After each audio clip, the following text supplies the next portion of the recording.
These are all wonderful modern systems. Research is an integral part of SRM Amaravati and spans engineering, science and liberal arts.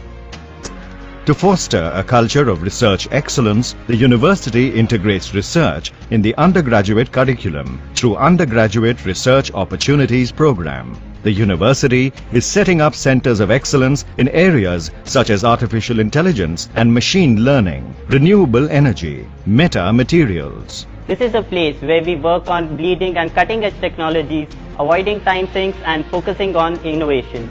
With our work, we have also been awarded the Reimagine Education Silver Award awarded by Wharton School of Business and QS. 50% of our lab members are women. We have also organized events which will foster the spirit of programming in women who have never programmed before. The university is equipped with a cutting-edge NextTech laboratory. It holds the proud distinction of winning the maximum number of hackathons in India. The university is currently working on developing a hydrogen fuel cell-based train. SRM Amaravati's board members comprises of leaders and industry from across the globe. Ensures global exposure for its students by collaborating with some of the world's most eminent universities. MIT US, UC Berkeley College of Engineering, IIT Chicago and EFREI, to name a few.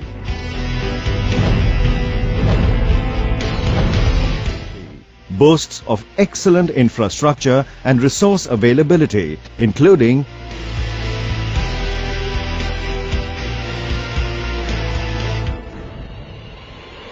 AC bus service, round-the-clock ambulance services, bank, ATM,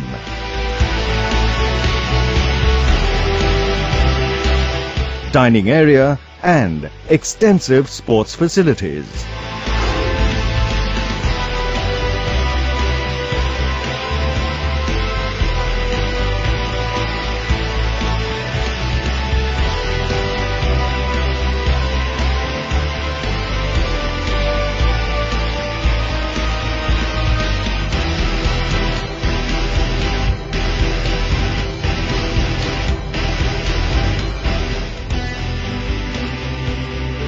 The hostel boasts of spacious, well-appointed rooms, common balconies,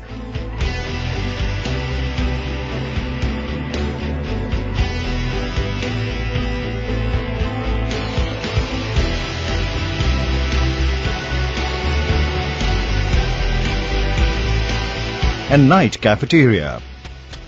A veritable melting pot of cultures, the university is home to people from across the country.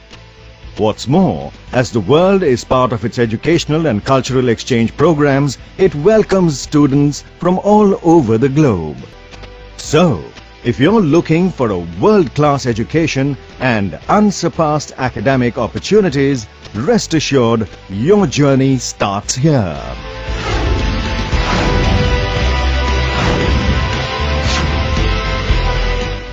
Exploring passions, transcending boundaries.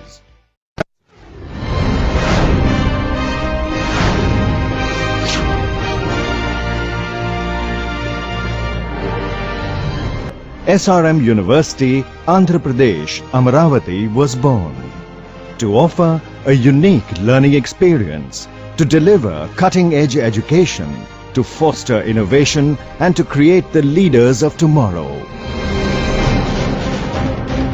Sprawled over 200 acres, the university has been designed by the world-renowned architecture firm Perkins & Will.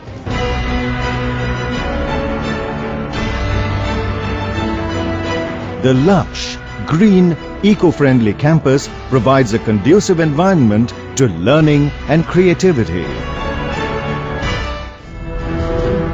SRM University, Andhra Pradesh, Amaravati is a multi-stream research university with focus on diverse fields including engineering, medicine, liberal arts and management. It offers a rich selection of graduate and undergraduate programs across faculties. What's more, the faculty is highly qualified, experienced and has global exposure to mentor and support the students every step of the way.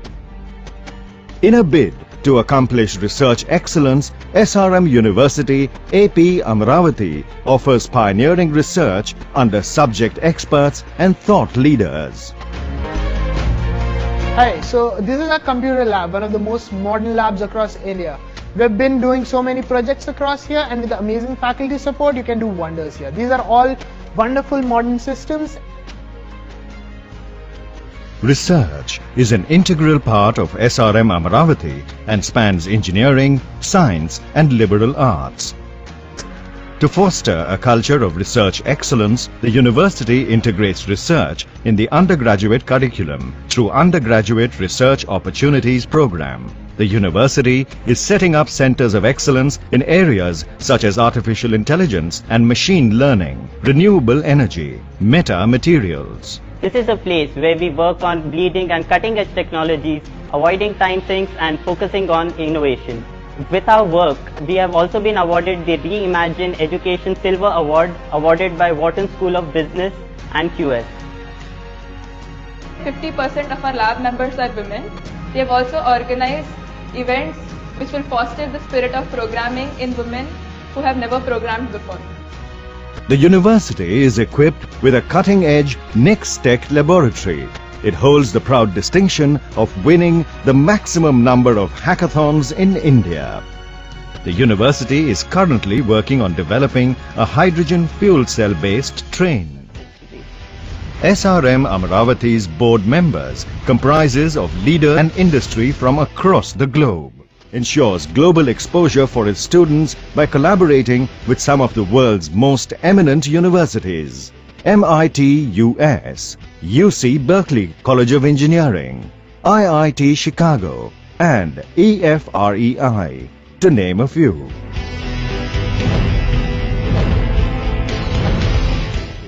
Boasts of excellent infrastructure and resource availability, including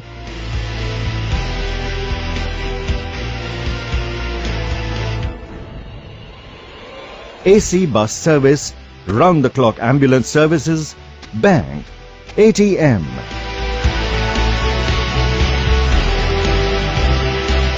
dining area and extensive sports facilities.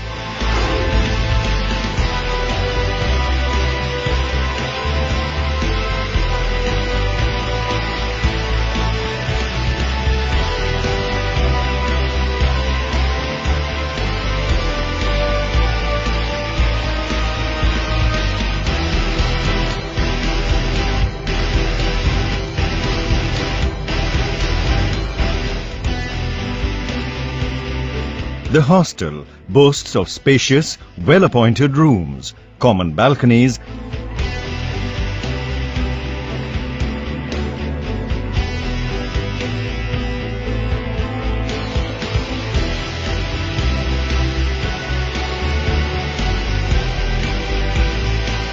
and night cafeteria. A veritable melting pot of cultures, the university is home to people from across the country. What's more, as the world is part of its educational and cultural exchange programs, it welcomes students from all over the globe. So, if you're looking for a world-class education and unsurpassed academic opportunities, rest assured your journey starts here.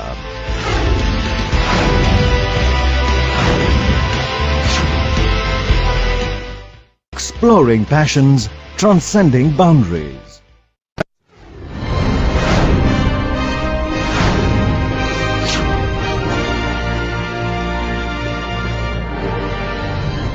SRM University, Andhra Pradesh, Amravati was born to offer a unique learning experience, to deliver cutting-edge education, to foster innovation and to create the leaders of tomorrow. Sprawled over 200 acres, the university has been designed by the world-renowned architecture firm Perkins & Will.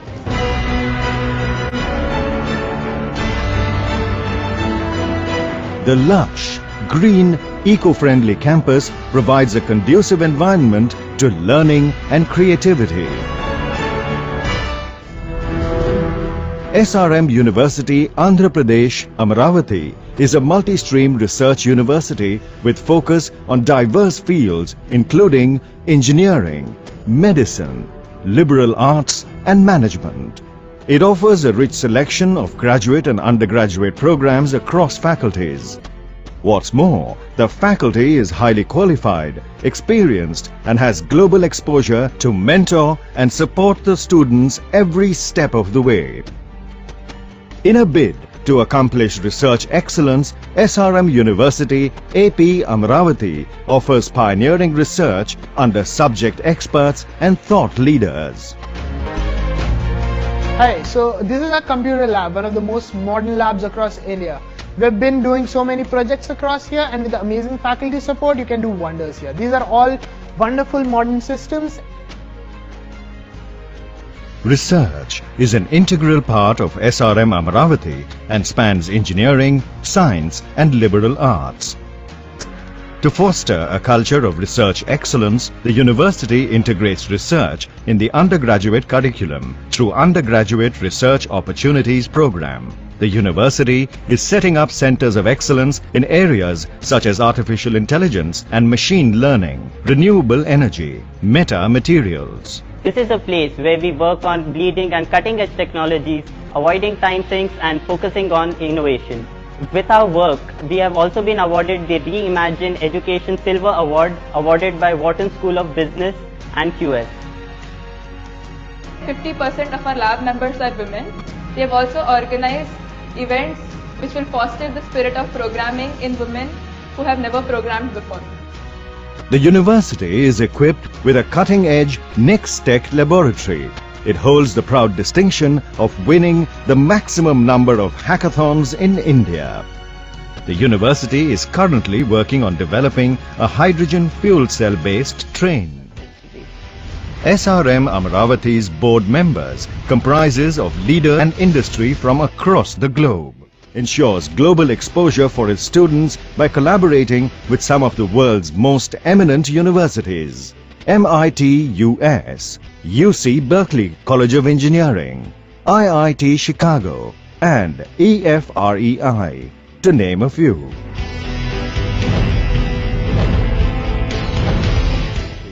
Boasts of excellent infrastructure and resource availability, including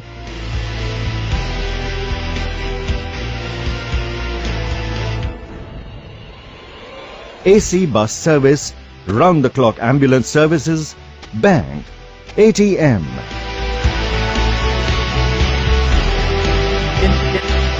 dining area and extensive facilities.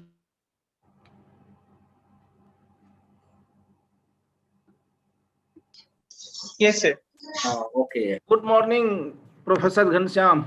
Very good morning to you, sir, and good morning to all of you, sir. So now our the chairperson of the session, Professor Basist is here. So Prem Basist is here. So with the permission of him, can we start without delaying, sir?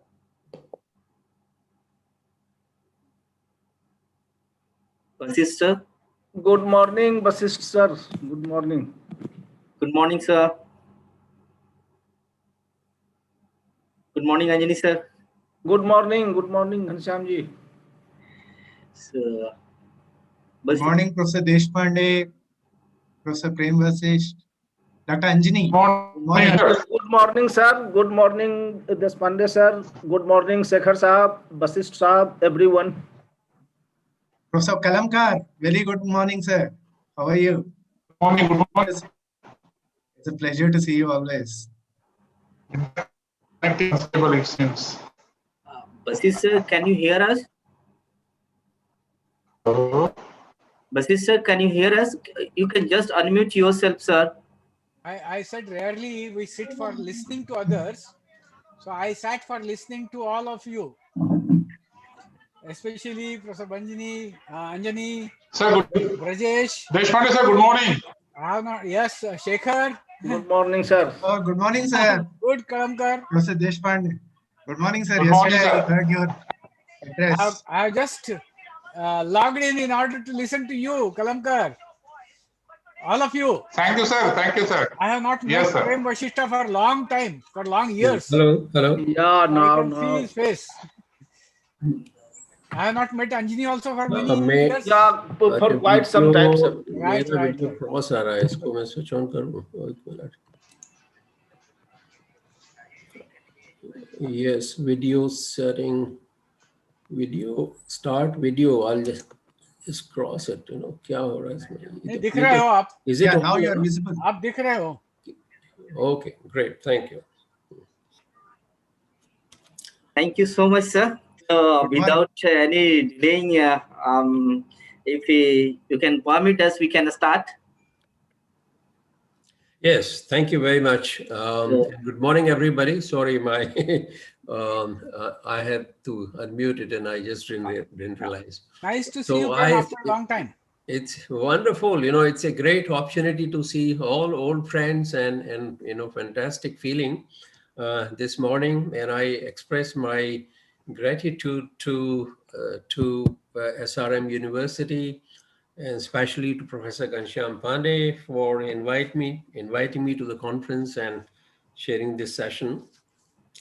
And you know the names of the panelists. Is a very distinguished panel. We have Dr. Anjani Kumar from IPRI, Professor C.S. Sekar from Institute of Economic Growth, and my old colleague at Delhi University, Professor Kamlakar, you know, an old friend. We used to meet in ARC meetings very frequently. Wonderful welcome, sir. Professor Gopal Naik from IIM Bangalore, and Dr. Mannath Tripathi, my colleague at Sharda University School of Business Studies.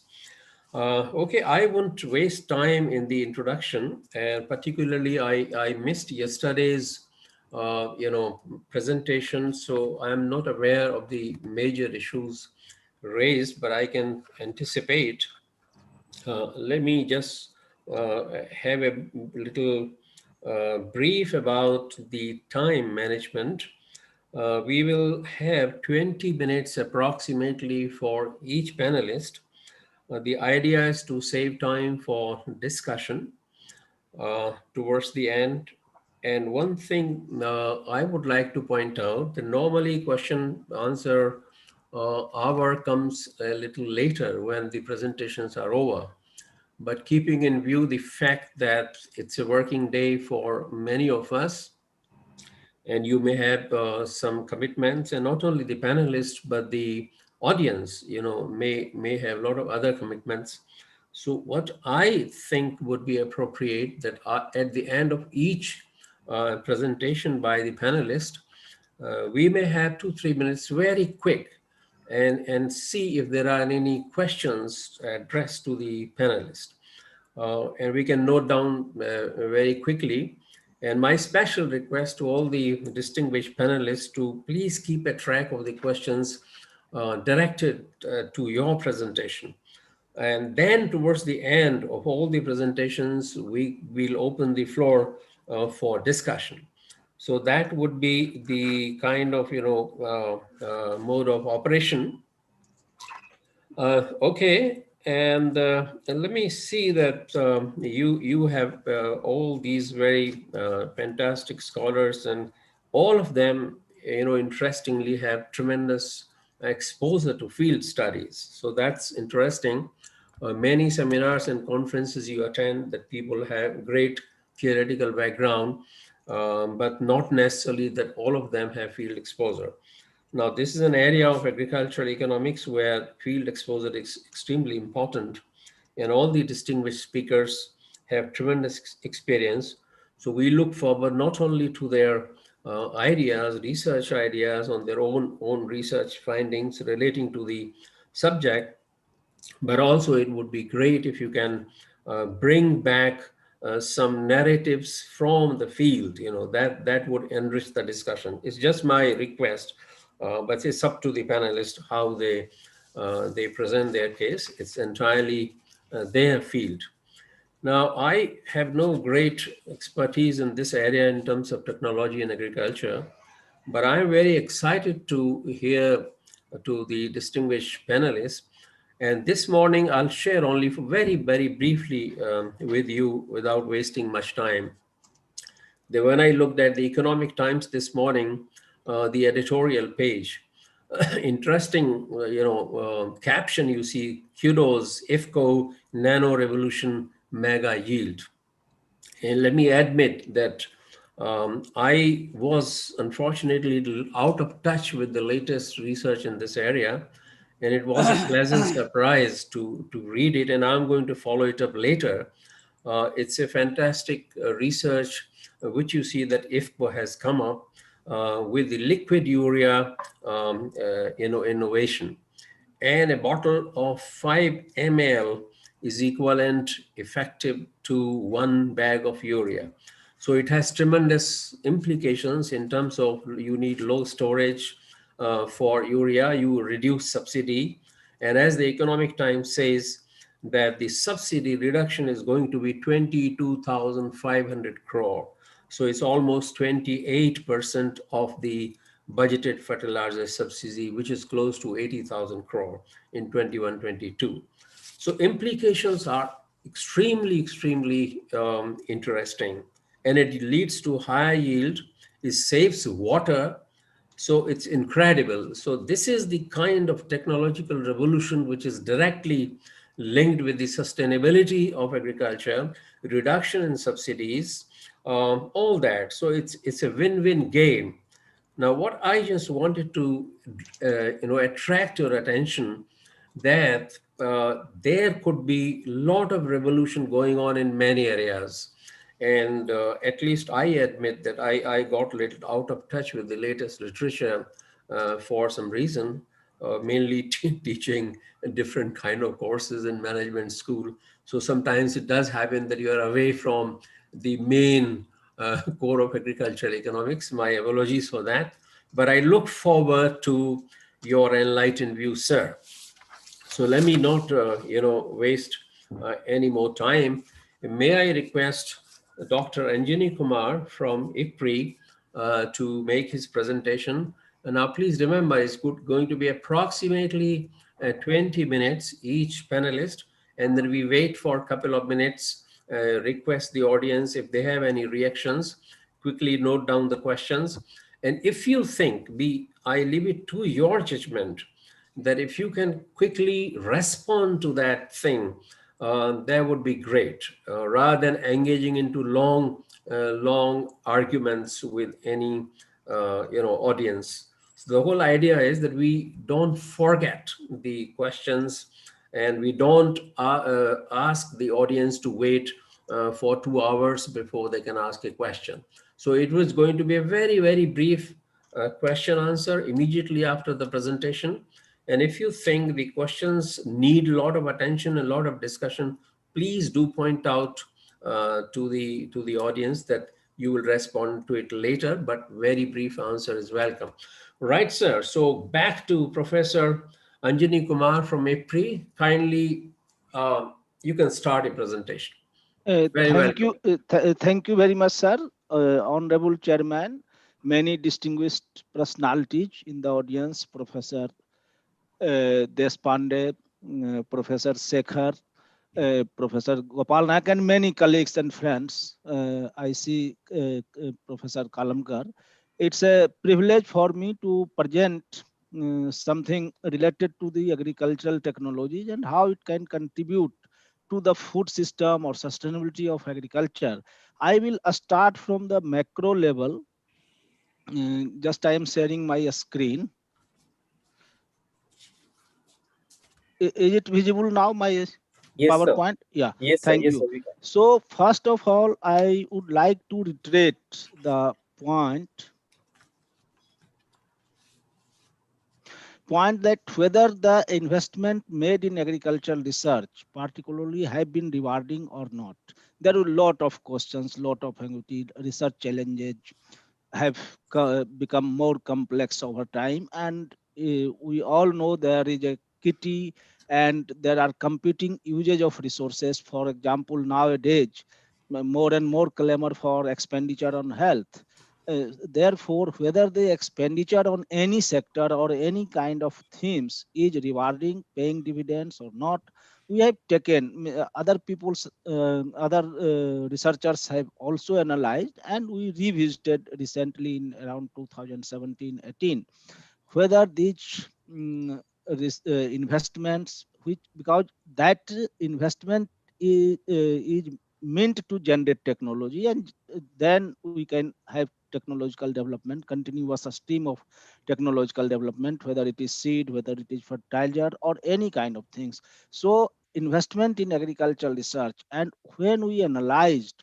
at aggregate level also, and even the different kind of states, and we see now the contours have changed in terms of return.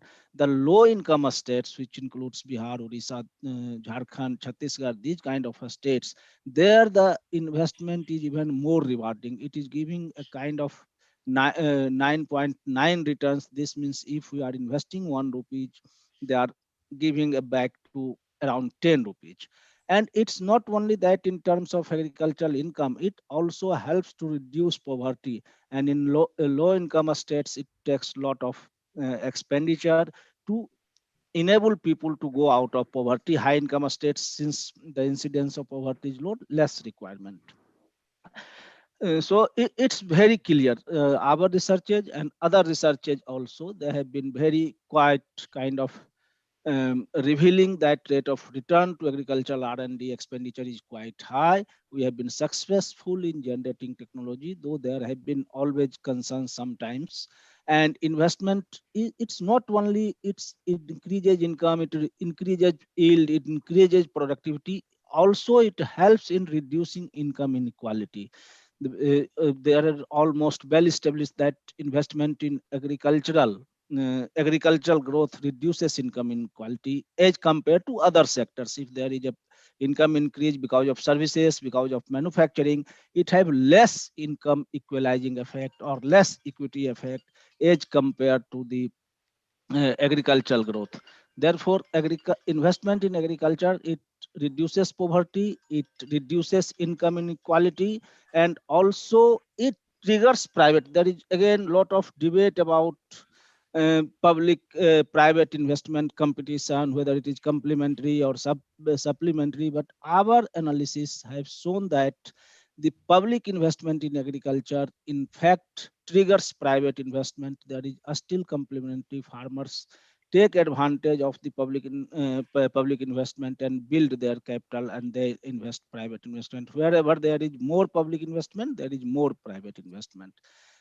And this is the figure which is, I think, a concern. In spite of so much impact of expenditure, in spite of so much income equalizing effect, so much poverty effect, so much every parameters of the social well-being, it helps. But expenditure in terms of constant prices, real prices are not picking up in agriculture, and it has been plateauing kind of things.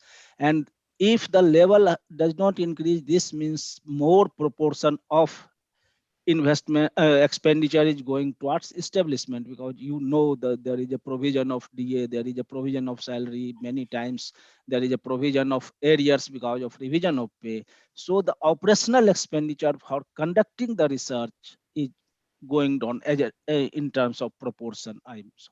So this is the macro picture of technology generation process, that whether investment has paid dividend or not paid dividend, whether it has been rewarding or not rewarding. Then we took a kind of massive exercise to analyze what is happening. As Professor Basist was mentioning, that to bring some aspects at the field level, we surveyed more than 30,000 farmers from 1,500 villages across 270 or 80 districts spread over 28 states of India. And also we conducted, since it is a big survey, we spent a lot of time, lot of resources, and 2017 and 18 we focused on the completion of survey, and 2019 and 20 we focused on analysis, and also started not only that food grown crops, we ventured to even select horticultural crops. The messages are very clear. The incremental annual contribution, because of only one component of technology, I am telling that only 3 crops, the incremental contribution to the VOP is around 455 billion rupees due to adoption of the new varieties. Because now modern varieties everyone, but how the varietal turnover is taking place and how new and newer varieties they are adopting. And 1 year of incremental gain is more than sufficient to meet the 5-6 years of the national agricultural system budgets. So there is even a point for more investment. If we look, we have tried to analyze how, only I'm giving 3 crops example, but there are several. We know the success of milk revolution or white revolution you call. We know the success of fisheries. We know the horticultural, we know the poultry. So even, but in poultry sector, participation of public sector is very less and more private sector driven, but where the public sector is more kind of engaged. So if we look at that impact of new varieties which have been developed in recent years, paddy, wheat and maize, the incremental yield is quite high in case of wheat. It's also good in maize, and paddy non-basmati again very high in basmati, because there is a substitution from non-basmati to basmati. There we realize increase in income, not because of yield but because of the value, because of the quality. So additional contribution to the VOP because of the adoption of the newer varieties which have been released by the National Agricultural Research System. It is around 8.8% of in case of paddy, 15% in case of maize, and in wheat it is 22%. And returns to adoption, if we quantify in rupees, it's around 437, and including other few crops 455 billion, which I have told, which is quite a handsome amount. And who drives adoption?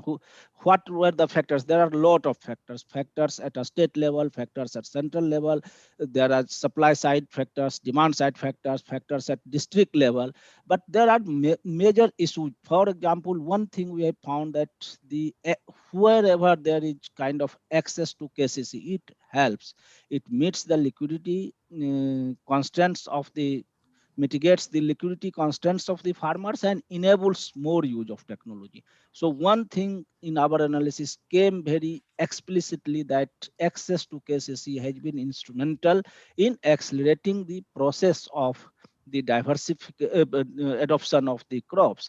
Again, access to extension services, because we all many times we criticize the extension system, but it's very critical, very instrumental. We need to focus more and more to strengthen the extension services, and also crop insurance. It increases the risk bearing ability of the farmers and motivates farmers for better adoption of technology. We all know that agriculture is a risky venture, and even if we are not aware of the behavior of the new technologies, that kind of insurance helps us to go for better adoption of technology. And channels of diffusion, we know, I think the audience might be aware that in every districts we have Krishi Vigyan Kendra, farm science centers, and regular interaction with the Krishi Vigyan Kendra has helped become a kind of major channel of diffusion of the technology.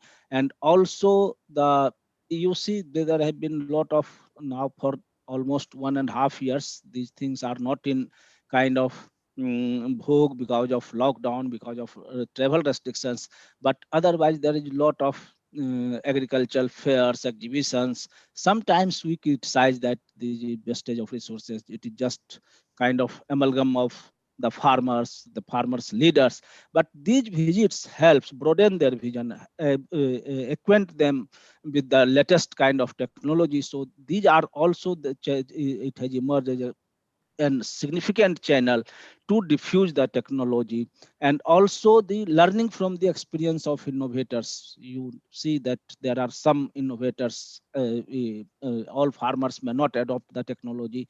So farmers to farmers, innovators to other farmers, and that is also a very kind of important channel of diffusion. And then farmers networking with co-farmers. And here comes the role that whether it is informal networking or formal networking in terms of farmers producers organization, farmers producer companies, or many kind farmers clubs and all. And also there is caste is a reality in India, and weaker caste particularly, they believe more on their own networks. If they have caste-based networks, they have more reliability among the weaker sections of the society. These are some of the messages which emerge from our analysis and which are kind of, but concerns in a spite, as I saw that at macro level, it looks very impressive. It's very nice. Even at field level, it is going up, and wherever it has gone, it has benefited the farmers. It has enhanced the economic welfare of the farmers. But still, if you just I am talking about two important commodities, rice and wheat, the varietal turnover is quite low. Varietal turnover is quite low means the average age of variety is quite high.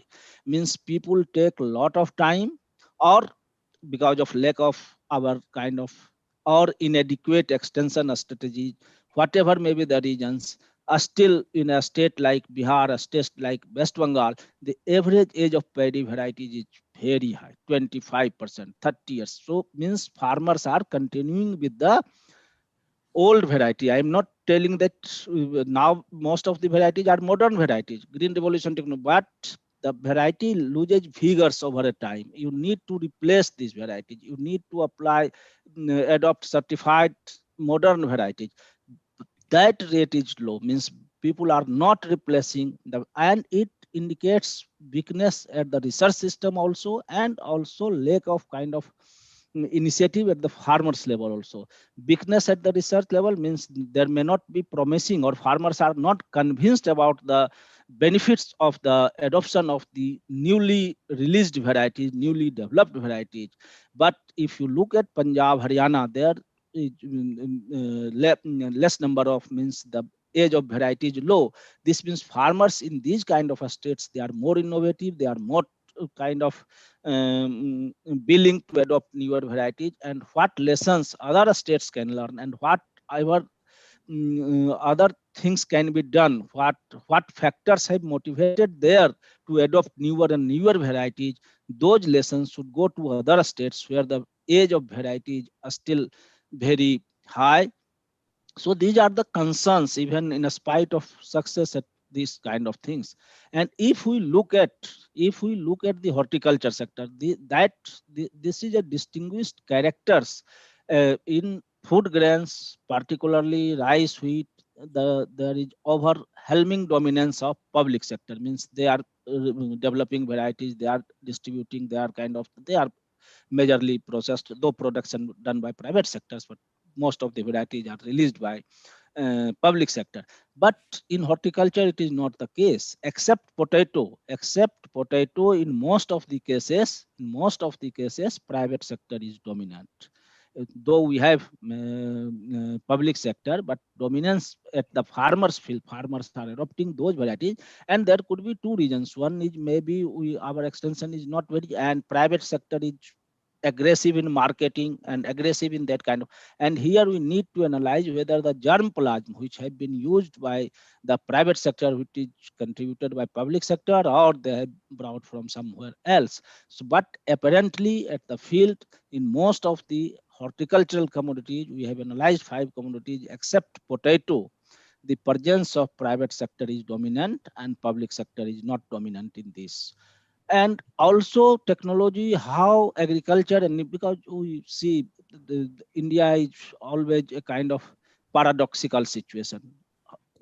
High economic growth means, I'm not talking about last 1 year, high economic growth, high per capita income, increasing per capita income, but at the same time not commensurate decline in our nutritional indicators, whether it is stunting, wasting, or any kind of nutritional outcomes. We are not so fast. We have reduced. We have It's not that we have not made progress, we have reduced, but that is not. And one of the things which literature has shows that consumption diversity is a kind of synonymous with increasing the nutritional quality of the people, nutritional outcome of the people.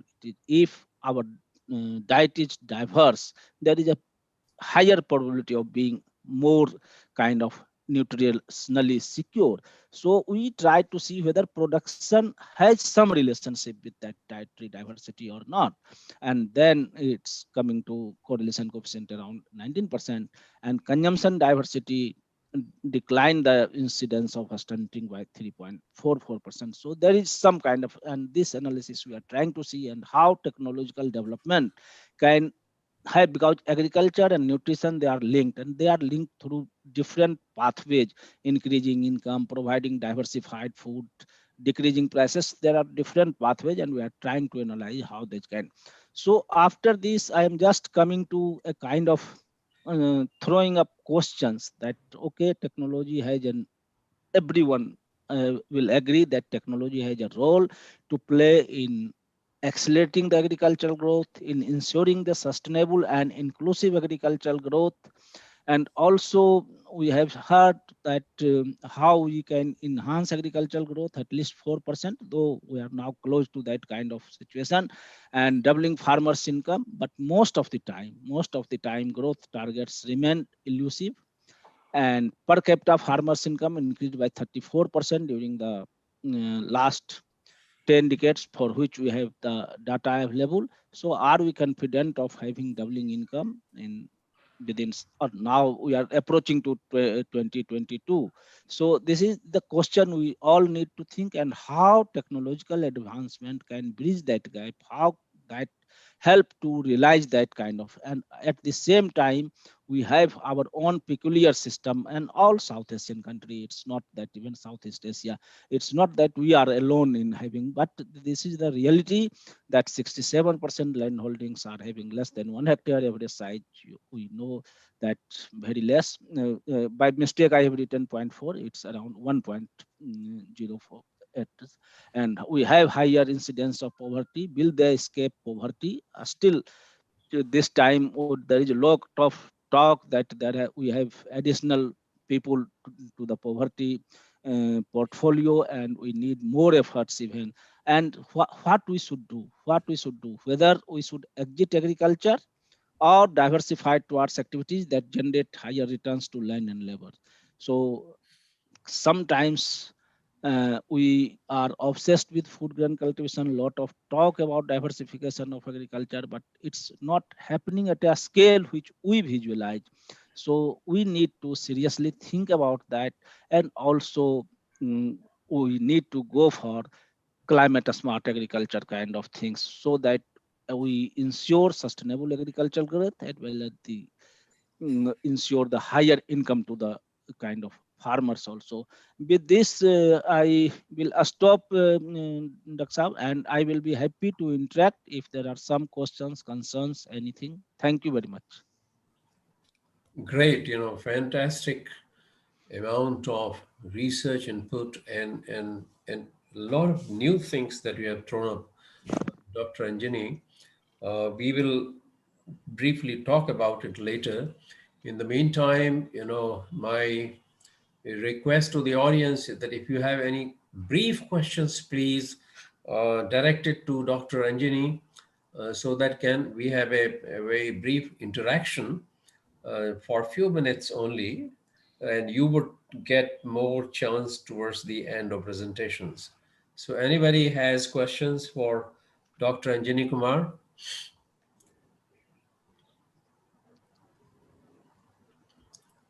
It's an incredible amount of empirical evidence. Dr. Anjani, you have presented, highly enlightening.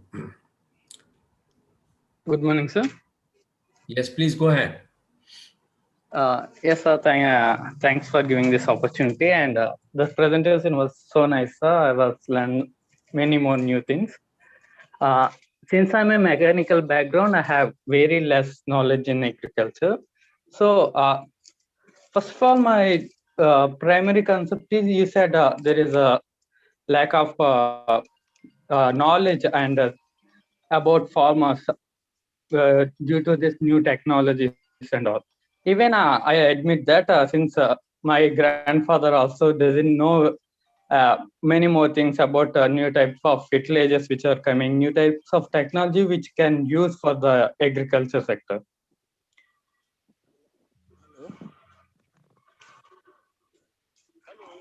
Yeah, please. Yes, sir. Yeah, Vishal, be brief. Straight question to Dr. Anjani Kumar. What exactly you want to know? So what exactly I want to know is about my view, the average persons who are doing agriculture are more older people, not a younger generation. Okay. Is that any effects that education, newer technology is not in the agriculture sector? Since because only my grandparents are the only persons doing agriculture in my family. Got it. My uncles and our generation also don't know about. Okay, great. Thank you. And in which region are you talking about? You come from which area? I'm from Vizag, sir. Okay, wonderful. All right. Even none of my friends are doing agriculture. Okay, fantastic. Yes, Dr. Anjani, would you like to offer brief comments? Yeah, I think we have mixed evidence about age, because age, you see, after age, there is a rigidity also in adoption of new things, but at the same time, experience helps to understand better the reality of the technology and kind of different aspects of that. So in literature and even that, there is kind of mixed results on the effect of age on the, but certainly education has an important role in accelerating the process of adoption of newer technology, and in most of the cases it is found positively related, means higher the education, higher is the probability of adoption of newer technologies. One aspect which I think everywhere it is discussed, that my farmer, my friends, they are not interested in agriculture. Why we not confine that discussion to why I am not interested in agriculture? Why I always expect that my friends, my neighbors, other youths are. So only one thing, and which is consistent with the development process of any country. As we develop, there is kind of, and there should be an exit from agriculture. Indian agriculture is still overburdened. There is a lot of people doing, we are still 44% of the population, they are engaged in generating only 16-17% of the value of output. So the agricultural productivity will be low. So there should not be any kind of confusion that we still need people to move out of agriculture, so that those who are coming, they should look for business, they should look for remunerative agriculture. It's not just for the sake of agriculture people will do agriculture. This is my response, sir. Thank you. Very good. Okay. So if there are no more brief questions, and I think it's quite useful to have very brief interruptions so that people don't forget about the main subject. All right. May I ask? Yes. May I ask, sir? Very brief, please. Very brief. Yeah. Dr. Anjani Kumar, returns from research and development would be linked to technology adoption? Naturally. Yes.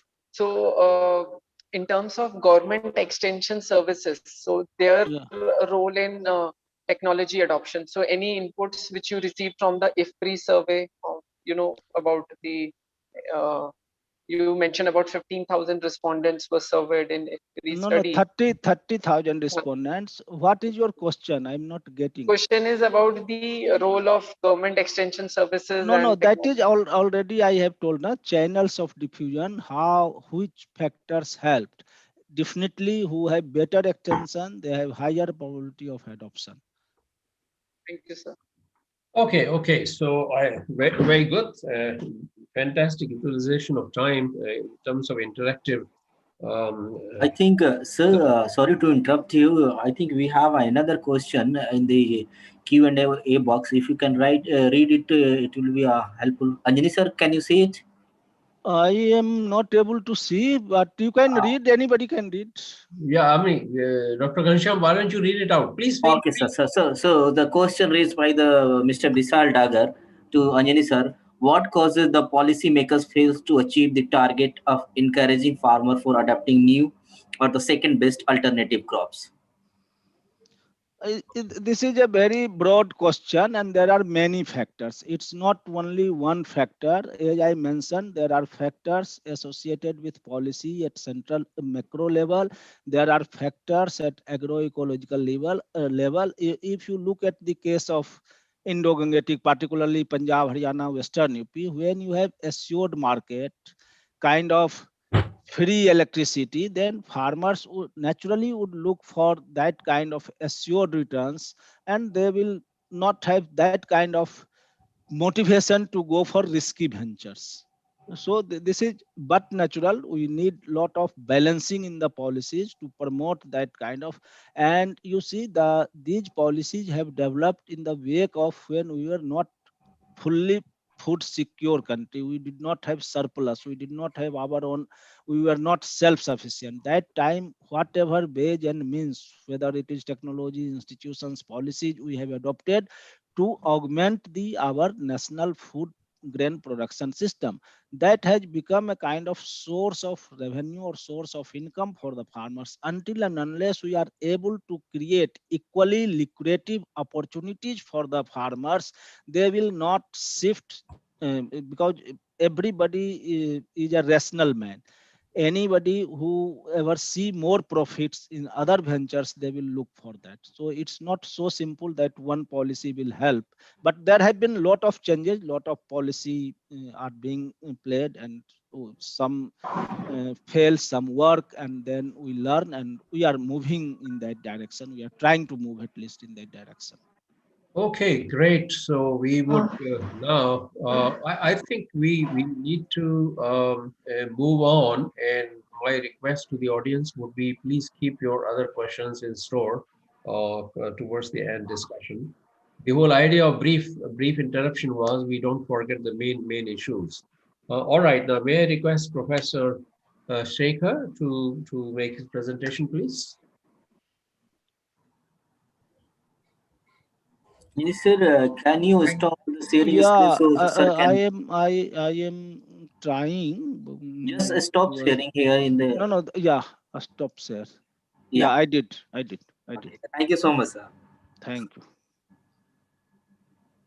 Thank you, Professor Vasish. It's a pleasure seeing you after a long time. Very welcome.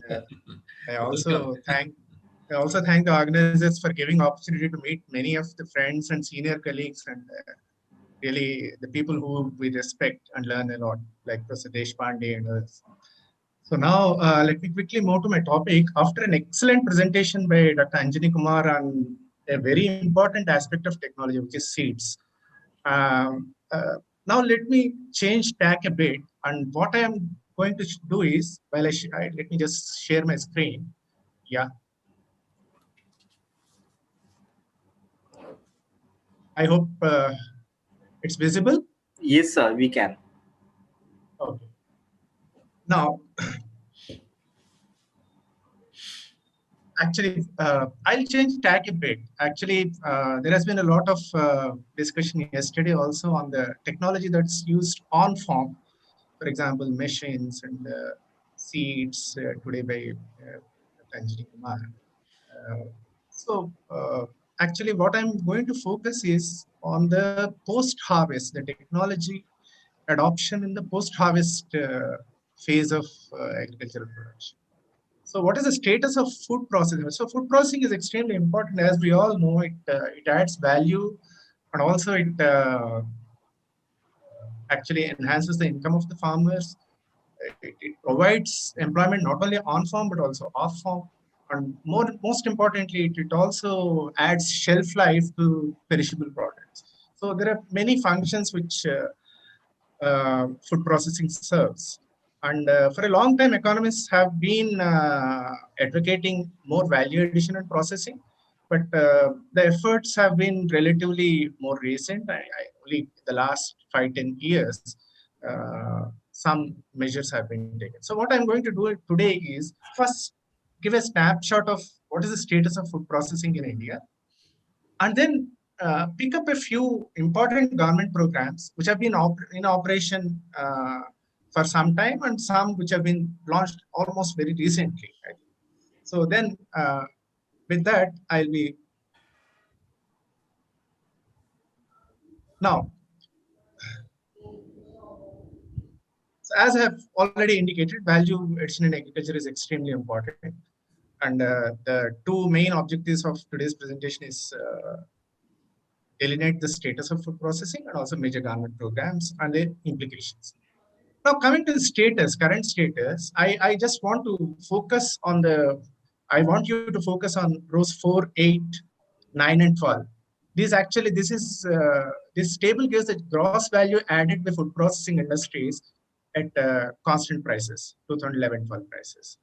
As you can see in row 4, GVA, the gross value added by food processing industry, has not increased much in the last 6-7 years, only from 1.3 lakh crores to about 2.08. It's not very much. If you look at the growth rate year on year kind of a thing, it's all over the place, sometimes into the negative territory, sometimes into the high positive. That's because the base is very low. So any kind of increase or decrease is going to create this kind of aberrations in the growth rate. But if you see, compare the growth rate of GVA and FPA to GVA in manufacturing, which is row 6, you will see that's where actually food processing industry gets reported. So the GVA in manufacturing is pretty high. It has always been positive and it has been showing year on year a good robust growth rate.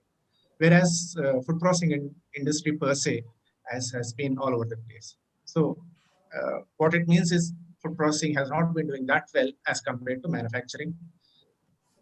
So the third is, what is the share of food processing in the economic activities to the GDP? So this is row 9. I have highlighted that. You can see that from 2012, in 2012 it was 1.5%, and in 2018-19 it has just risen to 1.6.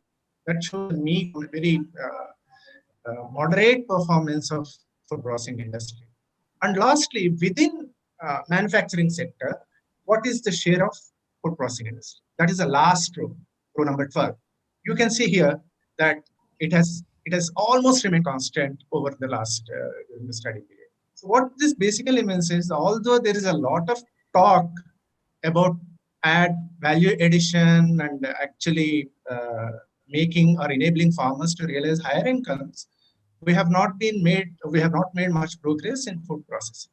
That's the point that I'm trying to make here. Now, other aspect is how many factories, food processing industry, registered factories have come up in the last few years. So as you can see in the last column, the percentage increase between 2008-9 and 17-18, that's a 10-year period, is very little, 5%, and fixed capital is slightly better. It has grown at an average annual rate of 20%. So this is somewhat, but what it basically means is the number has not grown, but fixed capital. So the whatever factories that are there, they're actually adding more and more capital and becoming larger rather than the number increasing. So that's the thing for us to note here. Now, government has realized the importance of food processing in the last few years, and they have come up with various schemes. What I'll do is, presently, what are the schemes that are schemes and major programs that are in operation? There are mainly 3 major programs. The first is Prime Minister's Kisan Sampada Yojana, and I'll come to the details of what are the components of this particular scheme.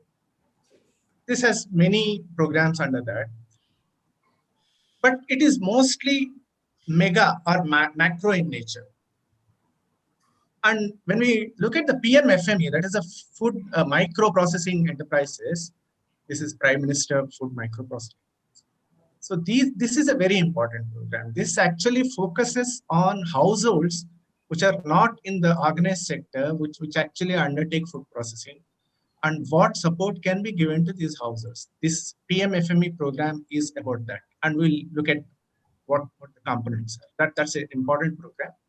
And the third is recently, very recently, last year, they have just started, and the guidelines have come up in this year, is the production linked incentive scheme for food processing industry. What this basically means is in the manufacturing, they have started this production linked incentive scheme. The same thing they have extended to food processing. What this basically means is that certain food processing units are identified based on a particular threshold of production, not exactly production, sales, and then their investment. Once you meet that threshold, then whatever incremental sales over and above the threshold that you make will earn you an incentive from the government. So that's briefly the question. We'll get into the details a little more. Now, the first PM Kisan Sampada Yojana.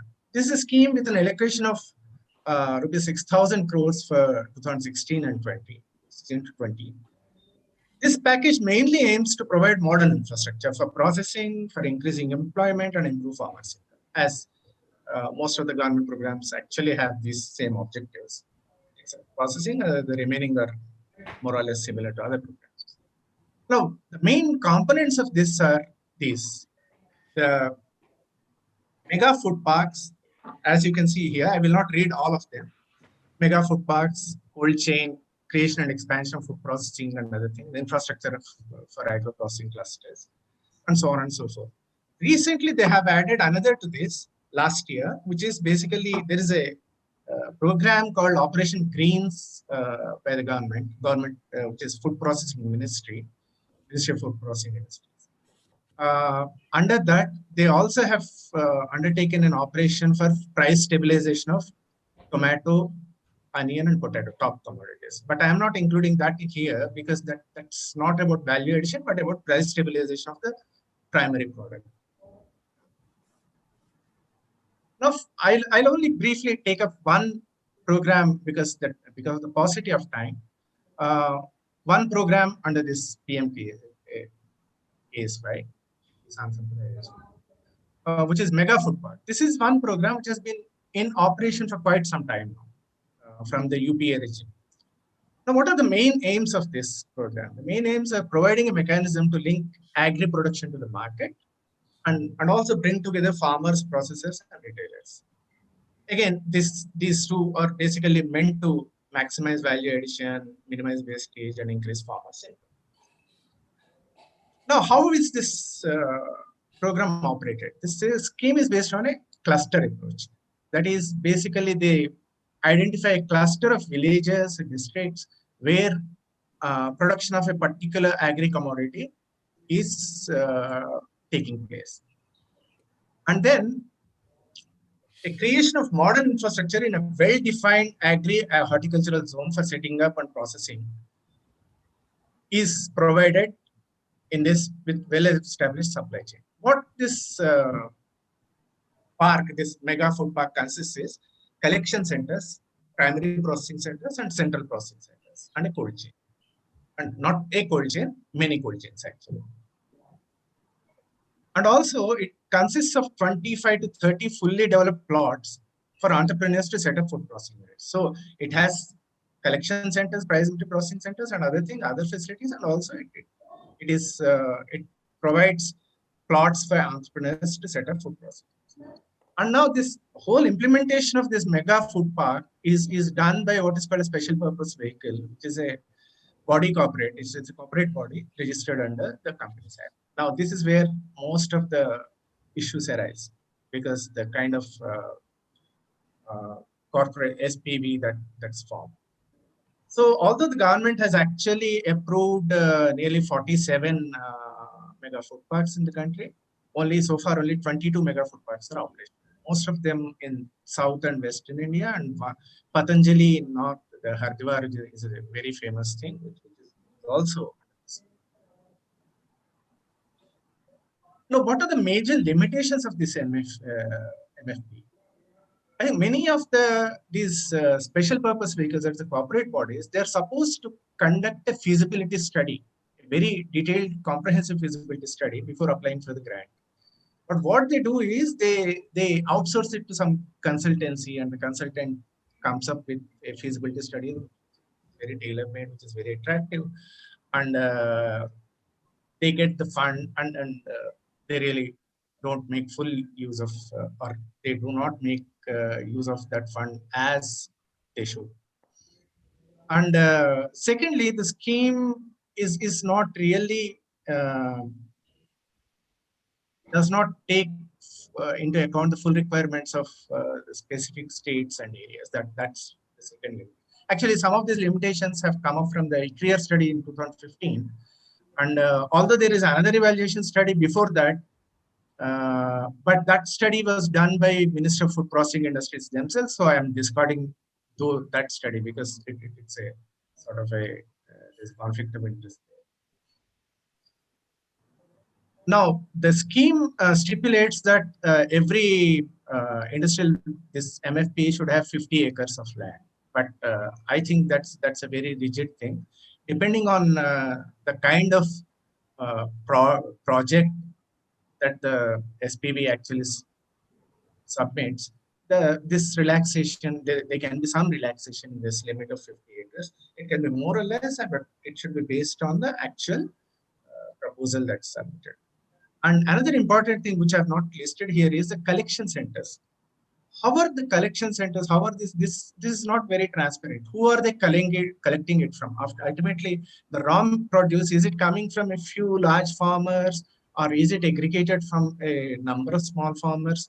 These details are never clear. I think this should be transparent and should be given or put on the either on the website of the SPV or on the food processing ministry. And more focus should be towards creating forward linkages. So a lot of emphasis is on collection, this getting raw produce.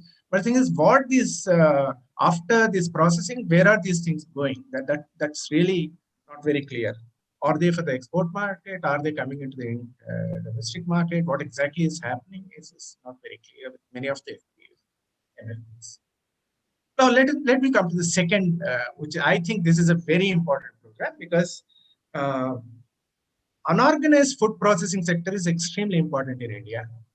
It nearly comprises of nearly 25 lakh units and contributes 74% of the employment in food processing sector. Despite those mega food parks and other things, they contribute only nearly 1/4 of their total employment, whereas the unorganized food processing sector contributes 3/4 of the employment in food processing sector. And almost 66% of these 25 lakh units are rural, and 80% of them are family-based. That's a very important thing, because these enterprises support livelihood for the rural households and also minimize, or at least try to reduce, their need for migration to urban areas. So in that sense, these food processing units are extremely important. So recently, government has realized, or at least seems to have realized, the importance of this unorganized food processing sector, and they have started this program. So these are all the basic objectives of PMFME, that is basically investment and capital investment and formalization with registration. So they want to make these unorganized units as formal units with registration for GST and FSSAI, hygiene standards and other things. Now, they also want to build capacity through skill training and other things, and handhold for preparation of detailed project reports, also for availing bank loans. And they also aim to support FPOs and self-help groups. Now, to me, the most important thing about this project is that the scheme adopts what's called a one district, one product, ODOP approach. What is the ODOP approach? Basically, this means that in every state, they have to identify certain products, for one product for each district, based on the production and also the employment potential of that particular product. So this is left to the states. In fact, I have not put up the table there, but that list is there for anyone to see on the food processing industries, which state has selected which product in which district. So so this is a very important aspect of this, because this this makes, rather than spreading very thinly the efforts, they actually focus on one product which is basically grown in that region and try to provide all the services related to that. So the third scheme is the production linked investment scheme for food processing industries. This is basically modeled on the lines of what they have done in the manufacturing sector, where production linked investment scheme has been announced. What this basically means is that they give incentives to certain products, production of certain products or categories of products.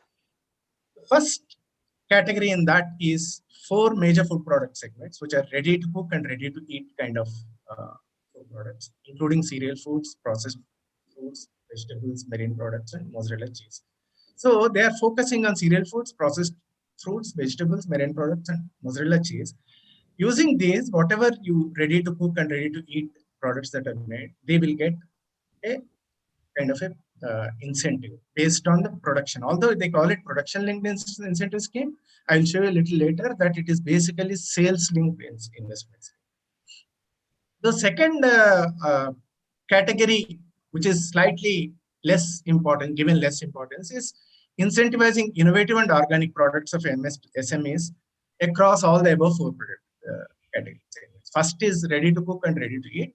The second is organic products, okay, related to them, and also eggs, poultry, meat, and egg products. And finally, supporting branding and marketing abroad to incentivize exports. Now, what kind of incentive is given? Now, let me briefly explain this. So every unit has to have a certain level of sales in a year to be eligible. Not only a level of sales, but also it should have invested a particular amount in the process to be eligible. So these 2 criteria have to be met. Then the unit or the enterprise becomes eligible to avail this scheme. Now, once they become eligible, how is the incentive calculated? The incentive is, suppose you have, the incentive is based on the incremental sales. Suppose you have sold 100 units this year. Next year you sell 110. So 10% is the increase. So for that 10%, then the incentive will be applied. What is the incentive? Incentive is 5% for, I think, I'm just giving you an example, 5% for cereal foods, 10% for horticulture products. So 10% into 5% becomes very little, but that is when you convert it into the overall value of sales, that this is how this scheme works. So these are the eligibility criteria for this. So under different categories, the second column shows you the minimum sales of all products in 2019 and 20. This is the threshold. So if you don't meet this criterion, you're not eligible for this scheme. Similarly, you have to you should have made a minimum investment of this.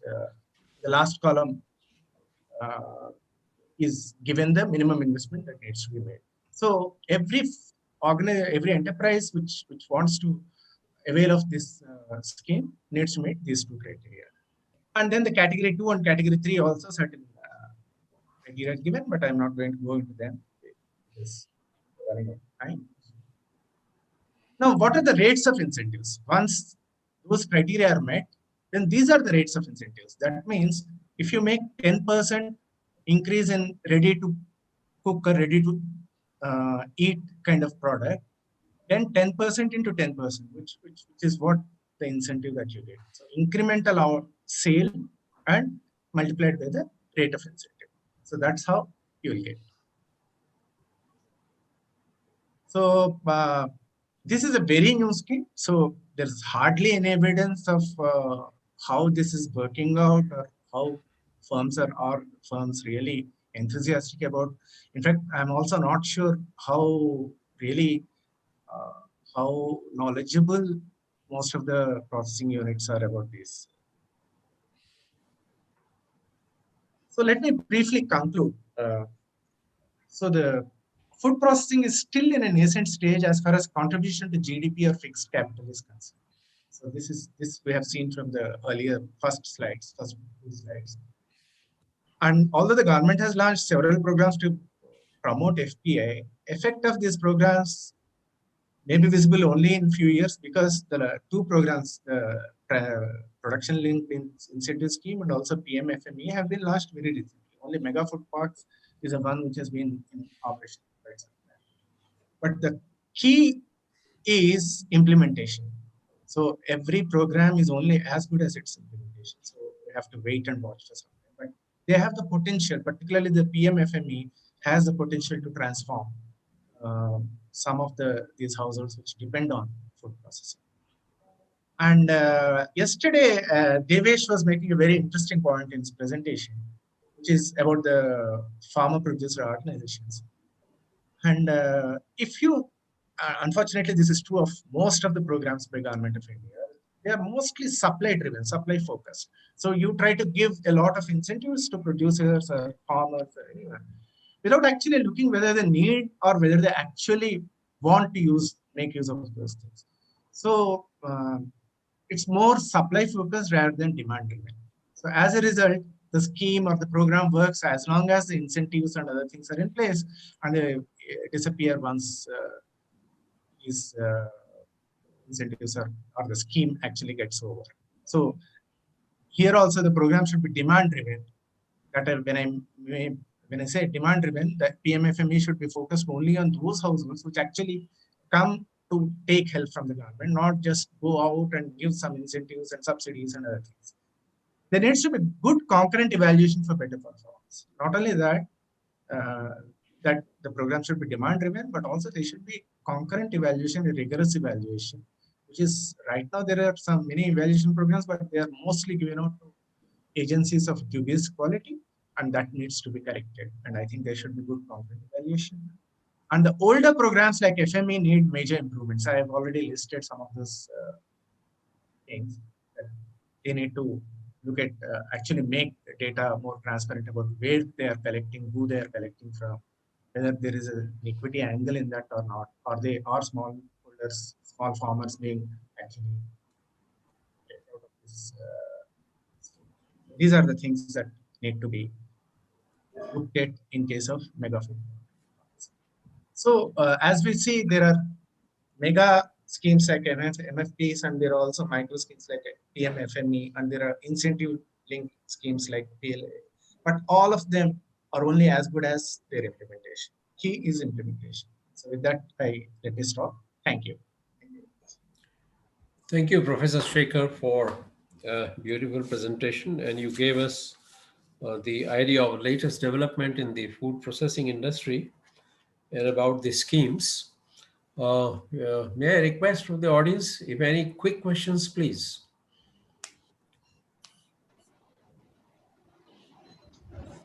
Big reactions. Okay. Professor Ghanshyam,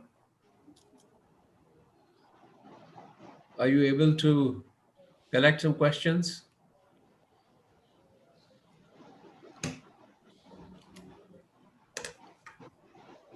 Yes, sir. Yes. Please. Any questions? If please quickly. Yes, sir. Some question here.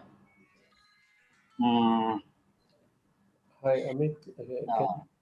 May conference, can I call you later? So from the first question from the Dr. Shweta Kohli.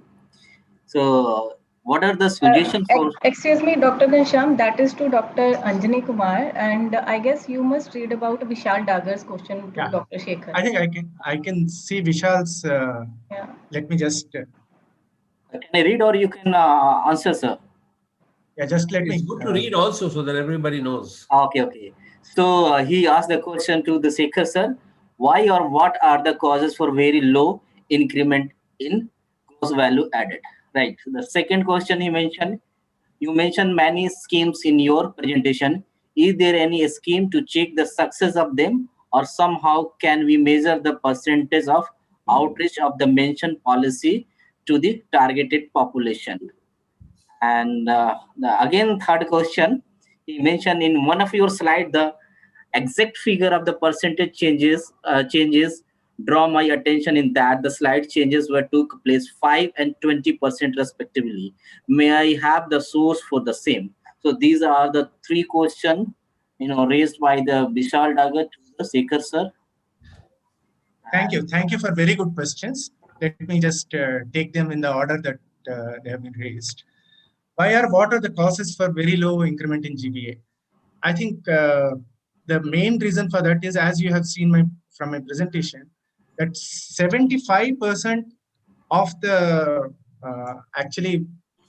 entire thing comes from the unorganized units, and so far there has hardly been any focus on the unorganized household based units. Okay, and that is where the problem lies. In fact, economists have been saying this for a long time about food processing, its importance, but somehow the government somehow didn't seem to realize the importance. Now they have started something only last year. I think PMFME is a very. So in my view, the cause for very low increment in GVA is that, because we are focusing on mega food parks, thinking that they will something like special economics export zones and economic zones that so I think that was the idea. Then many schemes, as I've said, there are mainly 3 schemes that I've mentioned: Kisan Sampada Yojana, the production linked incentive scheme, and PMFME. PMFME and PLI, this production linked schemes, are very recent, almost just 1 year, 2 years.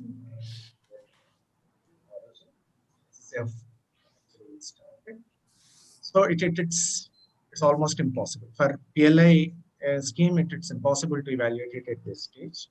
And also PMFME, there is no valuation study on that. As for mega food products, mega food parks, there are a couple of studies which have. And I think the slide that you're referring to is about the third point that you have raised is about the slide on factories and fixed capital. The source is given below each of the tables, and the source is ASI. Perhaps you have missed it. Source is Annual Survey of Industries. Okay, thank you. Any more quick questions, please? Dr. Ghanshyam, are you able to see any more questions? Yeah, sir. Can I ask a question? Amarnath here. Sure. Yeah. Please go ahead. Yeah, Sekhar sir, my question is, we have been trying to improve the food processing sector for last almost more than 10 years, but still we have a very slow growth in food processing sector. So what is the main reason for that?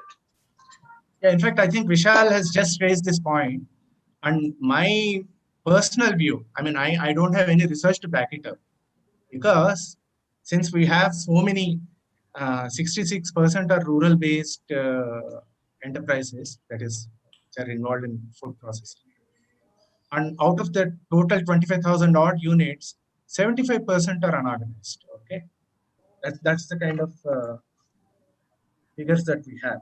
Okay, so if that is the kind of scenario that we have, and we didn't have any kind of promotional initiatives from the government so far, then it is natural that the activity doesn't pick up. See, for Green Revolution or anything, government support was very important. Of course, the private sector plays a major role, but only when government makes the necessary investment. This complementary hypothesis is a very important thing for me, because unless the government makes its intentions clear and also puts in some money and also implements the programs well, the private sector will not be. So food processing is mostly by unorganized household based enterprises so far, and only recently they have come up with PMFME, and I hope if it is implemented well, it should give us some results. May not be very drastic results, but maybe good. Thank you. Thank you, sir. Okay, great. Dr. Sekhar, you have given a very detailed analysis of the. Sir, can I, Professor Vasish, can I take just one question? There is one more question, very quickly. Sure. This is by Aviral Pandey. He was my PhD student. He says, how can agriculture-based states sort out demand-side problems? It's a good question. Actually, right at the beginning of my thing, I have mentioned that we economists have been saying that value addition and processing is extremely important. That can improve the incomes of not only farmers, but also it can create employment opportunities in the non-farm sector within the rural areas. So in that sense, the demand-side problem can be taken care of, provided these schemes and programs work out well and private sector actually responds to those programs. Thank you. Good. Well, thank you very much for making us aware about the latest schemes. It's a very complicated issue, in fact. Towards the end, we'll come back to the subject.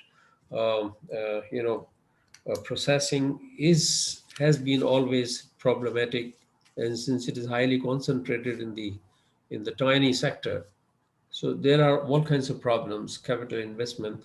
But the mystery remains: why are we not able to attract little, maybe medium-sized firms or larger firms? It's an open question we'll discuss towards the end.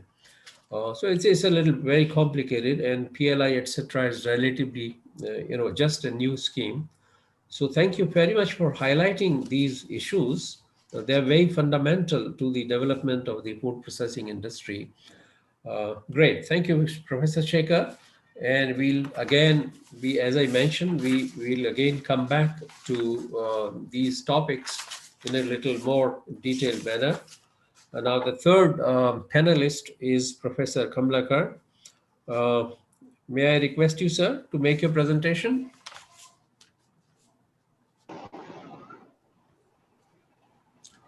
Professor Kamlakar? Yes, sir. Good morning, sir. Yeah, very good morning. Kindly go ahead. Yes, sir. Yeah.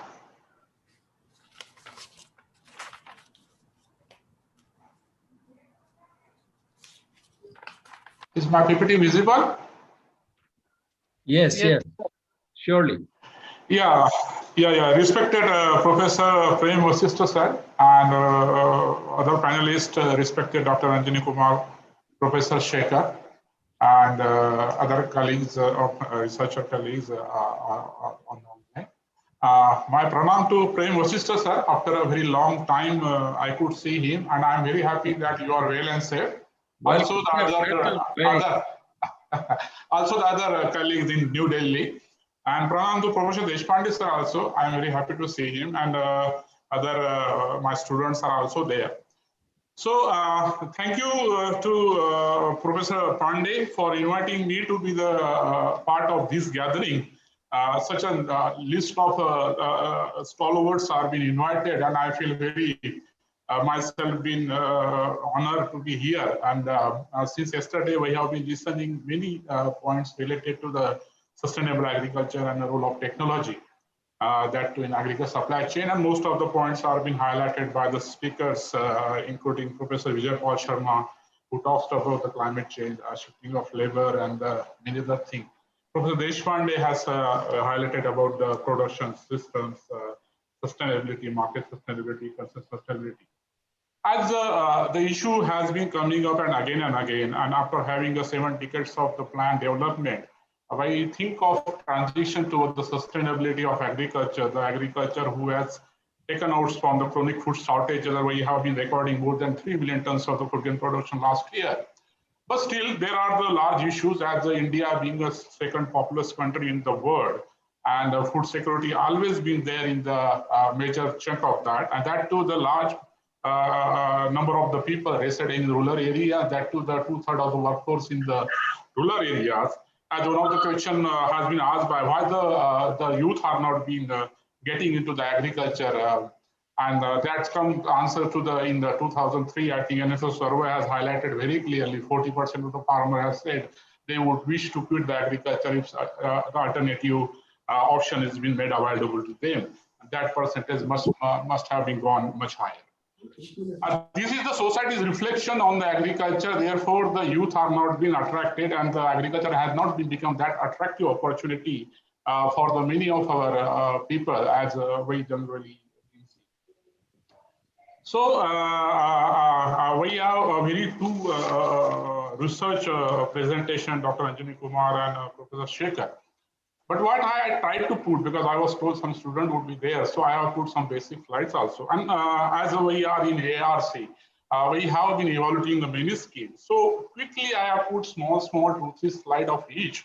How could best we can try to do on the both the part, because only not the output part, also on the input part. Though the government has changed its focus on the production to the marketing and making a doubling of the farmers' income, the target has been set. But at the same time, there are the issues at the supply of the inputs level. The big problem is the marketing of the produce. So there have been steps taken by the government also, and some private agencies, farmers groups, collective, and the community marketing. Some success stories are also there. So I thought I should share this with the young researchers present online here, so that they can take up such kind of initiative at their place. So I would be bit about the same, some basic thing I will highlight it, which is for the young, our young generation people. So what I would go for, basically the theme of the conclave is more on the sustainable agriculture and the supply chain. But I was discussing about the sustainable agriculture, as I mentioned, food security is one of the concerns. And there are some of the steps which government has been taken. National Mission for the Sustainable Agriculture already been framed, which was promoting the use of renewable energy resources, the uses of the micro irrigation, imported area. The DBT has been implemented, soil health card been there. As Sir has mentioned, IFCO liquid urea, nano urea has been already been launched in order to make use in this thing. And RBP in the dairy sector, reservation balancing program. But what I feel that still, though we have changed our focus from production to marketing, marketing is still our the very weak part as such, because we don't have the control on production. At least marketing opportunities which has been created and tried to be put forth for the betterment of the network through the ENAM, NCDFI e-market. I thought I should share some of our finding of these two studies. Of course, NCDFI is from the permission of National Cooperative Dairy Federation in Anand. We have many studies, onion and potatoes are the more, which have been very high volatility of the prices. I remember Professor Deshpande working with him for the competition Commission of India. The contract farming is always been there. Professor Supal Singh is the right person to talk about this. But some of the success stories which we have recorded and reported in some part of in Maharashtra, which can be take forth, which can improve the supply, not only supply chain, but also the producer share in the consumer, which we have been discussing along, but we are unable to make it in favor to the producer. And last thing which put in the sustainable agriculture, technology adoption, and the result of the same is the agricultural extension. I think we have lost our sight on this the major area, and we think that whatever the WhatsApp University and other things have been there, so the information would reach to the farmers, youth, and other things. I think we are making the big mistake. So this is with the background. Very quickly, I will go through the questions. Would be very welcome. As I mentioned, some of the basic slides I have put for the young generation. So we have made a great success in terms of getting out of the country from the chronic food shortages to the food secure, and now we are been exporting. There are the many things which we have done, including the policy support, technology interventions, and the investment, public and private investment, as Anjani Kumar sir has already highlighted in his presentation. We had institutional changes, cooperatives and other there, and supported the livestock fishery and the horticulture. So we have become the success mantra of the milk revolution. And beside the milk production, we are the largest milk producer in the world, also the sugar. So various steps, everybody is aware of this thing. It is not unknown to everyone. And we have gone through the series of interventions through the resolutions and the adoptions and the policy framework in order to make our agriculture more remunerative and I would not say that way sustainable, but remunerative and profitable. But still, there are the problems. Though we are having one side a huge buffer stock and been exporting our food grains, we're still not able to get out of the poverty. Yes, there is a decline in the poverty, but whatever the food security we have assured, we have lost the sight on the use of indiscriminate use of the inputs and water, which has not only degraded the environment and also put us under stake of thinking of what would be the available for the future. So agrochemicals use, irrigation use, degradation of land and everything which has been discussed at various forums and newspaper, but still it has been continuing. And whatever the gains which we have achieved, maybe because of over-adoption rather than the judicious adoption of this technology, which has been putting us the new question marks for the future that industry to meet his demand. Climate change is added to this. In fact, climate change is not a new factor. It has been an ongoing process. Every 100 years, you will find some kind of increase in the temperature, but the increase in the temperature during the last 1 century is more rapid than as compared to the earlier. I am sorry. As highlighted by Professor Sharma and also by Professor Deshpande sir, workforce in the rural area, yes, we have the huge unemployed youth there, but youth are not be ready to work in the agriculture. As Professor Deshpande rightly said, we are unable to withdraw this high workforce, but a decline in the share of agriculture in the GDP is not related to that. There are different phases. But still, there are labor issues being highlighted at many parts of the India, whether it took the Maharashtra, Rajasthan, and Gujarat, despite of that. So the technology adoption which we have done, it has been highlighted yesterday. The technology should be helpful to reduce the cost of production. So unless it is the reduce the cost of production, adoption of the technology will not be that sizable in terms of the gain which we think of. And also, you should support the judicious use of resources. Let me take the example of the solar energy, because government is trying to go for the renewable energy use in agriculture, and there are the solar panels been installed in many parts of the semi-arid and arid areas. But there is a caution of high withdrawal of water, which would again put some kind of problem on the sustainability of agriculture. So we need to look at the sustainability on all the aspects, starting with the sustainability of agriculture. And everyone knows about, and many people have talked about, and there are the goals being set to be achieved by 2030, sustainable development goals. It very clearly says to meet the need of the present without disturbing the future. It's a very concrete the definition which has been highlighted long back. And to achieve this economic growth, social inclusion, and environmental protection are the 3 pillars to be looking. And a country like India, which is having 1.3 billion population, going to be the highest youth populous country by 2030, and maybe we cross the China also. And that to being dependence on agriculture. Food security remains always in the central feature. I don't think that the what food summit has been defined that all the people all the time physical, social, economic access. That to nutritious food, I don't see that to be happen in the very near future. But at least availability and access of food should be there, which still not been fulfilled. And in that context, the sustainability agriculture, role of technology, and the supply chain has go together. Problem is that why the youth are not able to get back to the agriculture or this thing, because the NABARD survey itself has indicated the income of the agriculture is so narrow, so low, which comes to hardly the 8,000, 9,000 a month. It comes to the lakh rupees a year in a household. So as compared to the any urban areas income, which is very poor, and that too. A shocking figure is that 35% is the agriculture and 34% the wage labor. So as we have seen the agriculture census, more like cultivators have been departing from cultivation to the labor side. So the first time in 2011, the number of the agriculture labor had outpassed the cultivators. I think that's the most important and dangerous thing which we need to be noted. So the people have been coming out and becoming a labor. By keeping that in the view, we need to think of our policy in the years to come. Yes. Now, the economical viability of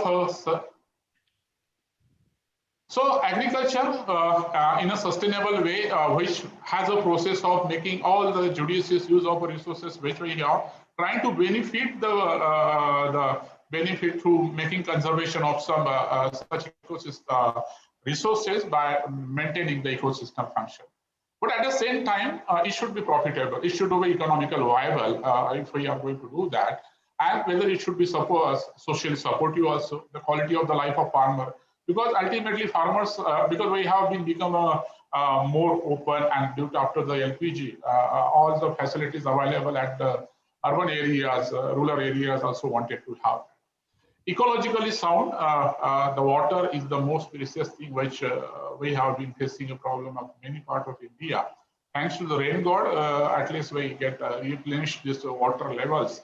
But amount of water we deplete, we are not able to get it back to that water.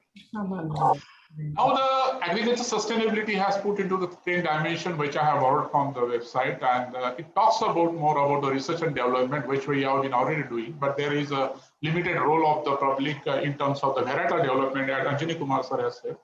We need a more kind of variety suitable to the agroclimatic region rather than having the one-to-one.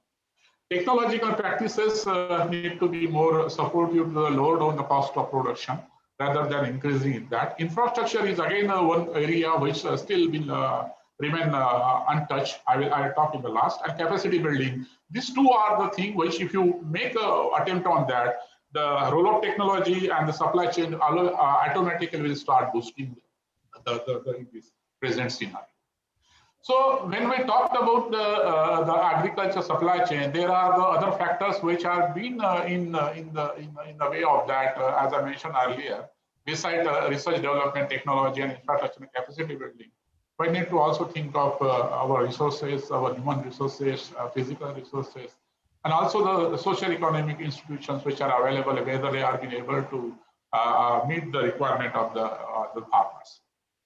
Now everybody knows these supply chains are all the marketing agents and the suppliers which have been working in the supply chain, which are acting separately, and therefore sometimes it's adds the value to the function. But there are two types of produce which we are mostly talking about the fresh agriculture produce, because processed produce are being mostly taken by the contract farming firms or the processing firms, as Shekhar sir has made a mention about the various schemes being implemented. So the fresh agriculture produce is the major thing where we need to work on, where the marketing somehow have failed to develop this. Because we have 85% of the farmers who generally have been small produce, they have been coming, and they are very restricted their ability to take their surpluses to the market. And this market is the major form of a system which generally take the produce from the farmers to the consumer, passing through the various marketing agent. And if this lacks in the system of a proper support, the price mechanism will be distorted, and there would be huge high price markup, as I'll share with you. So post-production activities has 5 pillars: market expansion and access, and this is the basic thing which still required, I think, to get focused by all the agencies of policymakers. And the second, supported by the reducing the producer. We have the huge losses been reported, and there is no concrete estimations been available for us. Some 35% been talked about, but we need to know how much the wastage, and this recycling of the wastage also need to be highlighted. Agri-logistics are the areas still remain not been unfulfilled. Enabling the reform and investments, some private investment has been there as highlighted, but there need to be more investment in terms of infrastructure close to a village area. And 10 regime for the exports, which has some kind of unbalance, because government takes the view when there is going to be the high prices of agriculture commodity, they generally go for putting some kind of ban in exports. There are some kind of unstable policy, I would say policy fatigue kind of thing. So agriculture marketing is a kingpin. I feel that though it was been reported back in National Farmers Commission and been supported by the 2004 report also, there should be the agriculture market in 5 kilometers, which has not happened, and there is a huge distances to be traveled by the farmers, and it happens in many areas, whether it takes the developed states like Gujarat, Maharashtra, and Andhra, even in the hilly state in Assam and other things. we generally put the agri supply chains more intermediately in between. Most of the people try to sell their produce at a village level, village art level, instead of taking it to the market. And the post-harvest management and development of this efficient marketing and supply chains mostly been get a lot till today also. So the future of food security, because ultimately, though we talked about 300 million tons, having the buffer stock of 60 million tons, we need to have this. But the small farmers are the farmers which have been producing this. Unfortunately, their livelihood is becoming more untenable because of not having the regulatory prices, high cost of input, rising cost of production. Market access is very rare, and that too, there is a information asymmetry, realizing the low prices for their produce, and so many things. They have been very depressed, and they have been trying to work somehow to work years together in the same business because they don't have any options to be left out. So the avenues which we have the farmers for the various kind of commodities, food grains, perishable products, milk produce, and non-crop products, all the produce which has been sold except procurement by the central governments in terms of the rice and wheat. There are some intervention government has been made in order to facilitate the sale of the produce, maybe through ENAM, through making the entry of the private agency, establishment of the private market 5 kilometers away from the main market. So, and even there in milk, there was a very success story in terms of the cooperatives, which can be the other pattern has been quoted at everywhere, but it cannot be replicated in other part of the That's the one.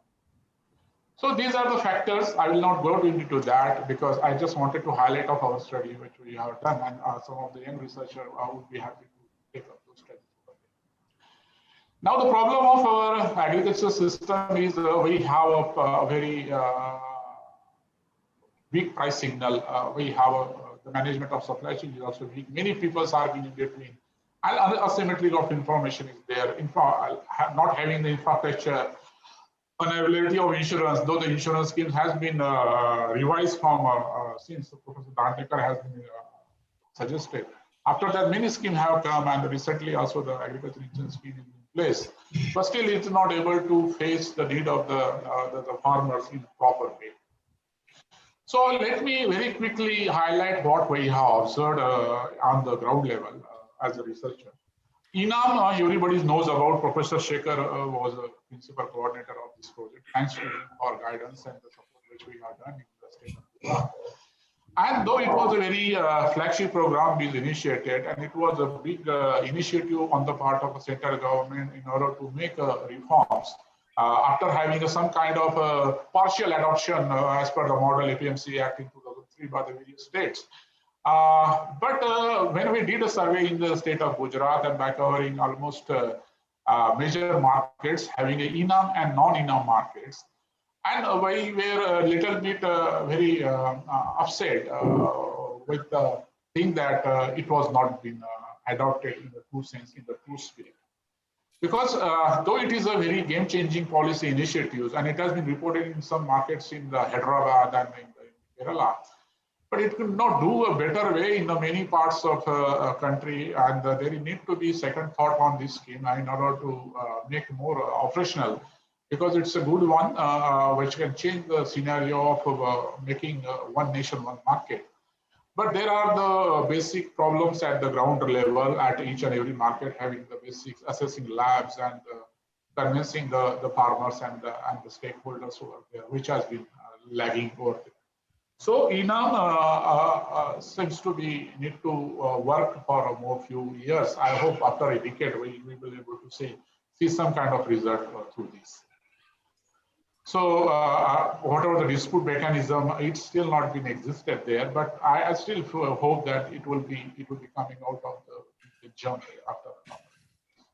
Second, ENAM market, which has been successful on the place in terms of making a supply chain, whatever the produce been available with the cooperatives, across the cooperatives, has been get marketed through the National Cooperative Dairy Federation of India, e-market, and I am presenting these 2-3 slides on the consent of Professor Sudhir.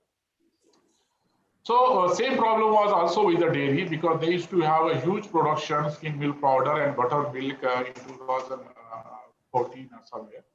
And they used to be called for a quotation from the many buyers who were there. And despite of having the various channels and the connectivity of that, they used to fail to sell or to purchase the produce from the outside. And whatever quotations were raised, basically they came into the scanning of the audit issue and allegations were made, because there has always been some kind of a time limitation, because once you invite a quotation, it's a one month generally get passed. And the quotation, when you call quotation, prices are different. And on the day of opening of quotation, prices are different. So there are some 200 millions of the anomalies, not anomalies, it is because of time lag between. So the NCDFI has come at the e-market. I personally have visited the operation of this, and some of the students who don't want to do this, they must visit online first. And then we can arrange for the small seminar also if somebody wants to have this. They have very successfully implemented with the support of the NCDFC market, and it has been the online marketplace for the bulk trade of the commodities of the dairy cooperatives. The cooperatives and parade are being the part of that. Seller and bidders have been put together, available on the auction, and the e-portal been framed by the NCDFI. And the produce which are available are the SMP, buttermilk, ghee, agri-products, packing material, edible oil, sugar, scrap material, and gone through the process of forward auction, continuous market auction, sale and reverse auction. So very nicely they have worked on. We are working on this project at present and try to get highlighted under this one. So this since 2015 is working very well, and whatever the objective has been thought of in the beginning of that, it has been achieved this. And there are the auction portal been available through the central hardware. Nobody can interfere in that. Once you open for the auction, there is a time limit being framed in the computer, which put together the auction being given by the various buyer and select the highest. So these are the product which already I have highlighted, and these are the e-portal auction process overview. Second thing which I really feel very unhappy to see on the field, when the potato, as I mentioned, there are the 19 channels been prevailing as an organized sector, though there is the contract farming mostly been happening in a few cases, but there are two types of varieties, the potato table varieties and the processed varieties. So in supply chain management, there are the issues at the ground level. We have been at present, my student has been working on this. I just borrowed from that. So what we see generally at the overall level, generally won't see in this, because there are the issues prevails. And you could see there are the cold storage managers also get into the supply chain management.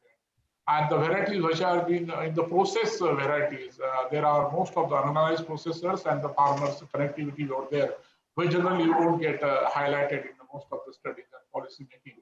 Rather, they have been uncovered with any kind of scheme being supported by them. And what constraint we have? Still we have the marketing constraint, because farmers talks about the marketing. Though the contract farming take away the risks of the farmers in terms of the provision of the inputs and the taking away the output at the right time, but at freeze their margin level. However, in case of a non-contract, there is no freezing of that, but they face the problem of cold storage and the proper market. I remember my working with Professor Deshpande sir, and onion being always been a crop which can shift the government from the center. And there is a huge markup from farmers to the consumer. If you see, the retailers is the agency where you will find the markup more than the 200%. And that's a really worrisome fact, because the farmers have been investing 3 to 4 months of labor in the field, and he is unable to reap his cost of cultivation, cost of production. But once it moves to the market, the prices go to the double and triple. I think there is something need to be worked out. Same case of the fertilizer, though we have been using high use of fertilizer, but our soil has been so contaminated with the fertilization. Unless you apply for that, the crop productivity will lower. Though offer with organic farming under the National Mission for the Sustainable Agriculture, but still it is not been that way being picked up. So in order to make a judicious rules and to stop the misuse of these imported urea, direct benefits transfer, nano urea has been coming to the picture. And the fertilizer supply chain, which was earlier through the long chain, has been tried to put under the scanner of the direct benefit system so that the fertilizer accountability can be measured and the subsidy can be given to the farmers. But there are the issue because of transferring the subsidy to the farmers has a big issue because farmers doesn't have that much of the amount to be spent in the beginning and try to wait for a long time to get being deposited in his account. Second is renewable energy. There is a success story because still government is not able to provide the electricity to the agriculture purpose. In most of the states, including the Maharashtra, Gujarat, 8 hours of electricity is available. So solar is an option, even in Rajasthan also. It has been successfully been done in Gujarat, and they have the solar cooperative now. And you can sell the extra generated electricity to the state government at a low rate as compared to the rate which they make available. However, there are some issues like cost of SIP, the instrument which has been installed in the farm is still high. Battery backup system has to be more strong, and grid system should be connected. And there should be some kind of revision of a rate agreement between the two parties, farmers and government. Two more things, last 2-3 slides only. I feel this needs to be replicated because what we talk about the many functionaries been operating in the supply chain is very difficult to replicate. And collective livestock fodder marketing, India has been the highest milk producer, 192 million tons. Still, our productivity level is very low, and we are facing the problem of the fodder. In fact, the state of government stopped sending the fodder from one place to another place, even the grazing of animal from the one district. But these kind of two channels, which I am highlighting, it has a direct contact from the producer to the cattle owners in terms of the providing the fodder. And there is a collective livestock rearing and milk production and marketing channel. It minimizes the large number of the producers. When there is no availability, there is no milk cooperative being established in many parts of the Maharashtra, not like Gujarat. So there are these kind of initiatives being taken by the farmer themselves by producing, by making the group, and they are trying to send directly to the consumer. Or in between, there is a mother dairy also being providing. I think these two success stories need to be highlighted, and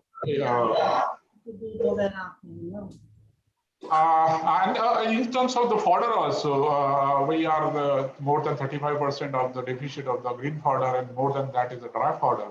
So this is an additional income which farmers can reap rather having any kind of intervention subsidy on that kind of thing. All the details of all these projects are available with me. Of course, those who want to have more details, I can share with them. But this is a good example which need to be replicated. I have not seen so far a collective rearing of animals. When you rear the animals collectively, the cost of milk production drastically come down, and the health, the quality, and the other parameters can be taken well together. This is in Nagpur, which has a frame, and it totally changed your supply, the marketing of the dairy produce over there. I think this thing need to be done because I don't think by making some kind of scheme and support, that is not going to be the long term. Sustainable production, as Professor Deshpande said, for sustainable marketing and sustainable consumption sustainability, marketing sustainability. I think this kind of more coming from the demand driver, as Professor Shekhar says, rather than the top-down approach would be more useful. Of course, a ration balancing program forwarded to the World Bank has really made some inroads in order to make a better use of fodder, but there are some issues, but it has been very nicely been adopted and implemented by the NDDB Anand, and it has make the farmers acquainted with the requirement of fodder by the animals. So, as I said, the last point point is agriculture extension. We are totally ignoring the system because the technology adoption would be much better if it is reached to the farmers at the particular proper time, in a proper way and in a proper sense. Otherwise, there will be huge distortion, and even this agri-clinic and agri-business centers. One of my students is doing a PhD on this. It's really the good one where the unemployed graduates in agriculture try to get into as agri-entrepreneurs in the various activities being framed by the manage. So way ahead is that, of course, the collective community-based production marketing channels, and the FPOs are the way ahead, and we need to. Government should try to make availability of these inputs. Crop planning is need to be think of. Because marketing is still in the area which remain out of coverage of many, despite of many intervention has been done.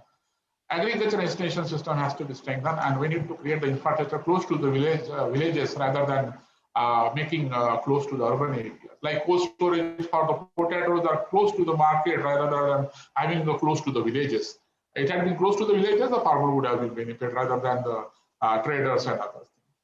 Bottom-up approach need to be there as per the region, as per demand should be taken up, and we need a technology which should reduce the cost of production, keeping in view of the small and marginal farmers. So this is all just putting together the mixed wage. I hope it would be interested for my and colleagues and researchers which are available online. Sir. Thank you, Professor Kamlakar, giving a very detailed account of the sustainability issue and the interesting innovations that you pointed out in the agriculture sector. And it looked very, very impressive, to me at least, when you talked of the success stories in the solar irrigation cooperative venture and success stories of fodder and milk supply chain, again, a success collective livestock rearing. I mean, these are really innovative ideas. And towards the end, I would be more keen to have a look at these institutions, what kind of institutions have been developed, which makes it a real success story. And the major issue for discussion should come up at a later stage, that what is the chances of replicability of these institutions which you find in Gujarat. So I think it's a very, very exciting thing when you have a marriage of institutions and technology. I think that's a very fertile area for research and further thought. So may I request the audience, please, that if you have some quick questions, please, because we have 2 more presentations and then we want to be a little more careful about the time management so that it's all done in time. Any questions? Professor Ghanshyam, are you keeping a track of the questions, please? Sir, as of now, we don't have any question to... Sir, one question to Professor Kamal. Yeah, sure. Sir, first of all, thank you for the detailed presentation that you have given us. I'm happy that you have shared the success stories related to the cooperative model as well. I just want to ask you, sir, that we all know that cooperative is required if we really want to bring prosperity among the farming community. But I just want to know the reasons. In your state, of course, it is a success, but not all the states. I just want to know that what is the flaw and what are the issues which are actually hampering the growth of this cooperative sector in India. And even Professor Deshpande also pointed it out that we are having 2% agribusiness. Professor Seema also talked about that farmers are selling only less than 1% to the cooperative or the government sector as far as their marketable surplus is concerned. So my question to you is that what are the reasons for the failure of cooperatives, right? And what can be done in order to revive the, you can say, contribution of the cooperative sector as far as development of farmers is concerned? Thank you. Yeah, thank you, ma'am. This question has been asked at various forums also. I have highlighted both cooperative and the collective also, and community also. There are three different structures which can be useful. Of course, cooperative is one of the success story being reported in terms of the Amul one. even we have failed in terms of the credit cooperatives and many other areas. The success story of Anand is because of having a good marketing availability and the infrastructure available in terms of the transport. If you take the case of Anand, we are here having Mumbai, we are here. Please somebody shut please down in the background. Yeah, those Yes. who are not speaking, please shut down and means mute. Yeah, it is mostly the market aspect which generally plays a very important role. The Amul model could not be get replicated in. Sorry to interrupt you, sir. Particularly Yeah. if you can throw light on the PACS, Primary Agriculture Cooperative Societies. The primary agriculture credit cooperative society mostly been established at a village level, trying to play the role initially for the credit. Later, it was become some kind of the multi-purpose societies also, which try to get the inputs availability at a village level. But unfortunately, the credit cooperatives has failed because of reasons like political more involvement of that, lending out the loans to the beneficiaries, which are not returning the money back to this fund. So who is this? we have studied the Please. facts. Hello. Please, someone is We have PACS. someone We is have disturbing. PACS. We have PACS in studies in the PACS in Gujarat. We have studied the basics also in Maharashtra. So I remember while working with Professor Samardatta, we talk about the credit, but we talk about the credit plus. So the PACS has been failed basically only providing the credit rather than they should have trying, because some of the societies have been transmitted to multi-purpose, but they could not get into the credit plus, because credit plus is a need of hours which PACS should have been done. And there was been anomalies in terms of the distribution, releasing of the funds to the members.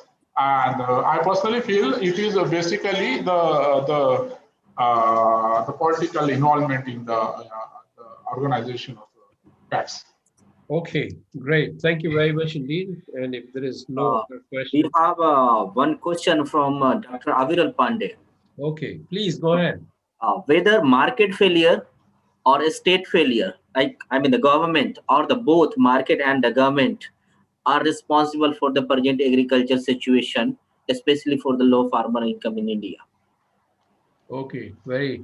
I think, sir, Chairman, sir, I think these are broad questions. Yeah, too broad. Too broad, and maybe we can discuss at the end. Yeah, we can discuss. Because it does not it is not a specific to one kind of. No, sure. I think we need to postpone this question, and to the audience concerned, please keep these questions in reserve. Too broad. At this stage, the whole purpose was we take advantage of the time spent by the honorable panelists or very sharp, pointed questions so that we don't forget it towards the end. Okay, now let me request the third, the next panelist here in the row, Dr. Professor Gopal Naik from IIM Bangalore, please.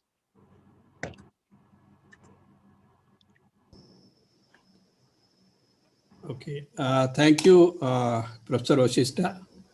Thank you. We, of course, used to meet in agro-economic centers meetings with Professor Deshpande and so on. This was a long time back. Let me make a very brief presentation, basically highlighting the linkage between technology and sustainability. Since the previous speakers have already talked a lot about the many aspects of agriculture value chain, I will not repeat them. So I'll try to make my presentation very brief in the interest of time.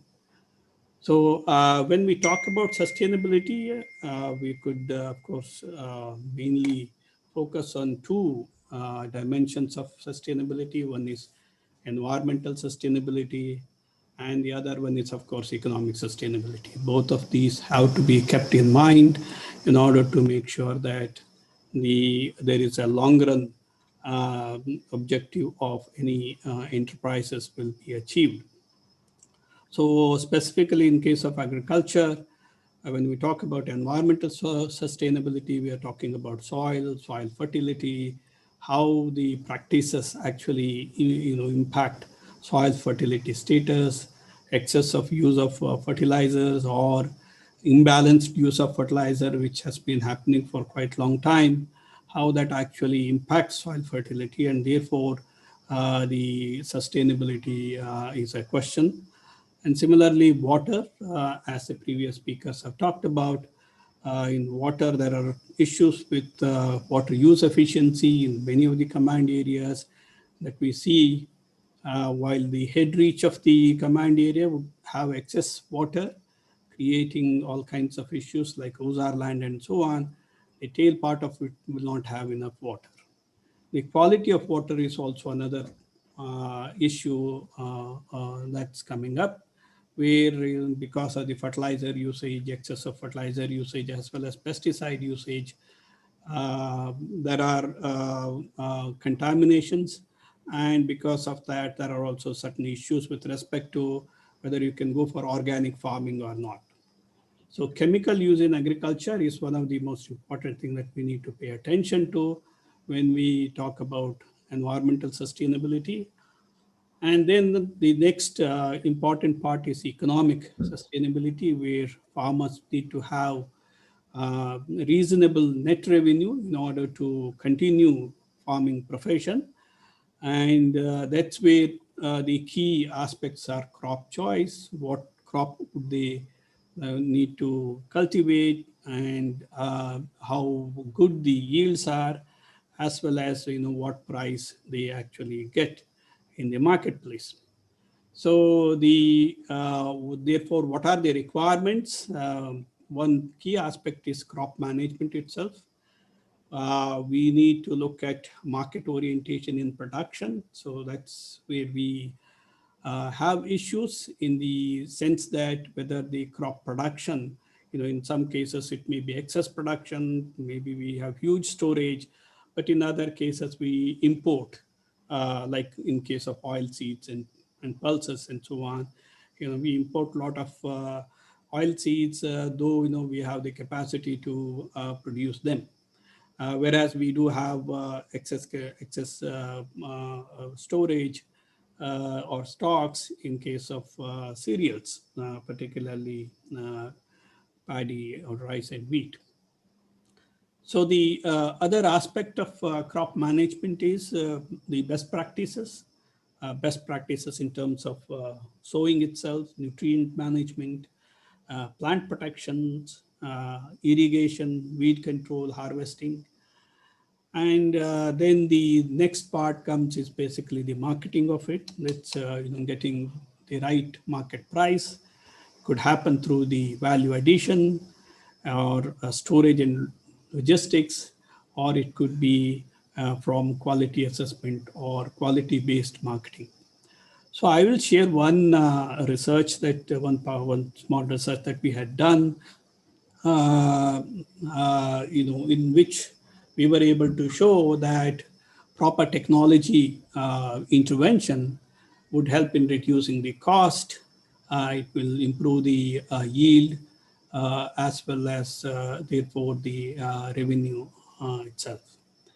So if you look at farmers' access to information, I think all of us know, the source of irrigation, the source of information for farmers from the public agency is very, very small.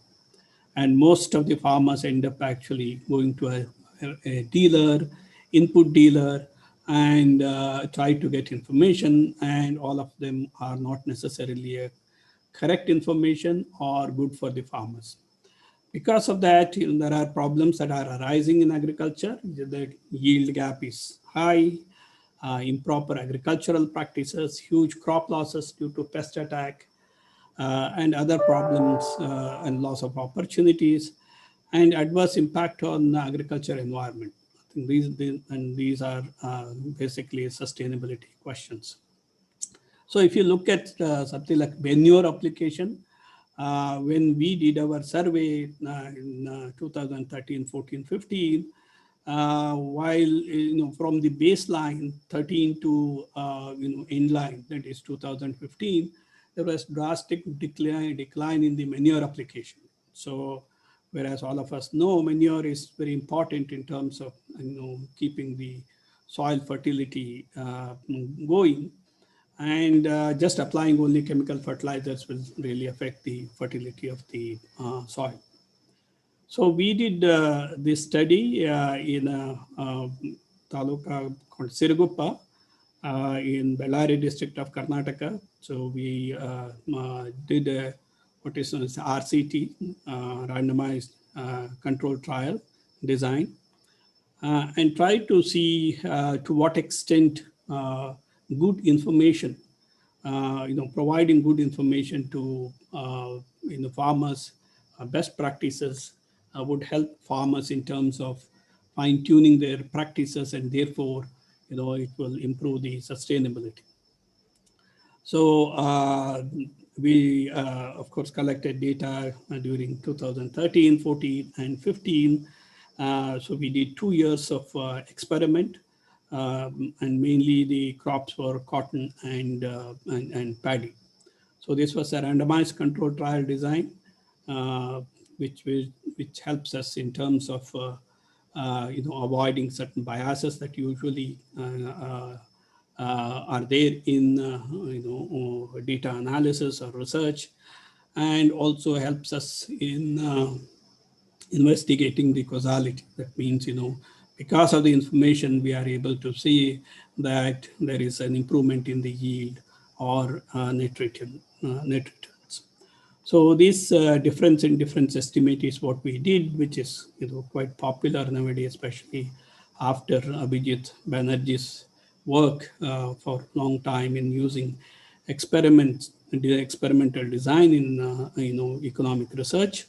So this is what the design that we had. This is the Siruguppa Taluk, where the shaded portions are the places where the experiments were done, and the gray shaded area is for the treatment gram panchayats, and pink shaded area is actually control gram panchayats. So the mode of treatment that we gave is, we had research staff who would visit farmers, provide best practice information on a regular basis. So every 15 days or a month or so, they will go there, they contact farmers and provide information. Apart from that, of course, we used to also have meetings with the agricultural scientists in order to provide information to farmers. So there was ESAP program, of course, the application which is available in Karnataka, and we used that application and used the tablet for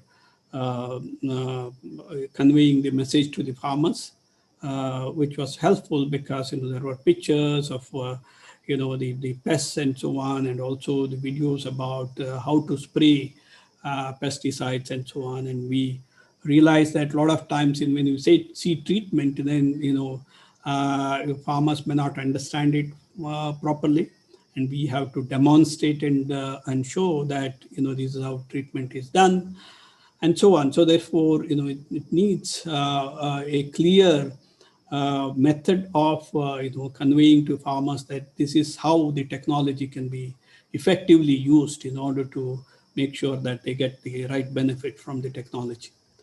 So they could ask question anytime. In fact, they could ask if they are able to send a picture of pest or so, then we could also contact the scientists and clarify what it is, and therefore, and also how to control it.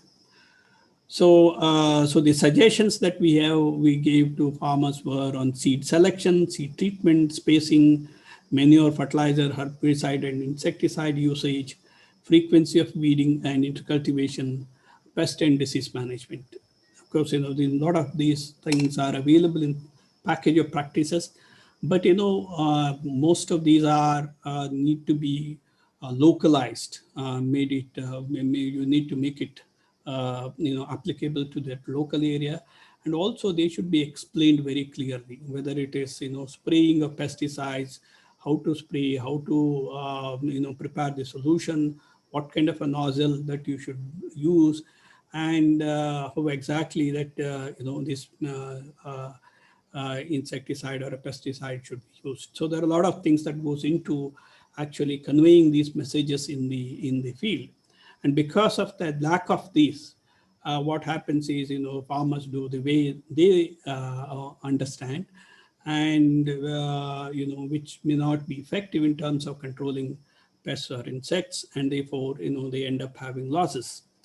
So we use the ICT in terms of tablets and of course conveying these messages to the scientists and getting inputs from them and so on. As a result, we could say that there was a income change, there was a reduction in the cost of production, yield improvement was there, and reduced use of harmful chemicals and fertilizers, because we could see that they over 1 year, or in fact by second year, they were actually moving closer to the best practices that we had suggested. So we did a DID analysis of the data, and here are some of the results. An important one to look at is this treatment time. You can see the yield increases. The photo for cotton, it's about 7 quintals, which is quite a lot. And cost decreases, you can see 4,143 rupees. Revenue increase is 28,000 rupees, and net returns is 32,000 rupees income increases. Similarly, for paddy, we can also see that there is an increase of about 4.7 quintals. Reduction in the cost was 6,230, and revenue was where revenue increase was 8,779, and net returns increase was 15,000 rupees. So therefore, one could also see the reduction in the fertilizer usage for both cotton and paddy. Insecticide usage also, you can see the the reduction in the insecticide use.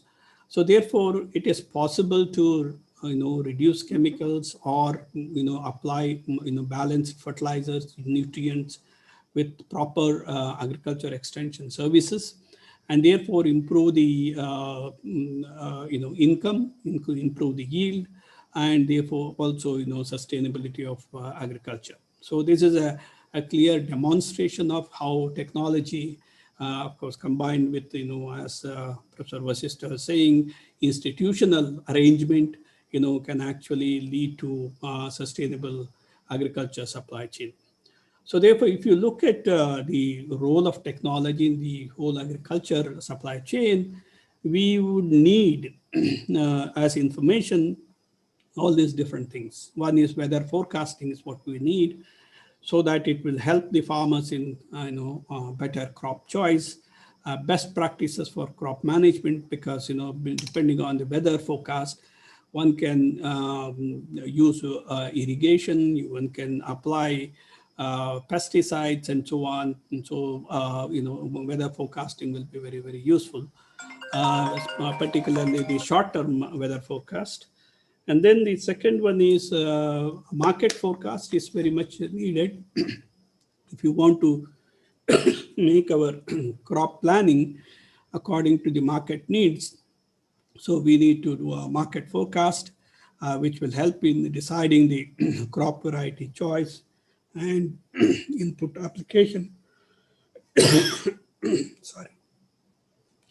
The other thing is nowadays there is a problem about the agriculture quality of the agricultural produce.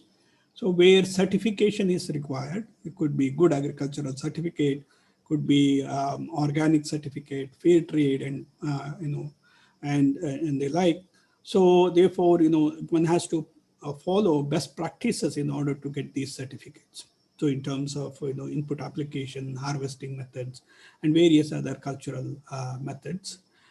And then, of course, in order to help understand crop condition and therefore, do a crop forecast and so on, we would need remote sensing technology, as well as, of course, the people could also use drones.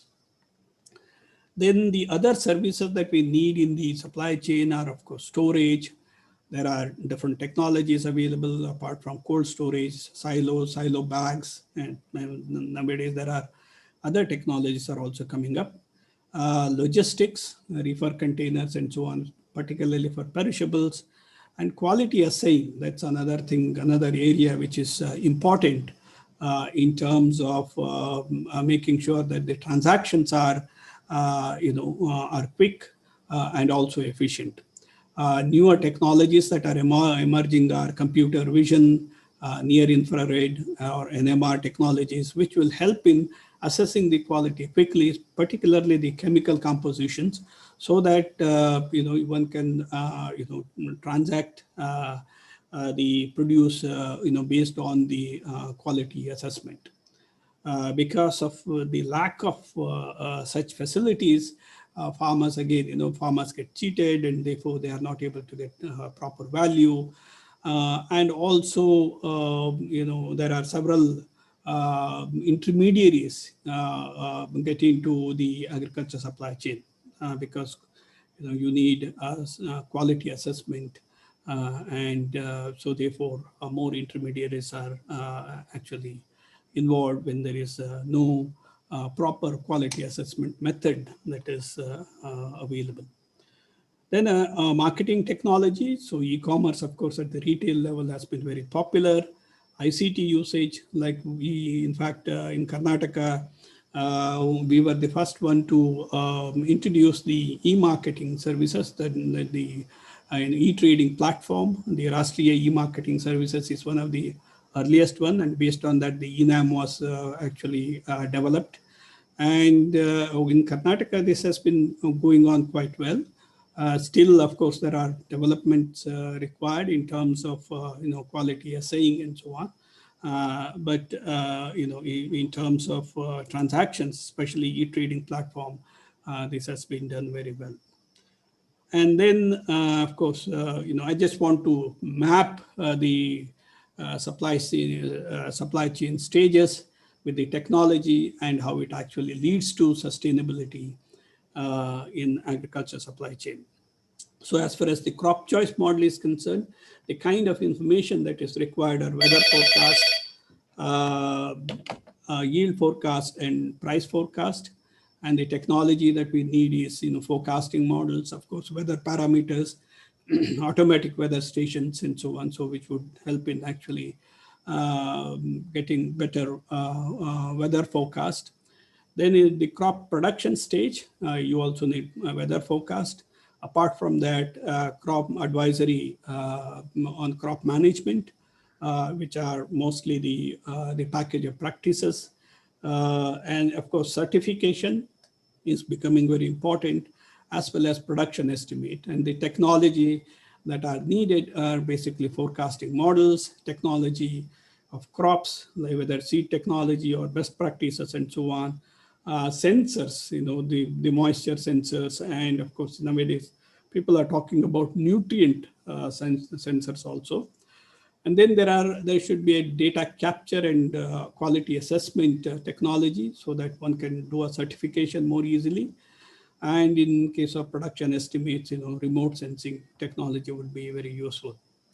So at the post-harvest management, storage, information and logistics, and quality of the produce, you need storage technology. Even today, we are struggling with having a negotiable warehouse receipt system because we do not have many of our warehouses do not really conform to the standard requirement of the warehouses, and therefore there are issues, and therefore transactions becomes very complicated. Otherwise, one can just use the warehouse receipt itself for transaction in the marketplace.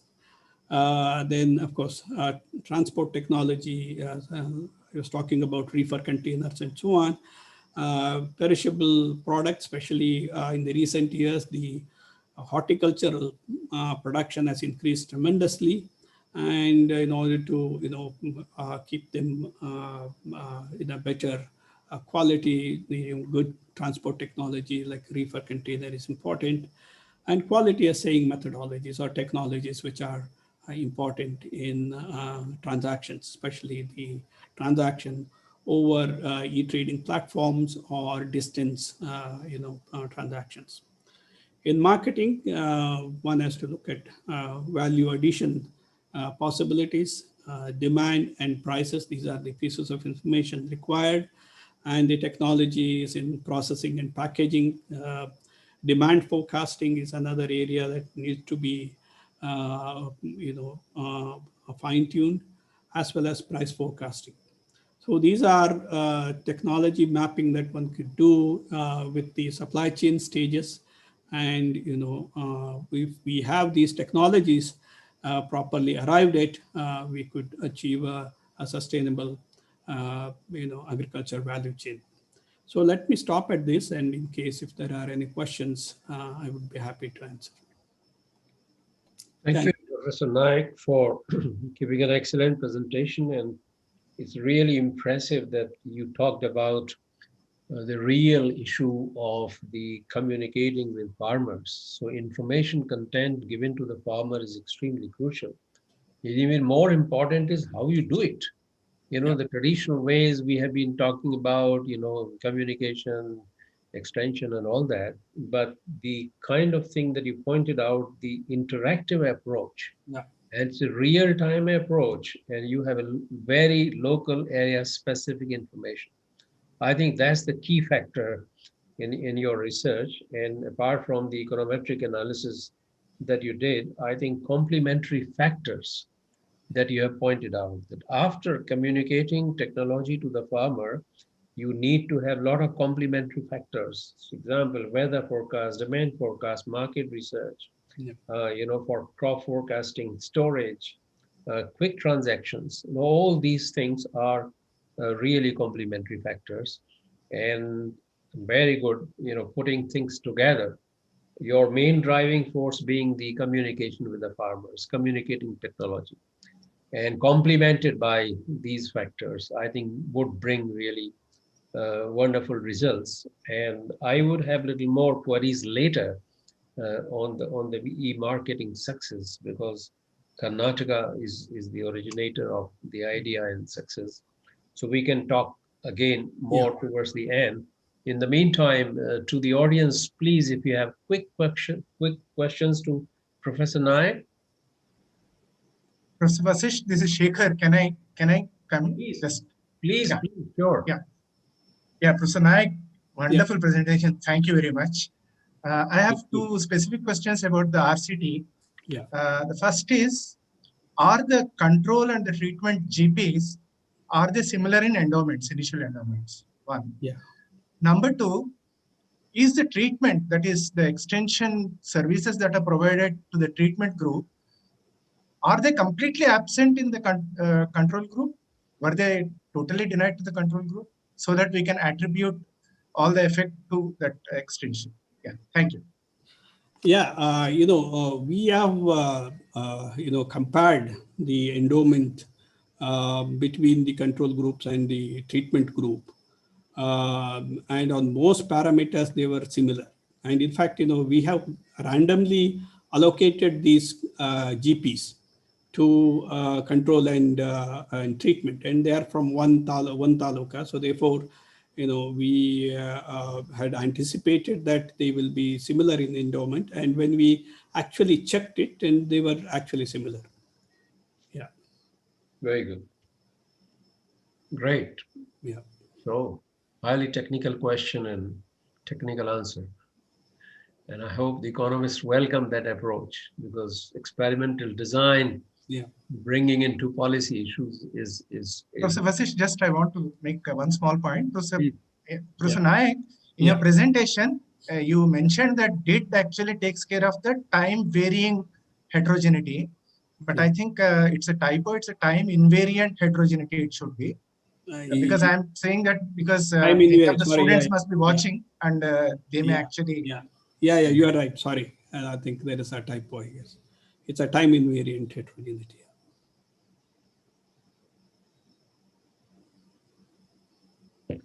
All right. So we can come back to more technical questions. Professor Ghanshyam, is there anything else that you are able to? No, sir. No, sir. For right now, there is no question to Dr. Wonderful. Naik. So we move to the next panelist, and thank you very much, Professor Naik. Thank you. For a wonderful presentation.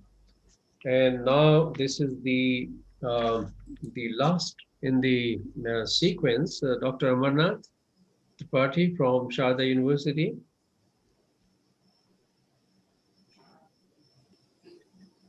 Yes. Thank you, sir. Thank you.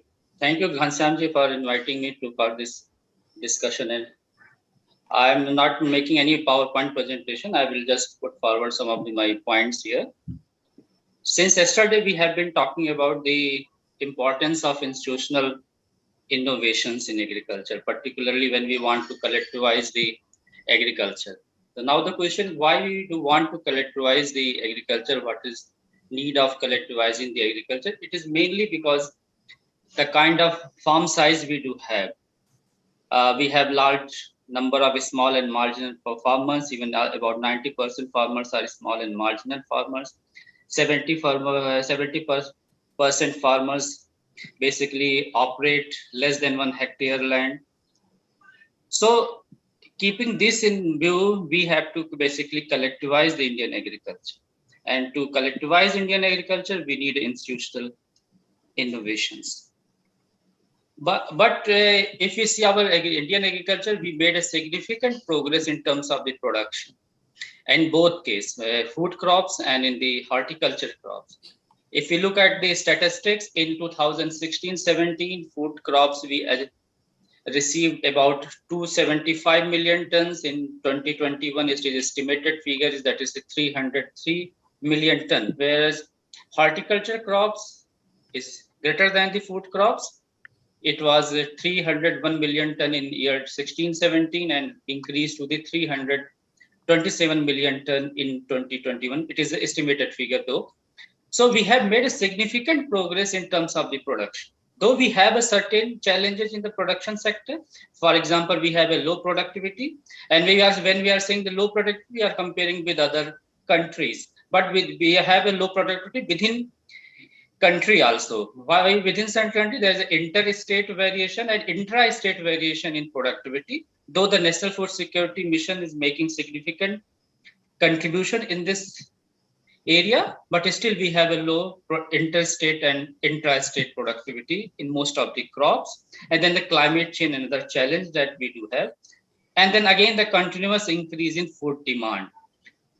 But the kind of technology that we have, the research, agriculture research, development, seed development, so we will able to increase the production if we keep improving the technology. But whatever product improvement we made in the production sector, that has not translated in the farmers' welfare or farmers' income.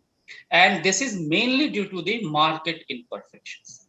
Though we have a minimum support price system, but minimum support price system, we all know, it will help when the government will procure the crops.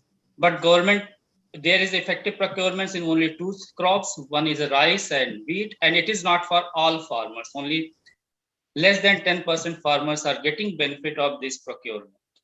Even in National Food Security Mission, it has been mentioned that we have to diversify our food basket from fine cereals to millets, but yet not many states has started. Only 1 or 2 states, for example, Karnataka, Odisha, they have started distributing the millets.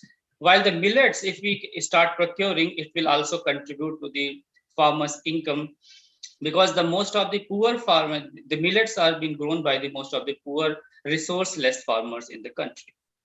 So this is the one scope where we can provide the right price to the farmers through the MSP, but there is a limited scope.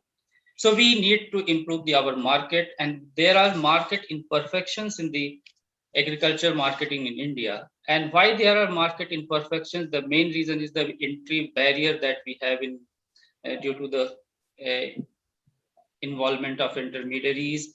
Then factor market imperfections, where we all know the credit, most of the credit source of the credit is in farmer sectors. So farmers basically they have to get the credit from the informal sources, and then again they will have to depend on the intermediaries. Then in lack of infrastructure, then information gap, that the last presentation Professor Gopal has already explained that kind of information gap we do have in both price information gap and price discovery. So all of these, because of these market imperfections, the farmers are not getting right price, and farmers are not getting right price. So whatever improvement will make in the production sector, that will not go into realize or translated in terms of the farmers' welfare, farmers' income. In past, several initiatives have been taken by the central government, starting from the Model APMC Act. Then in 2017, there was a Agriculture Produce Livestock Model Act. Then Lease Marketing Act, also initiated by the NITI Aayog. Then the recent farm bills. So many initiatives have been taken by the central government, but yet we still are facing the market imperfections in our system. But during the lockdown last year, what we have realized that the direct marketing has made a significant contribution in terms of the agriculture market. And we have seen two types of direct marketing during the lockdown previous year. One, direct marketing, where farmers themselves took their produce to the urban cities. It has been noticed in the small cities, for example, in Varanasi, Faizabad, like small cities, we have observed that the farmers brought their produce in urban centers, urban houses themselves, and they are selling. But this is mostly the distress selling we have observed. And then there is also, we have observed some of the other cases. For example, we have observed few cases in the Maharashtra where farmers took their produce to, like they are basically the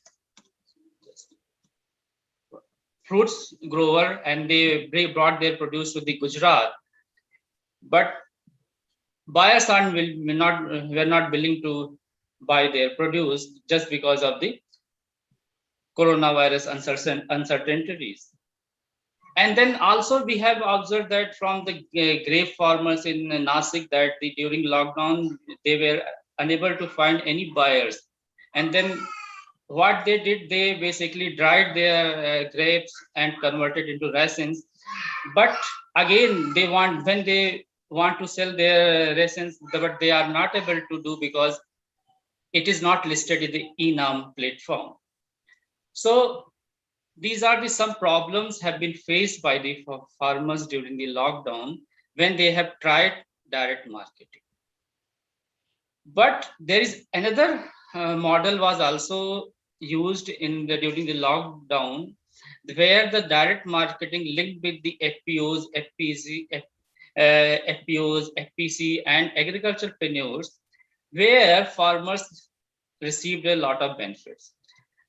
Like in Maharashtra, one FPO has aggregated produce from the farmers, and they started selling directly to the societies.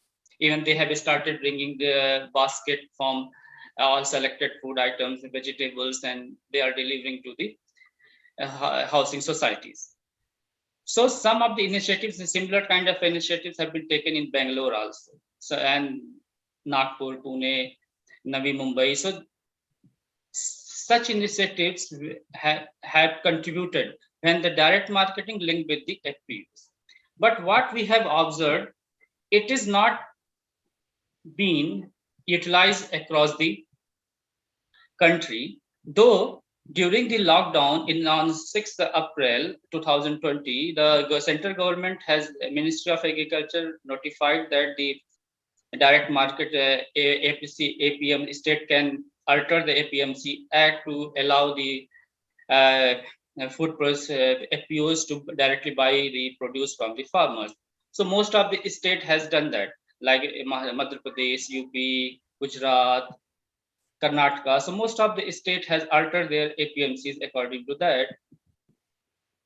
But what we have seen, it has not been, though some of the pockets have realized the benefit where the direct marketing happening through the FPOs, FPCs, but this model has not been adopted across the country. The main reason was the limited presence of the FPOs. So this is the another concern. So in the end, I just would like to conclude with that the direct marketing through FPO is basically could be a viable option, but there are some limitations. What are these limitations? The first point is it is not easy for individual farmers to participate in direct marketing due to logistic cost and availability of limited varieties. Those farmers who are already in network with FPOs, FPCs, cooperatives, and agripreneurs are realizing the benefit of the direct marketing. Hence, all farmers need to bring into the network of these institutions. Similarly, the reasons where institutions like FPOs, FPCs, aggregators, cooperatives, and agripreneurs already exist, that this type of direct marketing model where did well, but where the reasons where these type of institutions are not exist. For example, we have noticed in Jharkhand, Bihar, even the UP, such organizations, existence of such organizations are very limited. So farmers are not getting such benefit. So this is the basically, though this model has some provided viable solutions, but for the limited reason. So if we want to scale up this model, so basically such institution needs to be developed across the country that I would like to mention. Yeah, thank you, sir. Thank you, Dr. Tripathi. Very interesting points made, and I would especially draw attention to two things that you mentioned, among several others, of course. The procurement of the so-called coarse areas, the doubling of farmer committee prefer to term it as nutri-cereals, because they are very nutritious. And you are right, absolutely, there is bias, procurement bias. And one of the reasons is that not enough attention has been paid to these areas which are by and large rain-fed. So it's a larger issue in terms of development strategy. And two, the demand factor. The demand for these so-called nutri-cereals is a constraint. And this point has been in a larger context raised by Dr. Anjani Kumar, because why is it that with rising incomes, the nutrition basket has not improved? So these are much larger issues, but certainly there is a production bias. And one of the reasons is the shelf life, shelf life of these coarse cereals is very limited. Wonderful. And the second point that you made is very important, the scaling up problem, because institutional presence of FPOs and other institutions is very, very crucial to link the individual farmer with the market. And if it is missing, then direct marketing will have a very limited role. Wonderful. Very interesting observation you mentioned. And it is, of course, successful on a very limited scale in certain areas, not all. And you have already very beautifully described that, lots of states, it is virtually non-existent. Thank you very much for bringing out these interesting points. So audience, please, if you have quick questions, so we will follow any quick question to Dr. Tripathi, and then we come back to the circle, to begin with Dr. Anjani Kumar. If there are more questions for him to answer, then I would use the limited time for my observations. Dr. Ghanshyam, anything coming up? No, sir. Till now, there is no question to Dr. Tripathi. Okay, no question. Then we we come back to any. So let me have a very quick round. Again, any questions to Dr. Anjani Kumar so that you take best advantage of his presence around. So he would be the best person to directly answer. Then we talk about other things. I quickly go through it. Any direct question to Dr. Anjani Kumar? Any direct question to Dr. Sekhar? We follow the same sequence. Okay, to Dr. Kamlakar, to Dr. Naik, and to Dr. Tripathi. Dr. Ghanshyam, anything coming up? No, sir. Okay, good. So I would call this experiment to be... Sekhar sir has, he is raising the hand. Maybe he has some question. Sure. Welcome. Actually, I thought first let the participants ask any questions if they have. So I detailed myself. Actually, I have one question to all the panelists, particularly Dr. Anjani Kumar also mentioned this, Professor Naik also mentioned this. It is about extension. And also you, the chair also has mentioned the importance of extension. I think our traditional model of extension, travel and visit and kind of even recently Kisan Call Center and stuff like that, do not seem to have worked because any scheme you take, whether it's crop insurance, whether it's input related schemes or output price related schemes, when you do a survey and ask the farmer why you are not actually able to avail benefits of a particular scheme, the majority, almost more than 90% of the farmers say they are not aware of the scheme. So is there a way of actually thinking, because Professor Naik also mentioned private extension agents, but the point is, my own thought is that can we adopt this LIC model? Let me explain what it means. In LIC, the insurance products are devised by the Life Insurance Corporation of India, but actually the dissemination of knowledge about those products, what those merits of each of those products and demerits, is actually done by private agents who have some kind of incentive in doing that. So can we actually think of such a model for extension in India where local unemployed youth can be picked up and they can be given some kind of insurance by the government, and then spread awareness about various schemes, their merits, and also hand-holding, because some of these schemes require have transaction costs of filling up forms and going to a bank. So can this be worked out? And your thoughts on that, please. This is a very wild idea, but I just want some of the panelists to... Okay, shall I go first? Yeah, please. Yeah, we did, in fact, in our own experiment, we did try at the second year, at the end of the second year, we asked the willingness to pay for this service. And we could see that, yes, people, farmers started saying, yes, we could, pay for this service. It may not, completely cover the cost, but certainly, they were ready to pay. Let's say if we had asked in the first year itself, in the beginning itself, they would have probably said no, because, they feel that number one is, it's the government's duty to provide information. Number two is we don't know how good the information is, how useful the information is. So therefore, they will not be willing to pay for it. But let's say if you work with farmers and, maybe after a year or two, after 2 years, the farmers were so happy that even after our project got over, they used to, call our research staff and ask for, the information or advice. So therefore, there is definitely a market. But the thing is, one has to have that patience to develop that. Most often, of course, there were some experiments done earlier and so on by various companies also. They did not, they could not, really make it viable.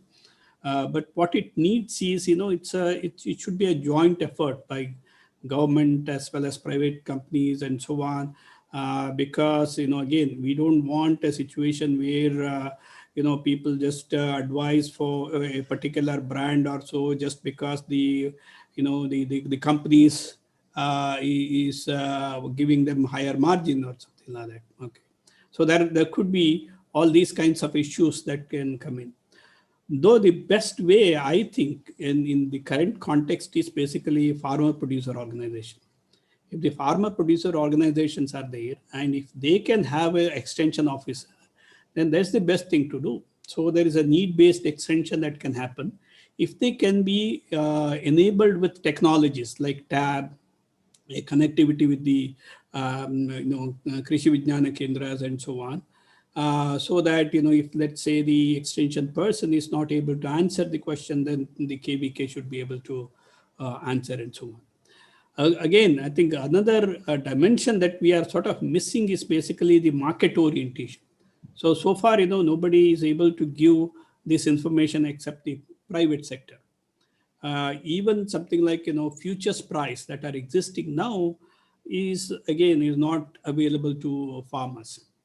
So therefore, the market side of the information is really, is not reaching the farmers.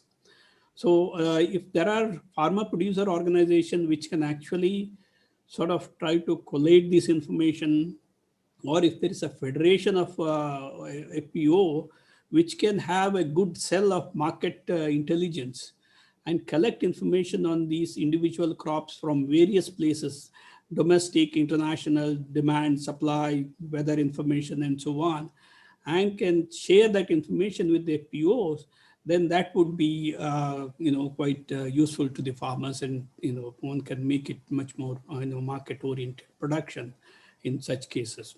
So there is a tendency to think in the government system that you just make a website, create a website, farmers will come and get it, or you have a helpline, then things will work.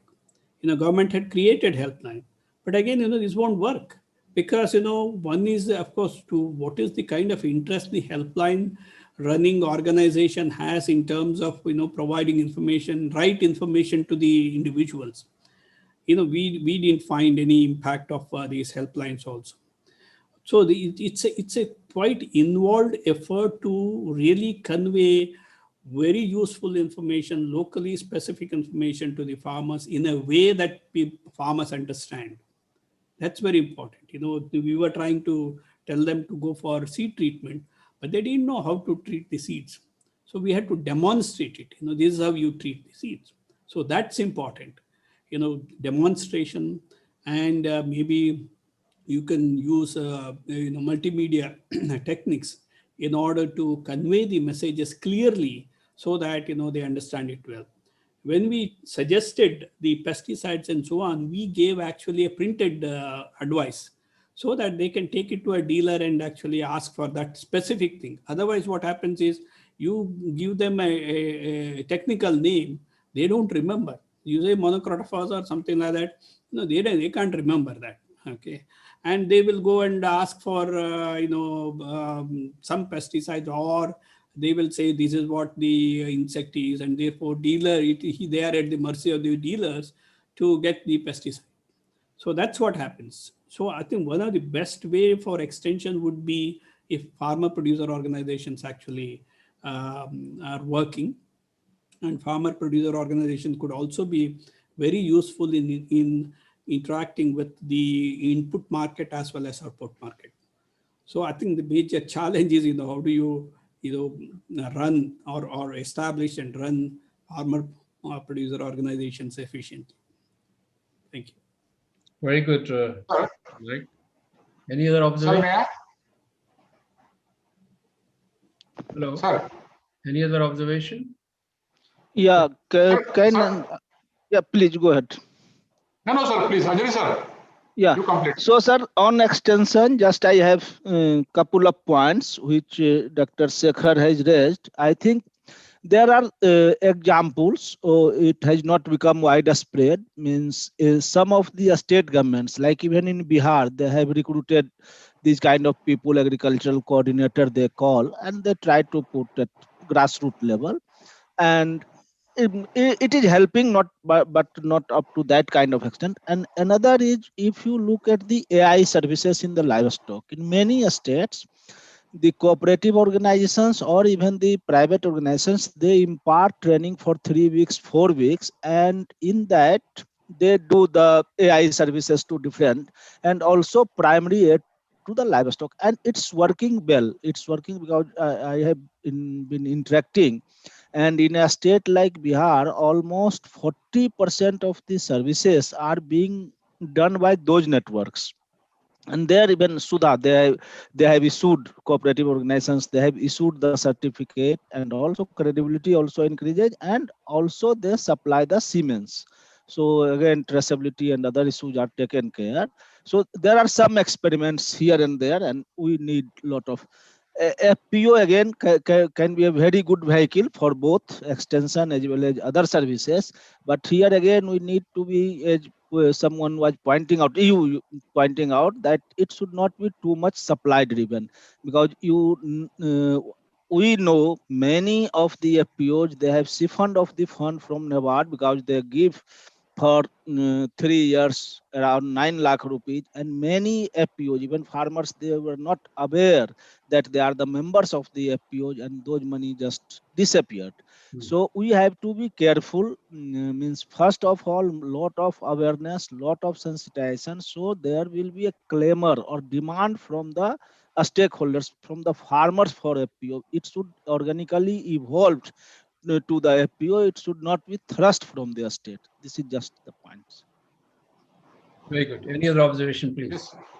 Yeah, respected sir, in addition to Professor Anjani Kumar sir, as there is a program ration balancing, there is a local resource person, Anjani Kumar sir is aware of. These 40,000 LRPs were trained under the World Bank program of National Dairy Plan 1. And they have been really doing well. Even AI services training is also being given to them, and how the local practices can be utilized in order to, in terms of the various diseases in animal are been also been taught to them, and they are working very well. We have visited the Maharashtra, the Vidarbha Marathwada Dairy Development Project, just we have evaluated last month only. And we have seen that the rural youth are been doing a very well job. I think there need to be a consistency in the planning of making this kind of a local graduates, postgraduate, through training to make available through the agriculture extension services. Even they provide the marketing, the aspect also. Because as such, government ratio of the agriculture extension in India is 1:1,162. It is very high because one extension worker cannot capture the need of all the farmers which comes into. So we cannot depend on this FPO, of course, but we need one more supportive system where the rural youth can get some kind of job, some kind of remuneration, so that some kind of balance can be making in rural and urban. Yeah, thank you. Okay, thank you, Professor Kamlakar. And now let me chip in here. I wouldn't mind deviating from the usual role of a chair and summarizing things and all that. I think this was more exciting, participative kind of thing, reactions and answers. So let me, deviate from that norm. And before I forget, on the last point of discussion with Professor Sekhar raised, and we had several reactions from Professor Anjani and Professor Kamlakar. My, feeling is, after listening to the panelists, I think there is still scope to go back to the old thesis of interlocking of factor markets, because one solution doesn't fit, all India situation. It's a tremendous variation. Somewhere you find FPOs are strong, somewhere you find that the gap is too large. I think this I put forward to your consideration, please, because all of you, I'm a retired person and I'm little not in touch with the latest scenario. Now you scholars are very active in your field and also interacting with the ministry.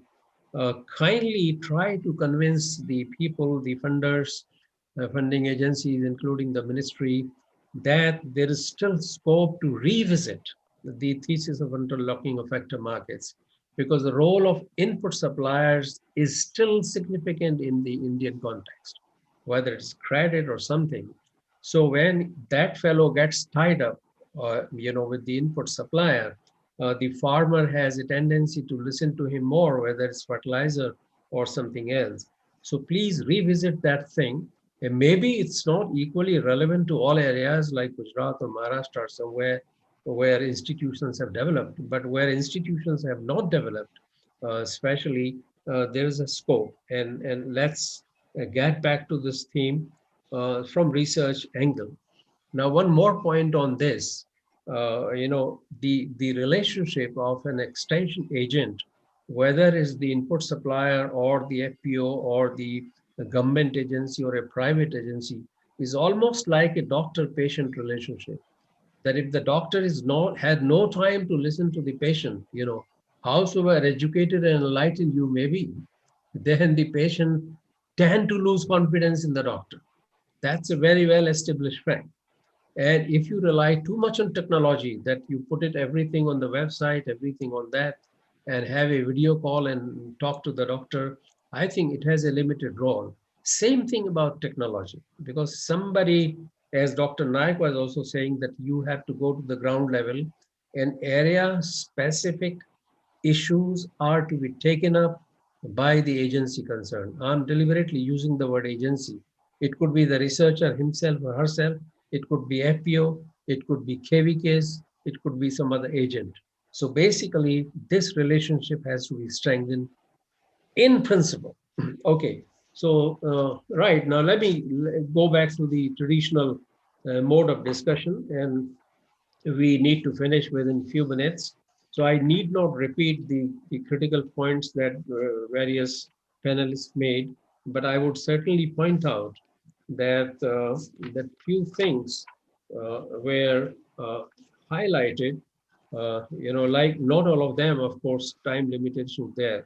And I very much appreciate, coming back to Dr. Anjani Kumar's presentation, it's a highly valuable research in terms that the investment in R&D is poverty reducing, inequality reducing, because the marginal return on the low growth areas of it, or the eastern region especially, is very, very high.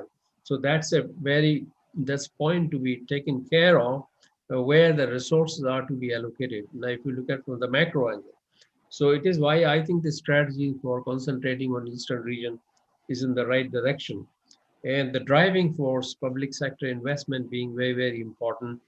This has been highlighted in previous research, but I think bringing it back to the focus is a very important contribution. I will again limit, because he has made several points because of the paucity of time. I am very keen to know more research on the horticulture sector, where private sector's contribution is very significant. But the question would be, in research, private sector's contribution is very important. The linking of farmer with the market. I think that given the overall scenario, and this partly touches upon Professor Shekhar's subject also, that undue focus, I think we are expecting too much on food processing, especially in the perishable goods. The real crux of the Indian situation is still the marketing of fresh product. And if you can ensure farmer a reasonable price for his fresh product, I think we will go a long way. Now, I am not even for a second trying to diminish the importance of food processing, but I would say that let us not lose sight of this fact. And this has an implication to the contents of the supply chain, because supply chain is a much wider terminology. So what are different links, stages of supply chain? And if you look at, I had the opportunity to participate with various experts in the Doubling of Farmer Committee, and one of the experts, has been repeatedly pointing out that please focus on the fresh product. And the moment you focus on the marketing of the fresh product, you look into the infrastructure, revisit the infrastructure. And undue focus has been given to cold storage, because of course we are still shortage of large cold storages, but what you need is the close to the farm, like cooling chambers, packing chambers, and then taking it to the market. So that is the most critical thing. And reefer trucks, there is a tremendous shortage of reefer trucks, because even if your product travels, say, from Punjab to Mumbai, and you can still make money, and the farmer can still get the higher price compared to the earlier situation, it should be welcome. So basically, revisiting this entire scenario in totality would be helpful. So I put forward this point to your kind consideration, because you're all active researchers, unlike me. So please, just wherever you get a chance at the right platform, go back to this situation. All right, and then we had the problem of scaling up to Professor Shekhar's presentation. I'm still really wondering that why is it that the medium and big size entrepreneurs are not taking so much interest in food processing? Because still it is in the micro units, and as you know, they create more employment, but their limitations are tremendous. So scaling a problem is a mystery. And if you think that you focus only on that and PLI and all that kind of thing, I'm really not too sure about the degree of success, because yet to be seen. It's a gray area, because it's yet to come, but it is a point to be taken care of. And as you know, various scholars, including Panagria, has pointed out that size, incentives to give size-wise is the time to dilute those kinds of things, at least.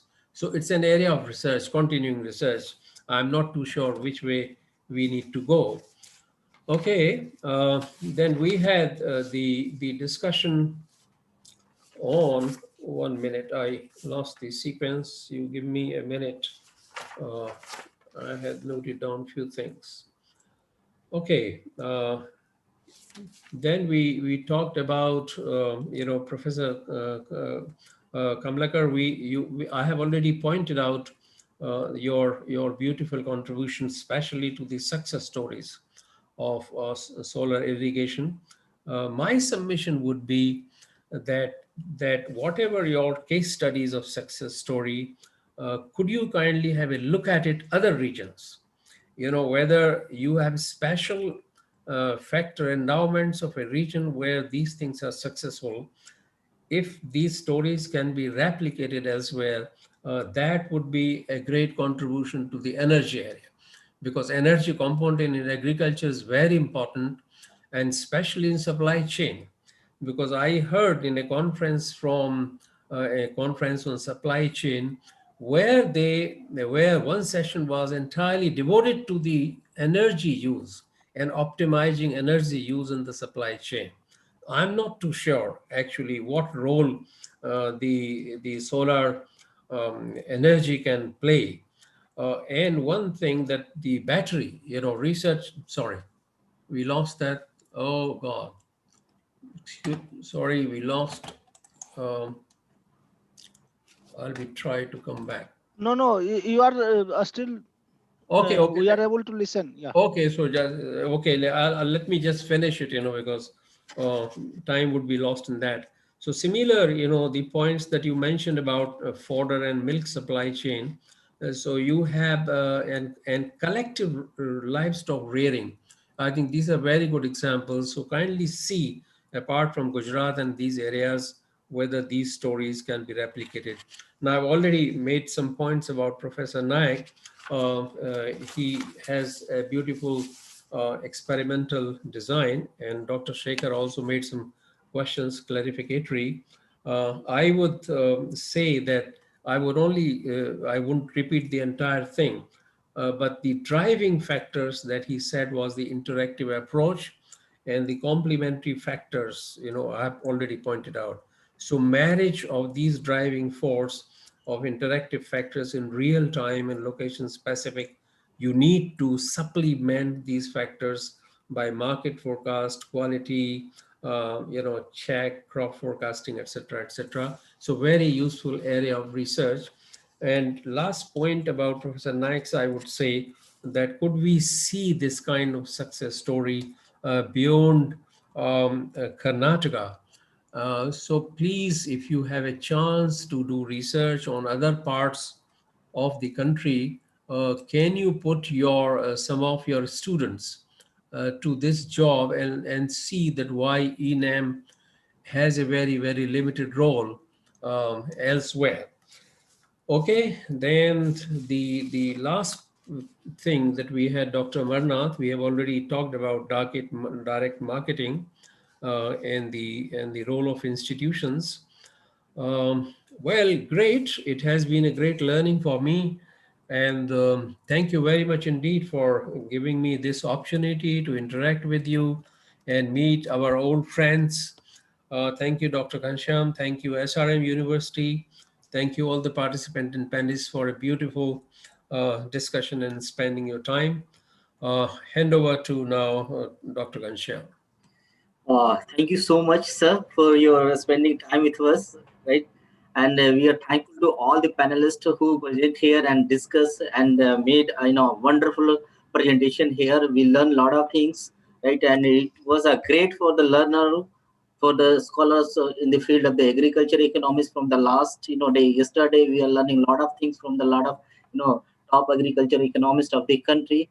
I'm really thankful to you, sir, for accepting my invitation for sharing the session. I'm really thankful to the Dr. Anjani Kumar, Dr. Gopal Naik, Professor C.S. Sekhar, Dr. Kamlakar, and Dr. Amarnath Tripathi to present here and discuss and participate in this panel discussion. Thankful to all of you. Thank you so much, sir. The next session, I would like to request Dr. Amarnath Tripathi to be there at 2:30, so we can proceed at 2:30. Thank you so much, everyone. Thank you very much. Thank you. Thank you. Yeah, please take care. Be careful. We will meet soon. Yeah.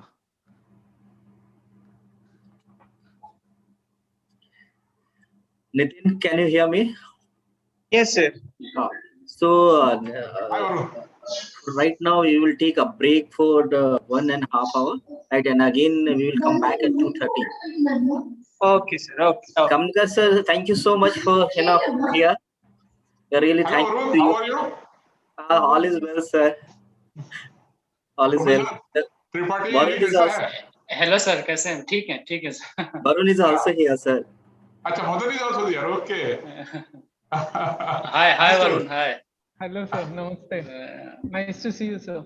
Thank you. Yes, nice to see you all, and please be careful, Dr. Amarnath. Yes, sir. So you are also being now.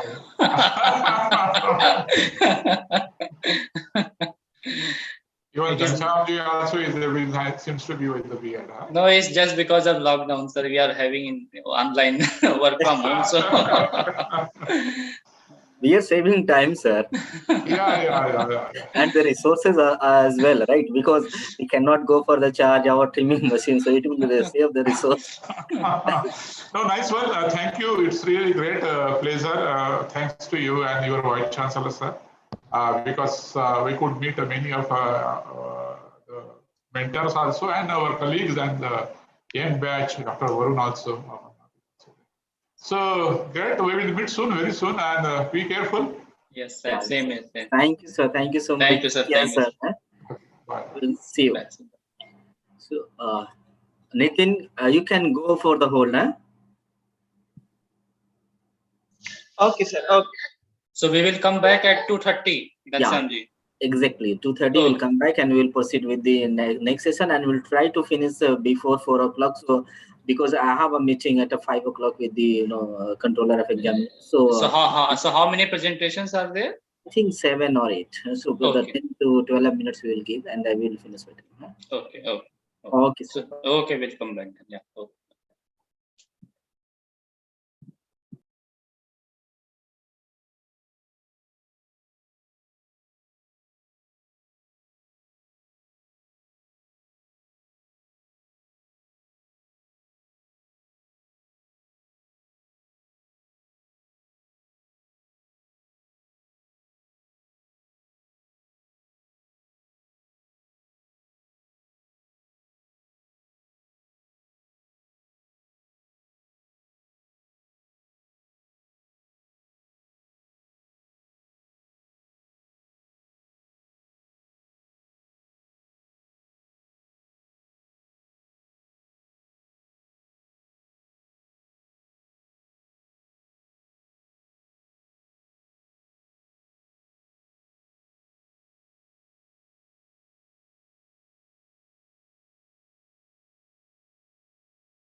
Dr. Tripathi, are you there?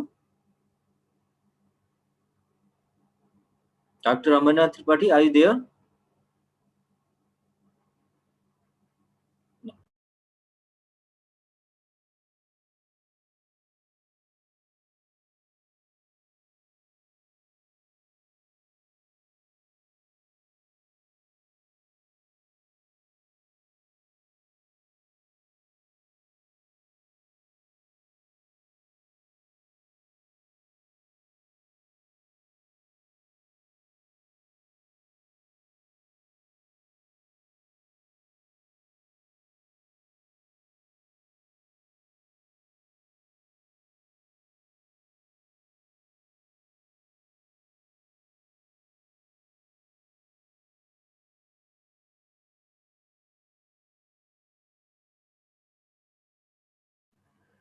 Sure.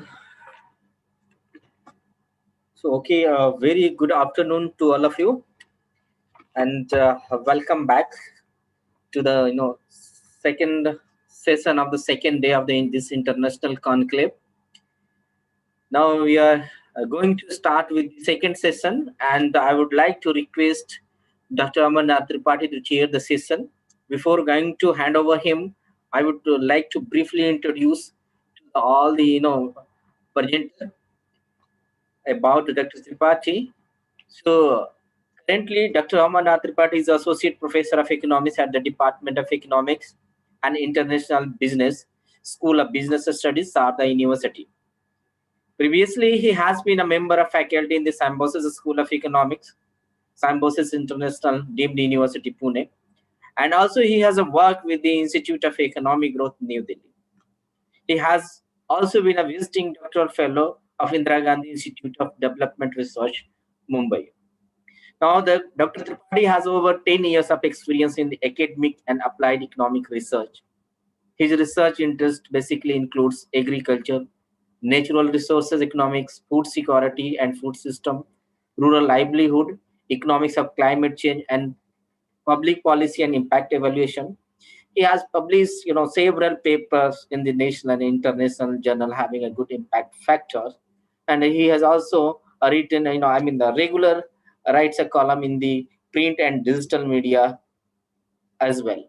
So with only this brief introduction, I'm just going to hand over you, sir. So we have a 7 presenter in this session, but I just got call from the one presenter, first presenter. Now, due to COVID again, she is unable to present. So you can just proceed with the second one.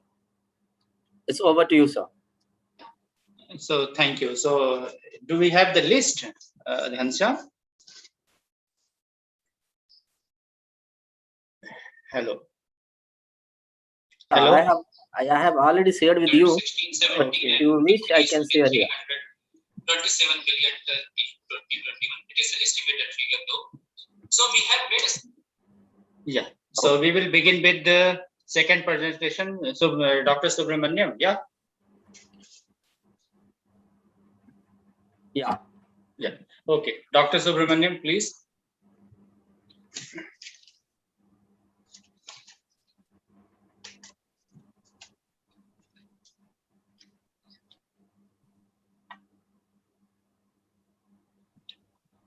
So please 8 minutes for the presentation and 2 minutes for the question answer session so that we can have all presentations within the time. Yeah, Dr. Subramaniam, please.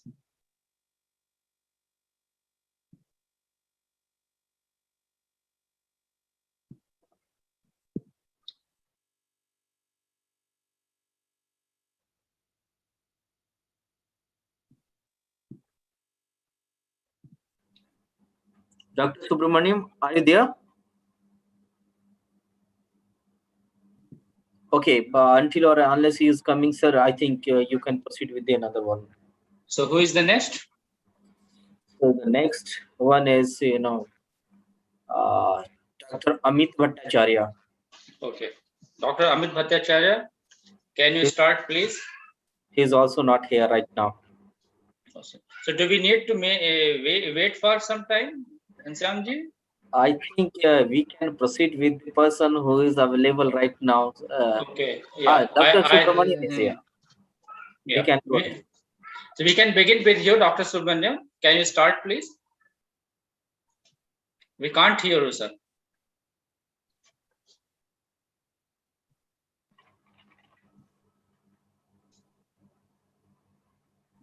Dr. Subramaniam, can you unmute yourself?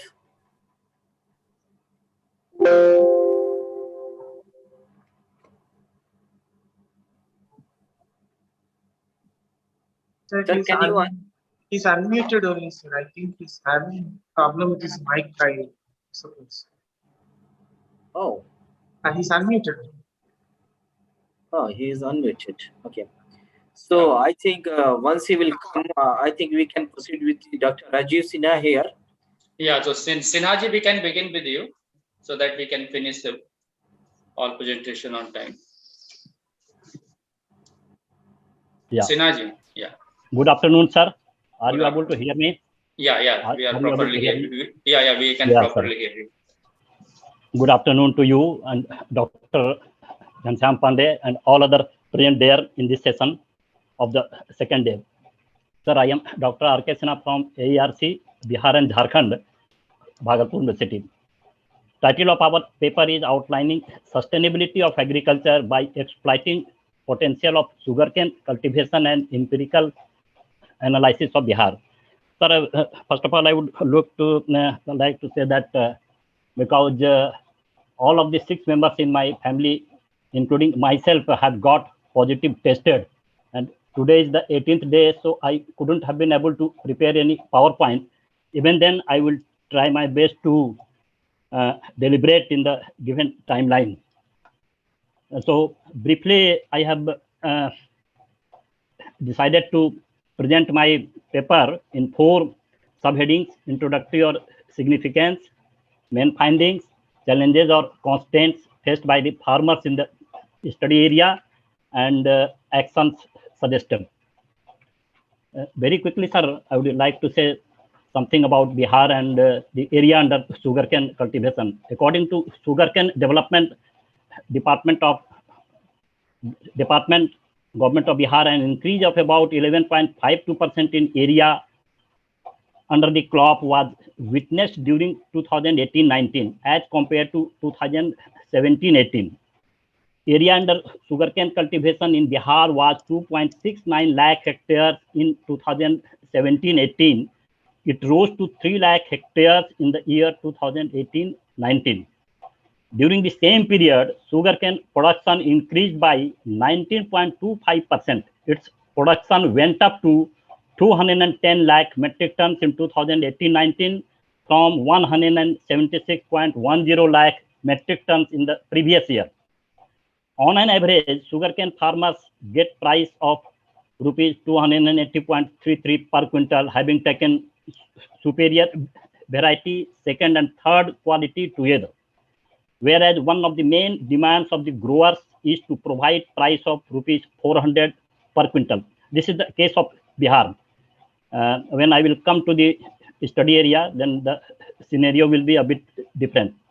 Areas under sugarcane in Bihar had shown gradual increase during 6 years period, right from 2009-10 to 2014-15, except decline of 30,000 hectares and 2,078 hectares in the years 2011-12 and 2014-15 respectively, as compared to figures of preceding years. And with a CAGR of 17.15%, area under the crop increased from 116,000 hectares in 2009-10 to 256,000 hectares in 2014-15. Out of the total area of 47.74 lakh hectares under sugarcane in India, that is, the data is up to 2017-18, Bihar's share was 2.43 lakh hectares, that is 5.09% only. As far as production is concerned, out of the total production of sugarcane in India, estimated at 3,550.90 lakh tons, Bihar contributed 165.11 lakh tons, that is 4.65% of the total. And as far as the productivity is concerned, Bihar stands at 13th position from out of the 20 sugarcane producing states. It had been 67.9 tons per hectare as compared to 74.4 tons per hectare as national average. Very quickly, sir, I am coming over the findings of the main paper. Out of about, actually this paper is based on the empirical analysis done by our team during the course of a study, extent of erosion into profitability and market imperfections in Bihar. That study was undertaken at the behest of the Ministry of Agriculture and Farmers Welfare, Government of India in the year 1920. So it is based on a part of that study. I am not going into detail of the methodology. Main findings: out of about 46,000 acres under sugarcane cultivation, falling under CR of Hasanpur sugar mill, spread over 4 districts, namely Begusarai, Samastipur, Khagaria, and Darbhanga. About 20,700 acres, that is 45%, fell under Begusarai district, the district from where we had taken the sample, one of the districts. The region falls in agroclimatic zone 1, known as Northwest Alluvial Plain. The crop is being grown in this region since the last 6 decades. Despite the productivity of sugarcane in the state has risen by 3.80 times, a gentle decline in production of 1.8% has also been observed after 2016, that is during the last 6 years. One of the major reasons responsible for decline in production can be attributed to lack of required and assured irrigation facilities in the region. Sir, Hasanpur Sugar Mill, one of the mills, the case study of which was undertaken by us. Hasanpur Sugar Mill, a unit of Magad Sugar and Energy Limited, located in Samastipur district at a distance of 2 kilometers from Korai village under Begusarai district. And the border of Khagaria district starts at a distance of 5 kilometers from there. Border of Darbhanga district starts at a distance of about 25 kilometers from the mill.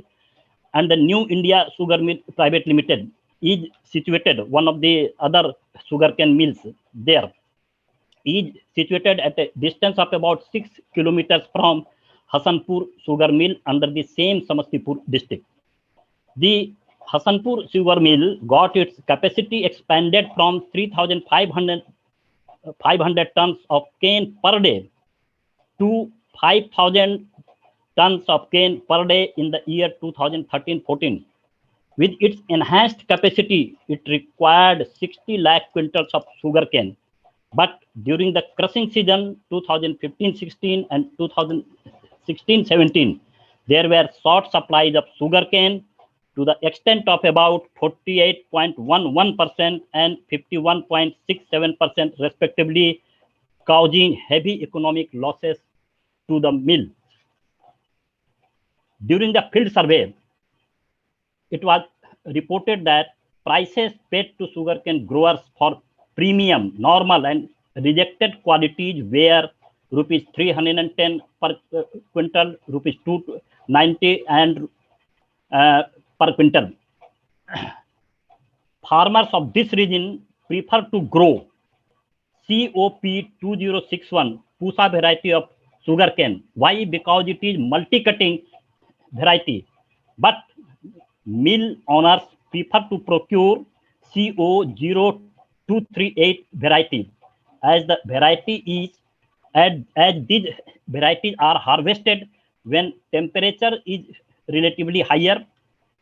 By the time temperature of the environment becomes high, significant quantities of the crop is destroyed by blue horses, boars, monkeys, and jackals. And sir, you know that this multi-cutting variety, it is profitable from the point of view of the sugarcane growers, but it is not profitable from the point of view of the mill owners. So they oftenly used to advise the farmers to change the variety every 1 or 2 years. That is very difficult to be adopted and accepted by the farmers.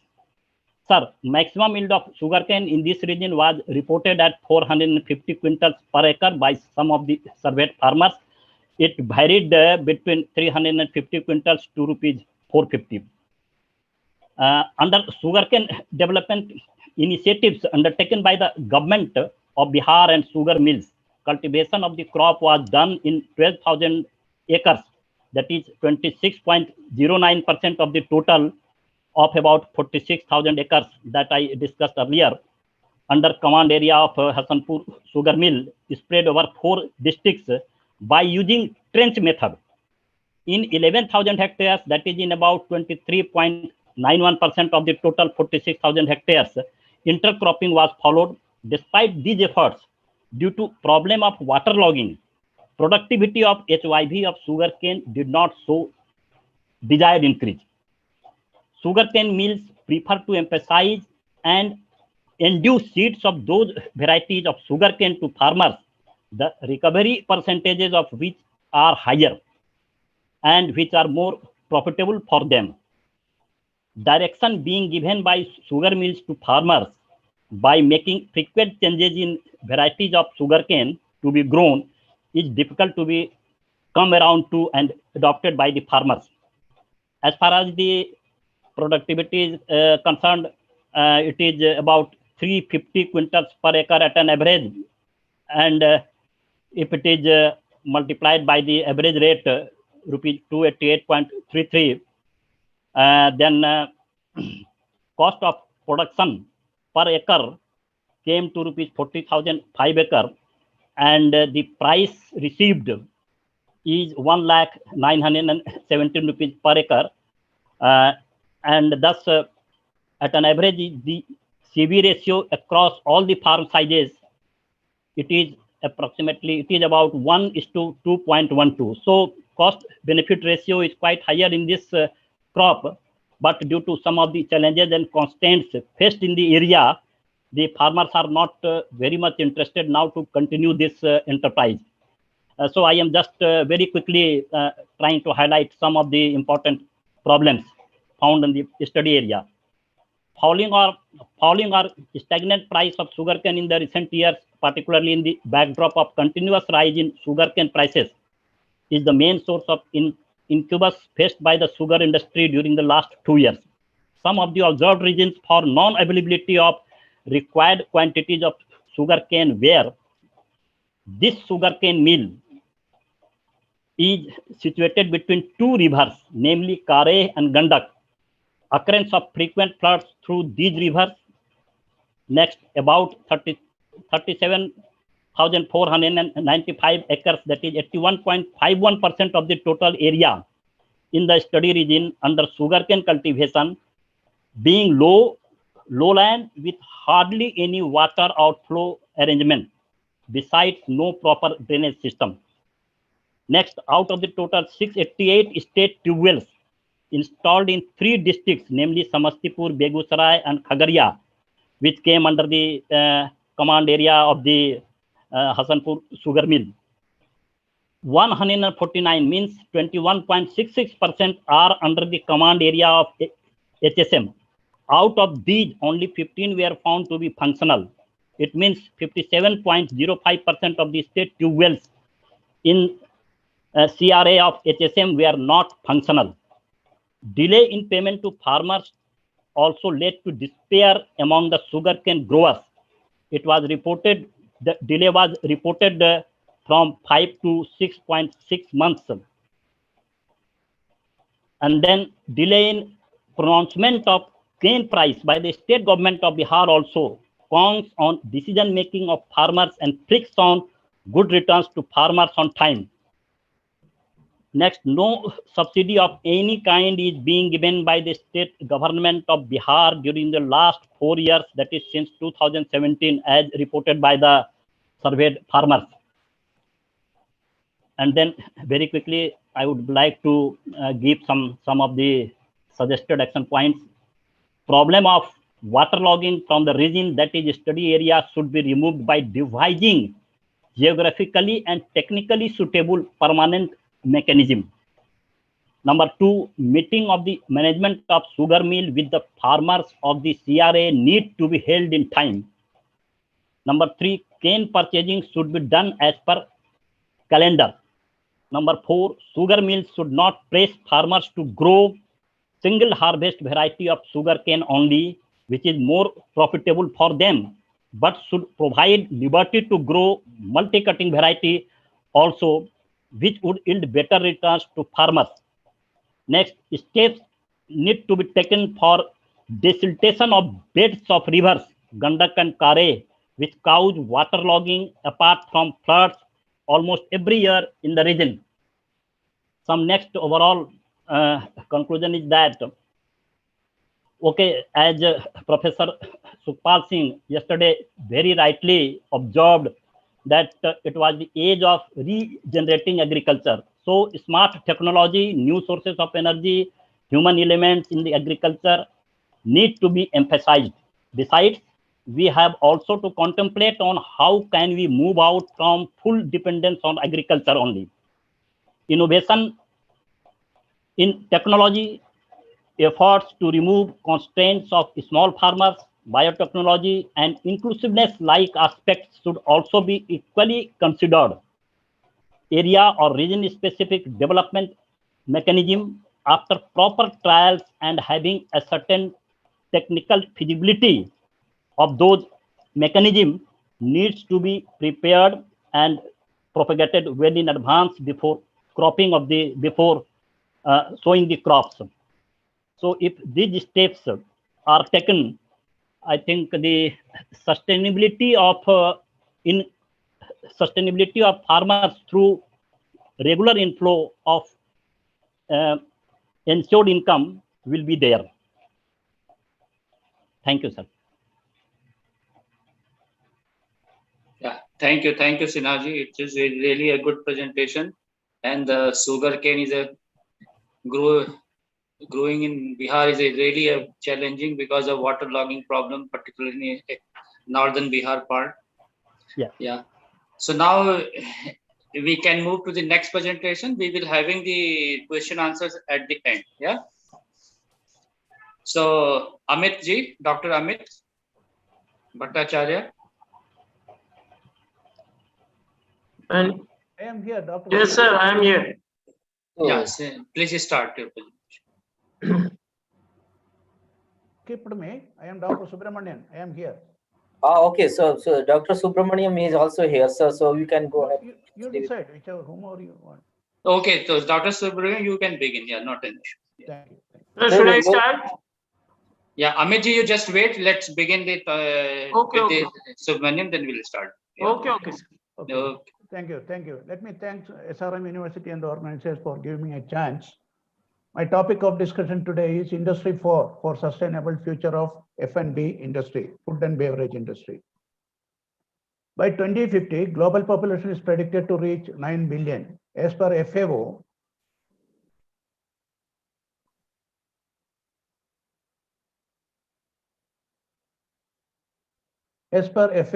food production needs to be ramped up by 70% to meet the extra demand. As a result, food industry would get incredible opportunity to grow. At the same time, there will be a lot of pressure experienced due to improved food safety and production, optimized usage of resources, decreased wastage and greenhouse gas emissions. F&B industry, it is essential to monitor manufacturing processes to ensure food safety and production. Additionally, monitoring helps to retain customer base, establish trust, build brand equity, avoid recall. Factors concerning food safety, growing size of population, scarcity of natural resources, globalization, and sustainability. Effect of globalization, all of us know it, change of attitude of customers, trends of consumption and buying patterns, products to be more convenient, personalized, and sustainable. Food safety specific requirements are hygienic and pollutant-free manufacturing processes, transparency of processes, and product traceability to help recall. Prediction problem in order to take advance action. Regulations in F&B industry are food safety regulations applicable to the entire supply chain, environmental and sustainability regulations to contain environmental impact, additional regulations due to globalization. Now, there are 4 generations of industry revolution. Industry 1, Industry 2, Industry 3, Industry 4. The enablers are given just under each diagram. Industry 4, I am specific on that. It is the 4th generation of industrial revolution. It is relatively a simple concept. Since I am with the computer science and engineering background, I can just tell that others should not feel it is a complex situation. It is not so. It involves integrating recent technological developments in digitization, such as cloud computing, Internet of Things, robotics, virtual reality, and artificial intelligence. It provides smarter solutions to for industrial processes. Why is it important in an industry? Combination of robots, artificial intelligence, complex algorithms, what you use in computer, does take proactive decisions even before the operation manager realize decisions are needed. Machines that communicate to each other and take automatic action about the goods produced. machines that drive themselves and forewarn the operation manager about their breakdown before they actually do so. Industries 4 are deployed in high-tech industries such as aerospace. My industrial background is from aerospace, automotive, and pharmaceutical to improve production as well as productivity, quality, and profitability. Automates manufacturing processes except mundane manual jobs. Adopted in F&B industry as processes and technologies contributing to the businesses have become available at affordable cost. That is very important, at affordable cost. Industry 4 is efficient management of business processes covering the entire supply chain. Technologies of digitization processes are big data analytics, Internet of Things, cloud computing, artificial intelligence, machine learning, robotics.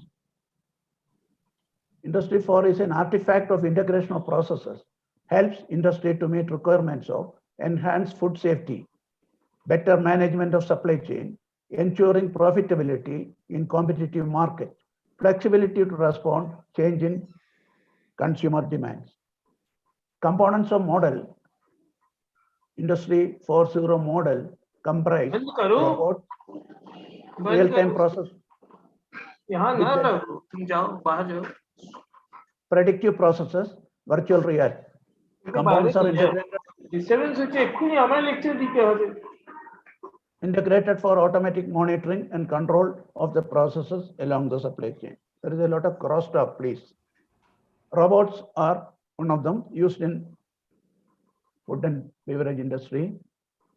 This is for harvesting, but the raw material for the industry is taken using the robots. As an example only I am giving.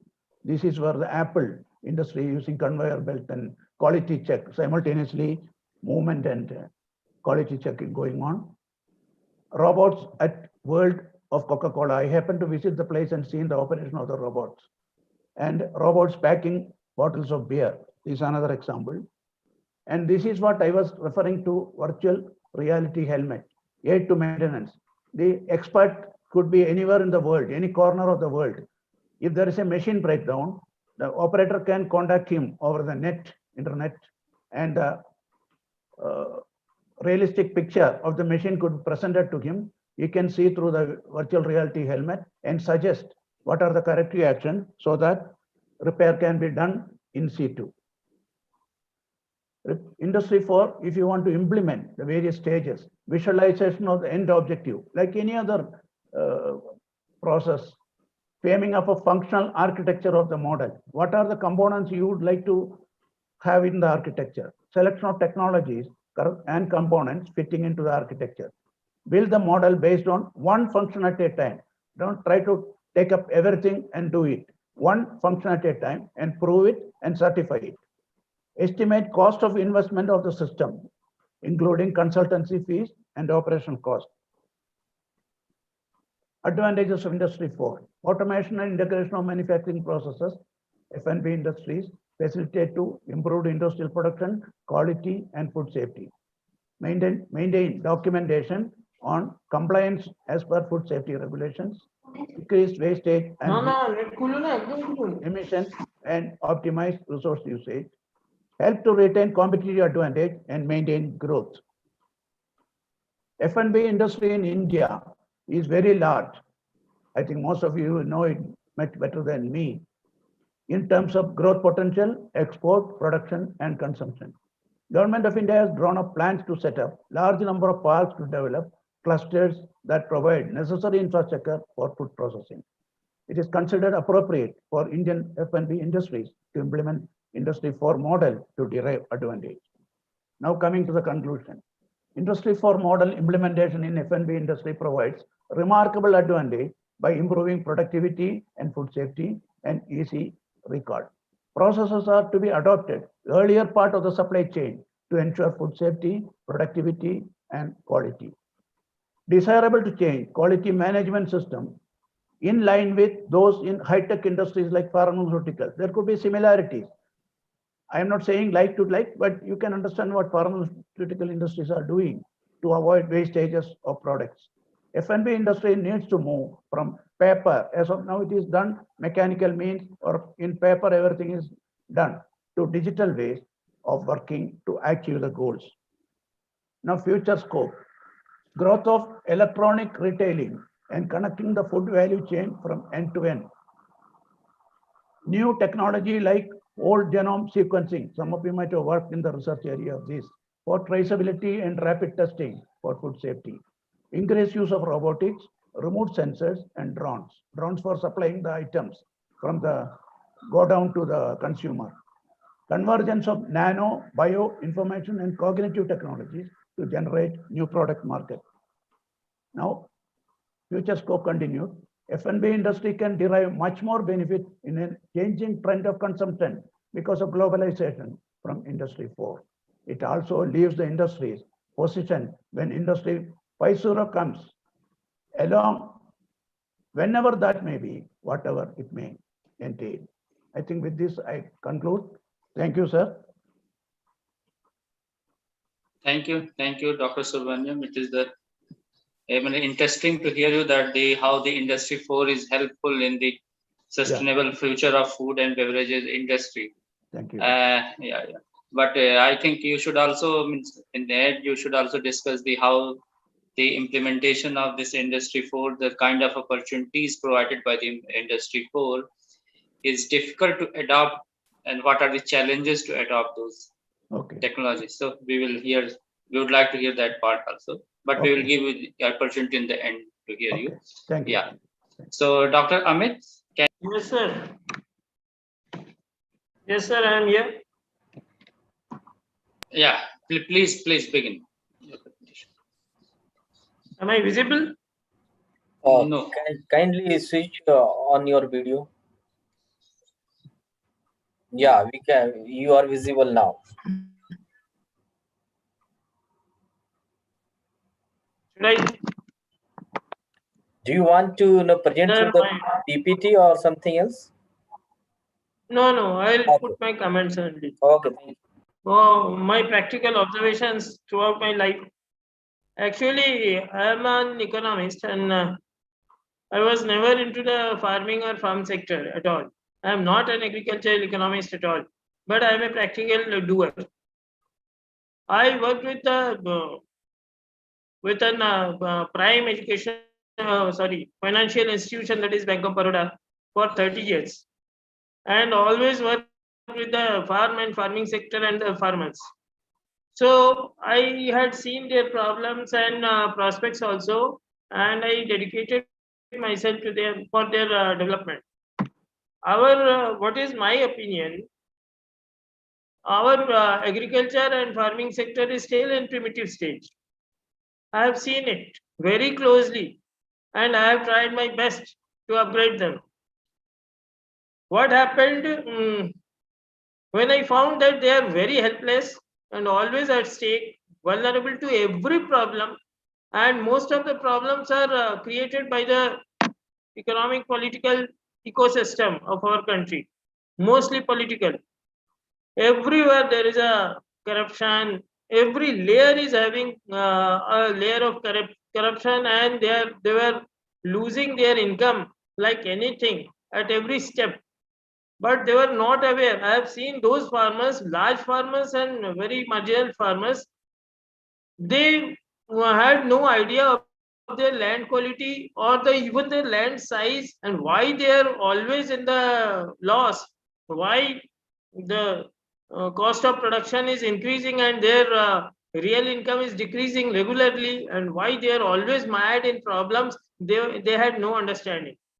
That sort of awareness I tried to create, and then as I had the opportunity to create self-help groups, and to my credit, I had created 900 self-help groups over there, all over UP, wherever I was posted in the rural areas and very remote areas.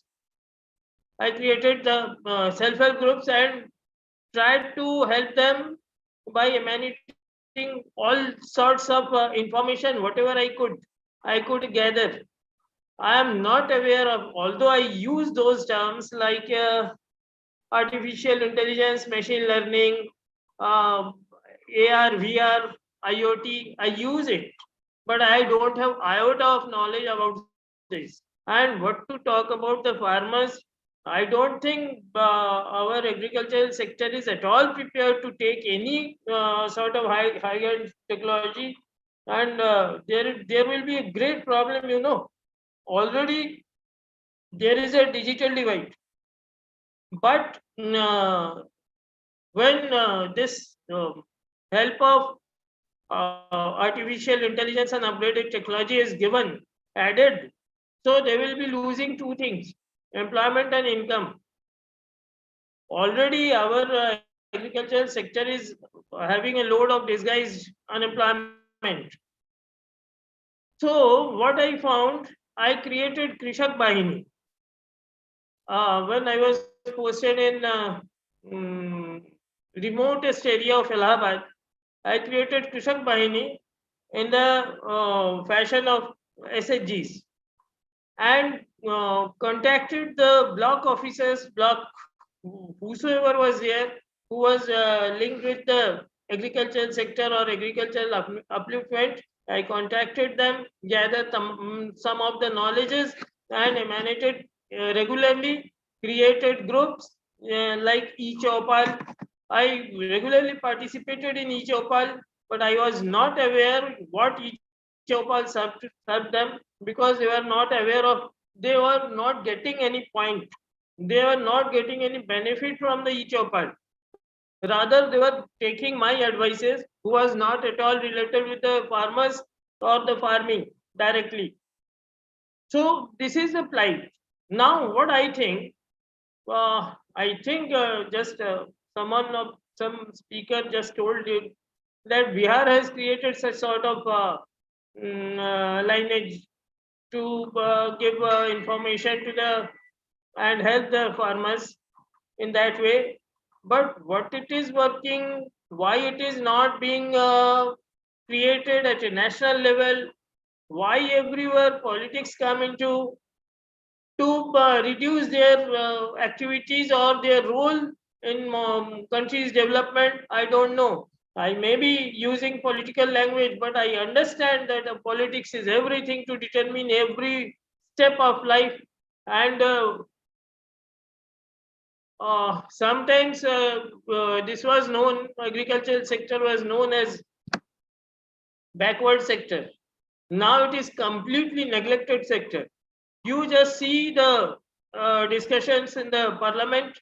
Whenever the issue of agriculture comes or agricultural development comes, there is a suppressed ridicule.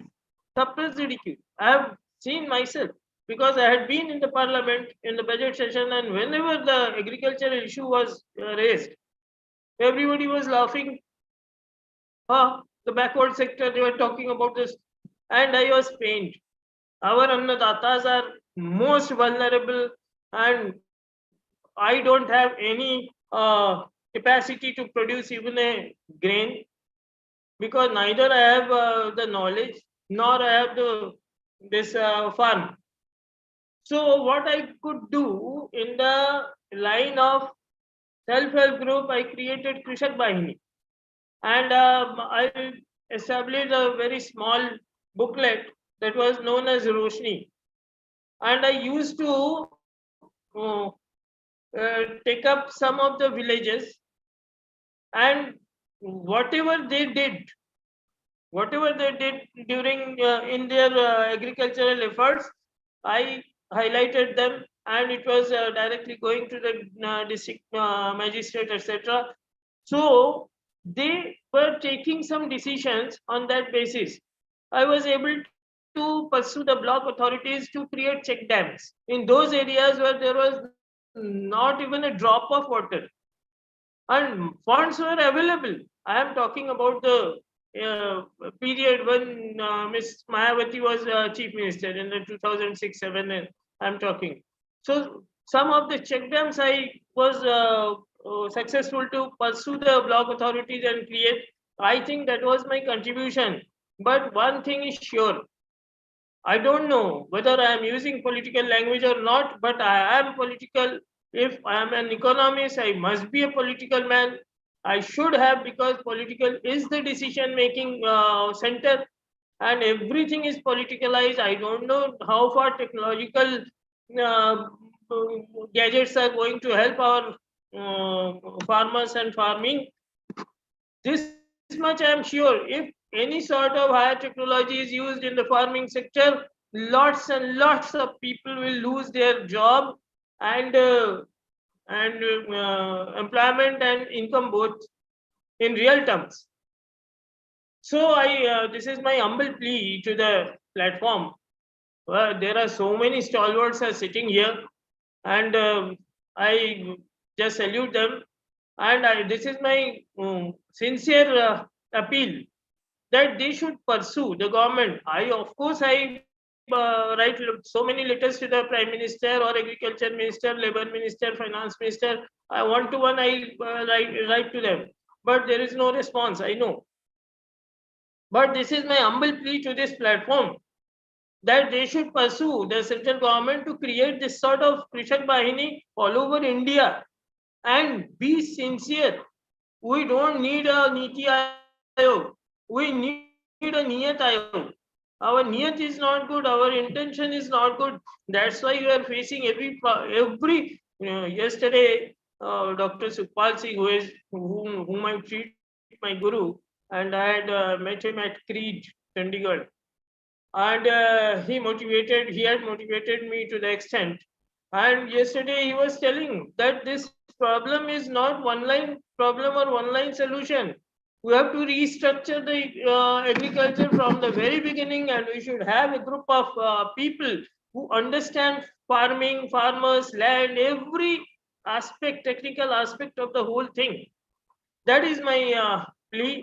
And with these words, I pray to you that you must create a group of experts and pursue the government to create Krishak Vahini, and that will, I am sure that most of the knowledgeable boys and girls who know the agricultural science, they will be getting employment and income, and they will be having a meaningful job relating with their knowledge, and in the rural sector they will be getting large employment. So my prime concern is to add the people, the common people with the farm and farming, so that we both of us we are having symbiotic relationship, and we can contribute our best to the development of this nation.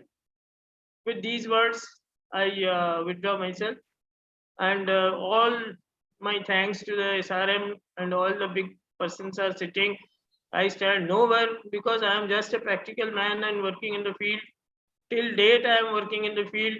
Tomorrow it is World Environment Day, and it is my vow that on every Environment Day, I plant at least 1,000 trees along with my groups, and that much contribution I can give, because I am not a farmer.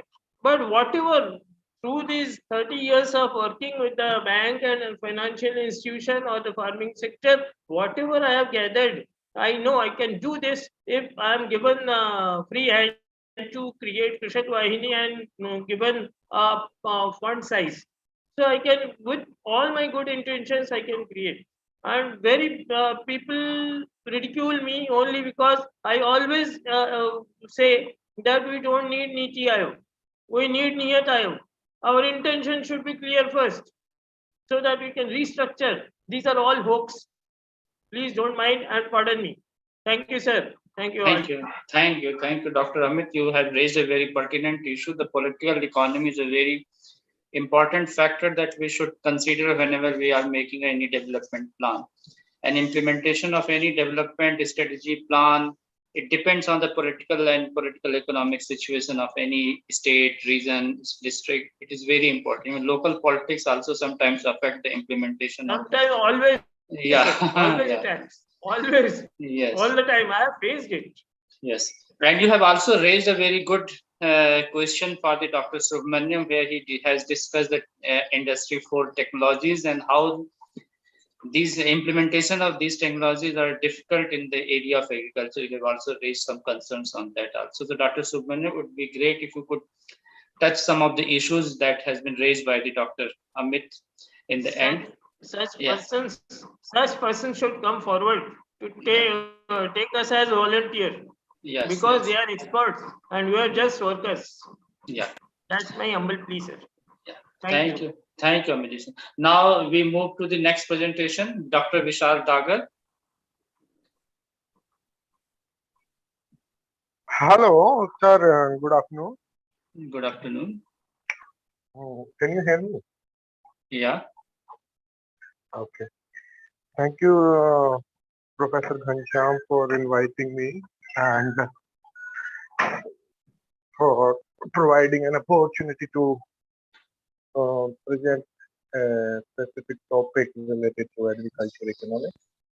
And from yesterday, we are working on things. I have submitted my abstract related to a field study just conducted last year, and which is related to the technical efficiency of women farmers, the role of credit facility in relative technical efficiency of women farmers. It's an application of stochastic profit function analysis in the state of Haryana and Punjab. So this paper actually tries to cover a model with the analysis of technical efficiency for women farmers in the selected districts, two districts, one district from each state, Sonipat from Haryana and Bathinda. Are you making PowerPoint presentation, Dr. Vishal? No, actually, I do not have the laptop right now with me. I'm in the field. So the thing is, I'm presenting with my, Yeah. So one district is Sonipat from Haryana and another district Bathinda from Punjab, and it is nowadays it's a really passionately debate issue that the relationship of women farmers, technical efficiency and availability of credit facility for farming production. So basically, in both the states, both the states are considered as agriculturally advanced states for agricultural production of certain food grain crops, and both the states have technical inefficiency in comparison with the male farmers among women farmers. So the basic and the main reason which causes and a significant reason which I figured in my study is the availability or the credit facility for women farmers. So I tried to draft a stochastic profit function out of the primary data from 300 farmers, 150 farmers from the state of Haryana, and 150 farmers from the state of Punjab from the studied district. And those districts, I considered the data of cost of cultivation for the variables of cost of cultivation considered in CSP reports annually published by Ministry of Agriculture. So in this paper again, it is investigated that factors which are capital which are in the nature of capital expenditure affecting the technical efficiency of women farmers for the production of paddy.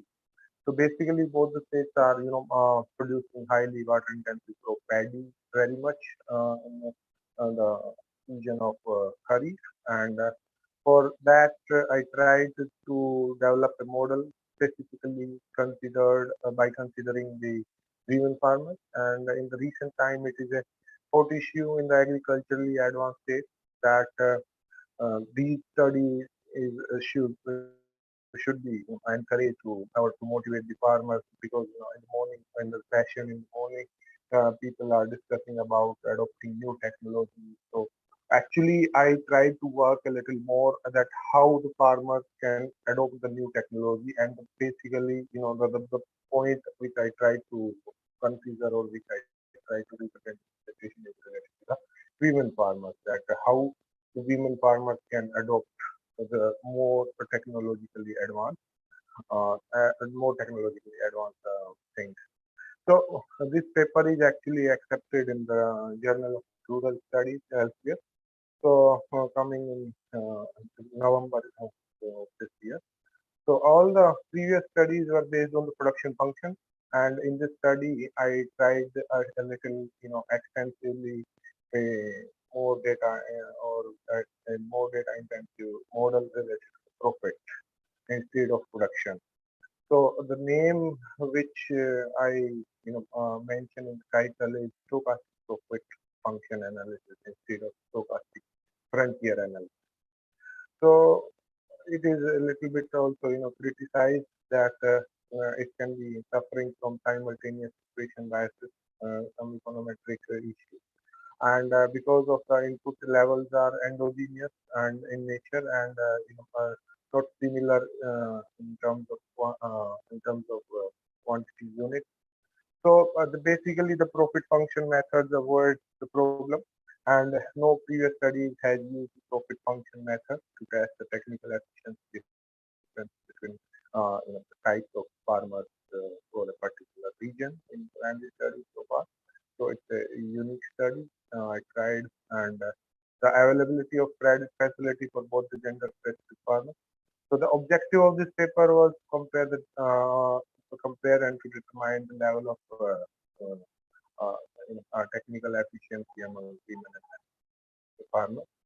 And the outcome of the papers, I just jumped onto the outcome which I tried, which I found in my paper, that the outcomes from the paper shows that women farmers are less efficient than the men farmers in both districts, and the model has been developed shows that women farmers are around 32% less technically efficient in Haryana, the state of Haryana, and in the state of Punjab they are 17% technically less efficient. So these are the major constraints nowadays that farmers facing, and biases among the gender. So it's a very hot issue that biases among genders in this organized or maybe unorganized sector like prime sector. So we need to reduce the biases among the types of farmers, and we need to reduce biases for the technical efficiency of farmers. And therefore, it is surprising the results of our study show that the relative efficiency of female farmers is also similar if we compare the technical efficiency on the basis of frontier model instead of profit model. So profit model shows that women farmers are less technically efficient, and the frontier production function shows a little similarity among the both types of farmers. So this paper provides evidence from the empirical support for the effort to eliminate the bias against women farmers in Indian agriculture. Thank you. Thank you very much. Thank you, Vishal. It was really a good paper. Just I want to mention, there is one small query from my side. You discuss about the gender difference in the technical efficiency that you have found in both the states, Haryana and Punjab. But what are the basic reasons behind this difference in the gender difference in technical efficiency? Did you also come to that point? No, actually, the specific types of farmers, I worked on the types of labor farmers are using. So basically, farmers generally use types of labor such as male and female farmer, hired and family labor, and skilled and unskilled labor.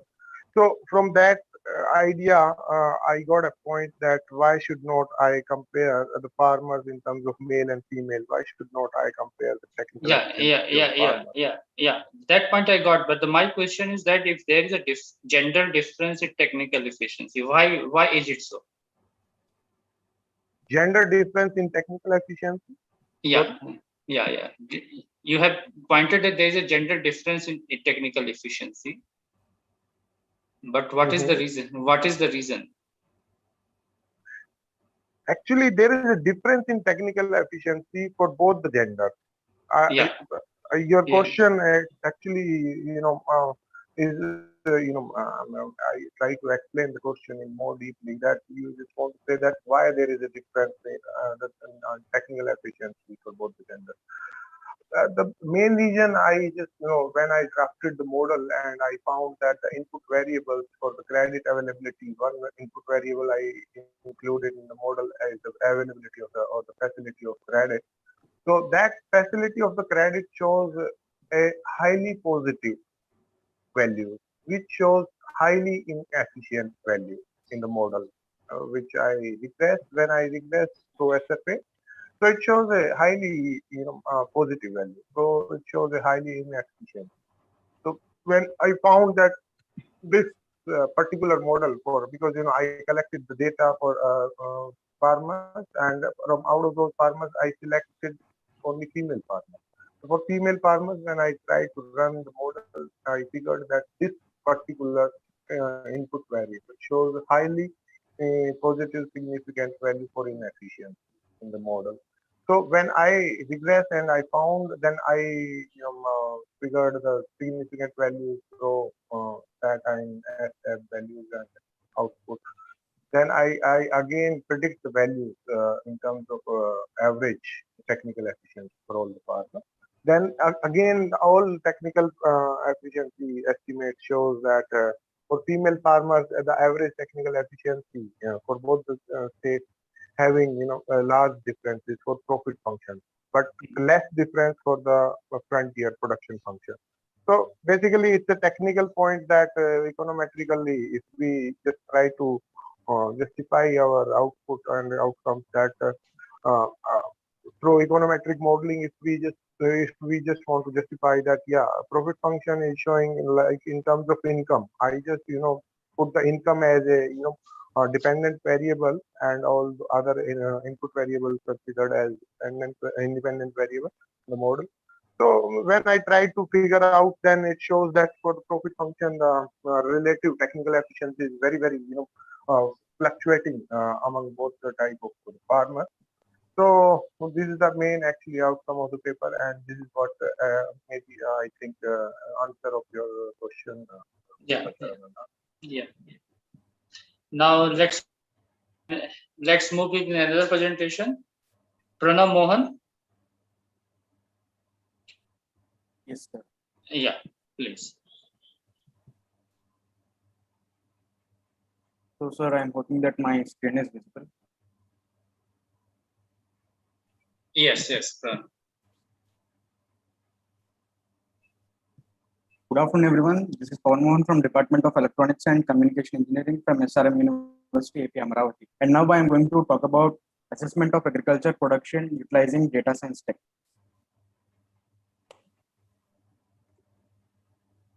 Now I would like to talk about the agriculture sector in India. Coming to the agriculture sector in India, almost 16% of India's GDP is in agriculture. And in terms of employability, more than 50% of India's workforce is working in the agriculture sector. And due to some of the future consequences that India is going to face and is currently facing, like the growing population, planning and preparing in order to effectively use the full potential of agriculture sector is in need of the above. And now we are working on some of the processes through which we can predict the future crop production.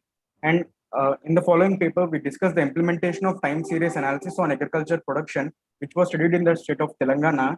And the crops which are studied are castor, cotton, groundnut, jowar, maize, rice, sesame, and soybean. And based on the studies of the following crops, we found some of the trends lying within the data. And the data which is collected for the following paper is published by ICRISAT, and it is ranging from the year 1966 to 2017. Now I would like to discuss some of the past work that happened in the following field. Chowdhury et al. In the year 2014 worked on crop yield prediction using various time series models. Forecasting of rice productivity using ARMA was done in the state of Odisha by Tripathi et al. In 2014. Majumdar et al. In 2017 worked on analysis of agriculture data using data mining. Manjula and Jodil Tajomi worked on model for prediction of crop yield in 2017. Manoj et al. In 2020 worked on prediction and analysis of crop yield using various machine learning methods. And time series analysis on agriculture commodity prices was done by Satya and Karthaban, and this is a research paper which is published in 2021. Now coming to the methodology that we have done. First of all, after acquiring the data, we went for a stationarity test in which we observed the statistical properties that are lying inside the data. And now someone can ask me why it is important to observe the statistical properties lying within the data, and I would like to explain it with the help of an analogy. And on the right side, you can see a linear regression model. Y of theta is equal to W1 theta plus B. Now, just imagine that W1, the weight or the slope of the model, is continuously varying with respect to time. Then how complicated would a simple linear regression model would have been? And hence, it is important to understand some of the statistical properties so that the prediction would be made easy. And for the stationarity test, we observed the mean variance and seasonality of the time series data that we have. And the mean and the variance kept continuously changing chronologically. So in order to make the prediction simple, we went for a differencing or a back shifting operation that is generally used in order to make the data stationary. And we will be subtracting a lag sequence from the original sequence in this differencing or back shifting method. And this value of phi, or the lag that we are introducing in the data, would be the width or the period of the seasonality. And even after performing the differencing method, there might be a non-linear trend in the data, and this could be prevented by iterating the process of differencing operation for a number of times. And the number of times we repeat this differencing process is said to be the differencing order. Now, after performing the differencing operation, we've arrived at autocorrelation and partial autocorrelation functions, in which we understood the causality of the previous observations on the present observation. So what effect does S of t minus 2 is going to have S of t, whether it is directly induced chronologically, or S of t minus 2 have direct effect on S of t. So these questions are answered by the correlation and these two functions. And we arrived with a mathematical equation through which we can actually find the future prediction. What is going to be the future production of rice or some other crop, as said previously. And now in the figure 2, if we see, let k be the time at which the production might be A of k. And as I said previously, in the differencing step, what we are having is a lag sequence as shown here. Z of t is equal to AT plus 1 minus AT. Now AL be the last observation which we have, and now replacing the k with t plus 1, we will be getting AK is equal to ZK minus 1 plus AK minus 1. On expanding the values of A's, we will be getting the final equation through which we can understand what is going to be the future prediction. Now I am showing you the complete methodology for your kind consideration. Moving forward, coming to the results of the following paper, by utilizing the following time series models, we are able to project a 95% confidence interval, and there are some of the underlying trends, as I said, in between the data, that some of the crops like rice, soybean, maize, soybean, cotton, and rice have some positive correlation within them in the said 51 years, which happen continuously. And cotton, jowar, and the other crops like jowar, maize, rice, and soybean are having a negative correlation, while some of the resistant crops having a good resistance, and irrespective of whatever may be the season, they have no influence on others like sesame and castor. Coming to the conclusion, with the help of the following time series algorithms, it is possible to conduct a timely comprehensive analysis, community real-time assessment of how events are unfolding in agriculture. As we now have good computational technology along with some of the data mining tools, we can improve the predictability of the future outcomes. And coming to the accuracy rates, as we are discussing about the time series, talking about accuracy is something which we need to think about. And it is also one of the important factor, as we need a good developed and validated model. And these predictions can go a way forward with the help of the present machine learning and all the technology that we have. Now, simple predictions that might remain true could not be varied at a high rate, because whatever might be the future, it's not going to be varied completely from the past. And based upon the following observations, we carried out the following step. And as I said, this time series prediction can also be integrated with some of the machine learning methods. Like we have some of the methods to understand the drought patterns within our country, and we can also understand water management, drought prediction, productivity with respect to mixed crops, and crop rotation, pest resistance. All these things could be understood with the help of the following models. And I thank you all for giving me an opportunity to give the presentation. Thank you. Thank you, Pawan. It is a really good presentation. You have made a good effort, and this kind of analysis is very useful for the when we have to prepare the some forecasting or some production related plan schemes. These are very useful, and Ministry of Agriculture actually sometimes they need such an analysis. Sorry to interrupt you, sir. So I would like to mention that the Pawan is a undergraduate student from our university, and he has done a tremendous work. Congratulations, Pawan! That's wonderful work. Carry on. Thank you for the encouragement. So now it is open to all for discussion. Any question, any suggestions to any presentations?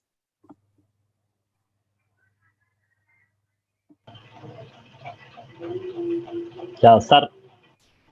Yeah, Rajesh. Yeah. Dr. Arkesna, yeah. In the presentations of the session, Dr. Amit Bhattacharya, and Dr. Vishal Dagar and Mr.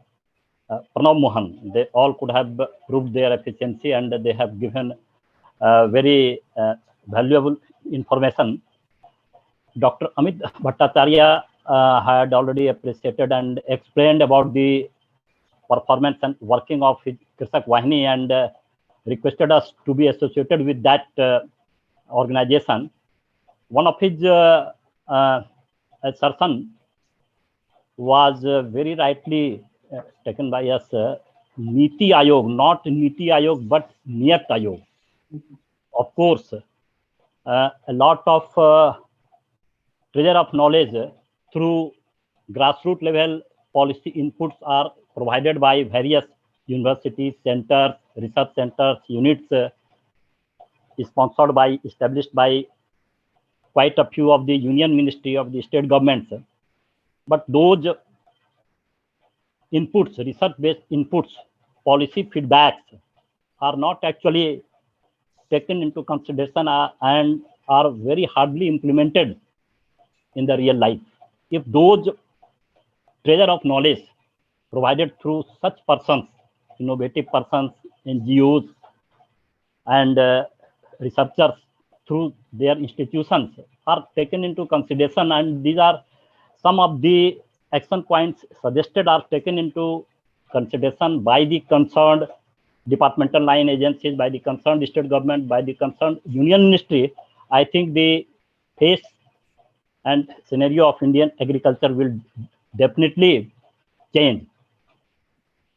Technical efficiency of women farmers in Haryana, this aspect, and gender differentiation in regard to technical efficiency was very nicely explained by Vishal Dagar, and I would like to especially extend my thanks to the young Pranav Mohan, a student from SRM, undergraduate student, that he very nicely and scholarly tried to explain the use of computational techniques and time series data in regard to predicting crop yield and other things.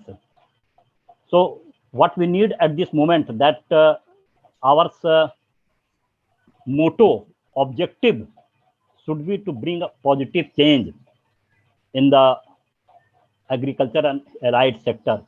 Otherwise, every year a bunch of policy frameworks will be produced, created, and it will remain unused. So these aspects should please be taken care of, and it may please be extended by the body of this SRM through international conclave. Thank you, sir. Thank you, Rajesh. Pawan, are you in third year or what? Second year, sir. Second year. Okay, once the university will reopen, kindly come to my cabin. Yes, sir, sure, sir. Okay. Okay, so we left with one presentation, Dr. Ghanshyam. She is there. Dr. No, Pyale? actually, no, she is unable to come here. Okay. So it is over to you, Ghanshyamji. Okay, thank you so much, sir, for the chairing the session and given your input and suggestion and valuable suggestions. Now we are in a position to end our, today in international conclave, and I would like to invite my dear colleagues, Dr. Ananda Rao, for the vote of thanks. Dr. Ananda Rao. Thank you very much, Dr. Pandey sir, and good afternoon to one and all. Am I audible? Yes, you are audible. Yes. It's my privilege to have been asked to propose vote of thanks on this occasion. So I, Dr. Anand Rao, on behalf of Department of Economics, SRM University, Andhra Pradesh, extend a very heart vote of thanks to the honorable delegates who blessed us with their participation virtually and took out their valuable time of busy schedule. We have been fortunate to have some of the eminent personalities from academia field, in particularly agricultural economics. I'm sure that the participant in particular and general audience would have benefited by attending this particular conference. I must mention a deep sense of appreciation for Dr. Ghanshyam Pandey for his commitment towards this conclave.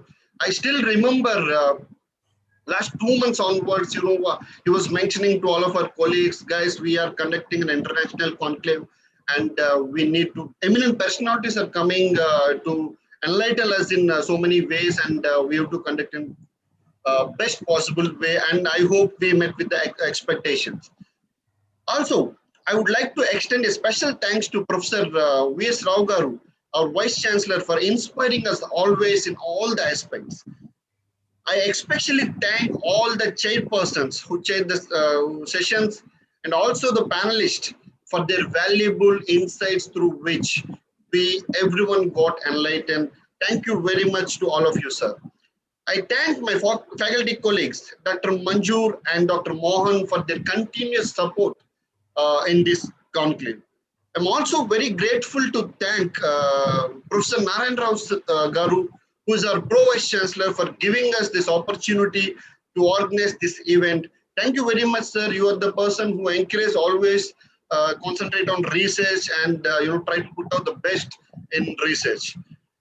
Last but not least, I also thank ITKM department, without whom conducting this kind of conclave virtually would have been impossible. Thank you very much, ITKM department, bottom of heart, because the kind of technology you have used, either live streaming in YouTube or reminder every time we are getting. Thank you very much. Once again, on behalf of Department of Economics, SRM University, I thank each and every one to cooperate with us. Thank you very much. Thank you, Dr. Ananda Rao. So thank you, everyone, and hope so in soon offline we will meet again. And if it is not possible, then again online within a year we will try to meet again through the different event, even in my university, even in your university. Thank you so much, sir. Have a good time, everyone. Bye bye. Take care. Thank you. Hearing about a lot of things from Pandey, sir. I hope I'll see you soon in person. Yeah, I'm just coming in the first week of July. I hope so. Yes. After this summer vacation. Yeah, Nitin, can you hear us? Yeah, sir. Yes. Special thanks to Nitin from the last 2 days. He is here with us, to watch each and every things, and he's taking care about this related to the ITKM and there is some broadcasting or either sending the email or any kind of the issue related with the ITKM. So thank you so much, Nitin. And pleasure, sir. Thank you so much. I would like to request you to kindly now end meeting, right? Sure.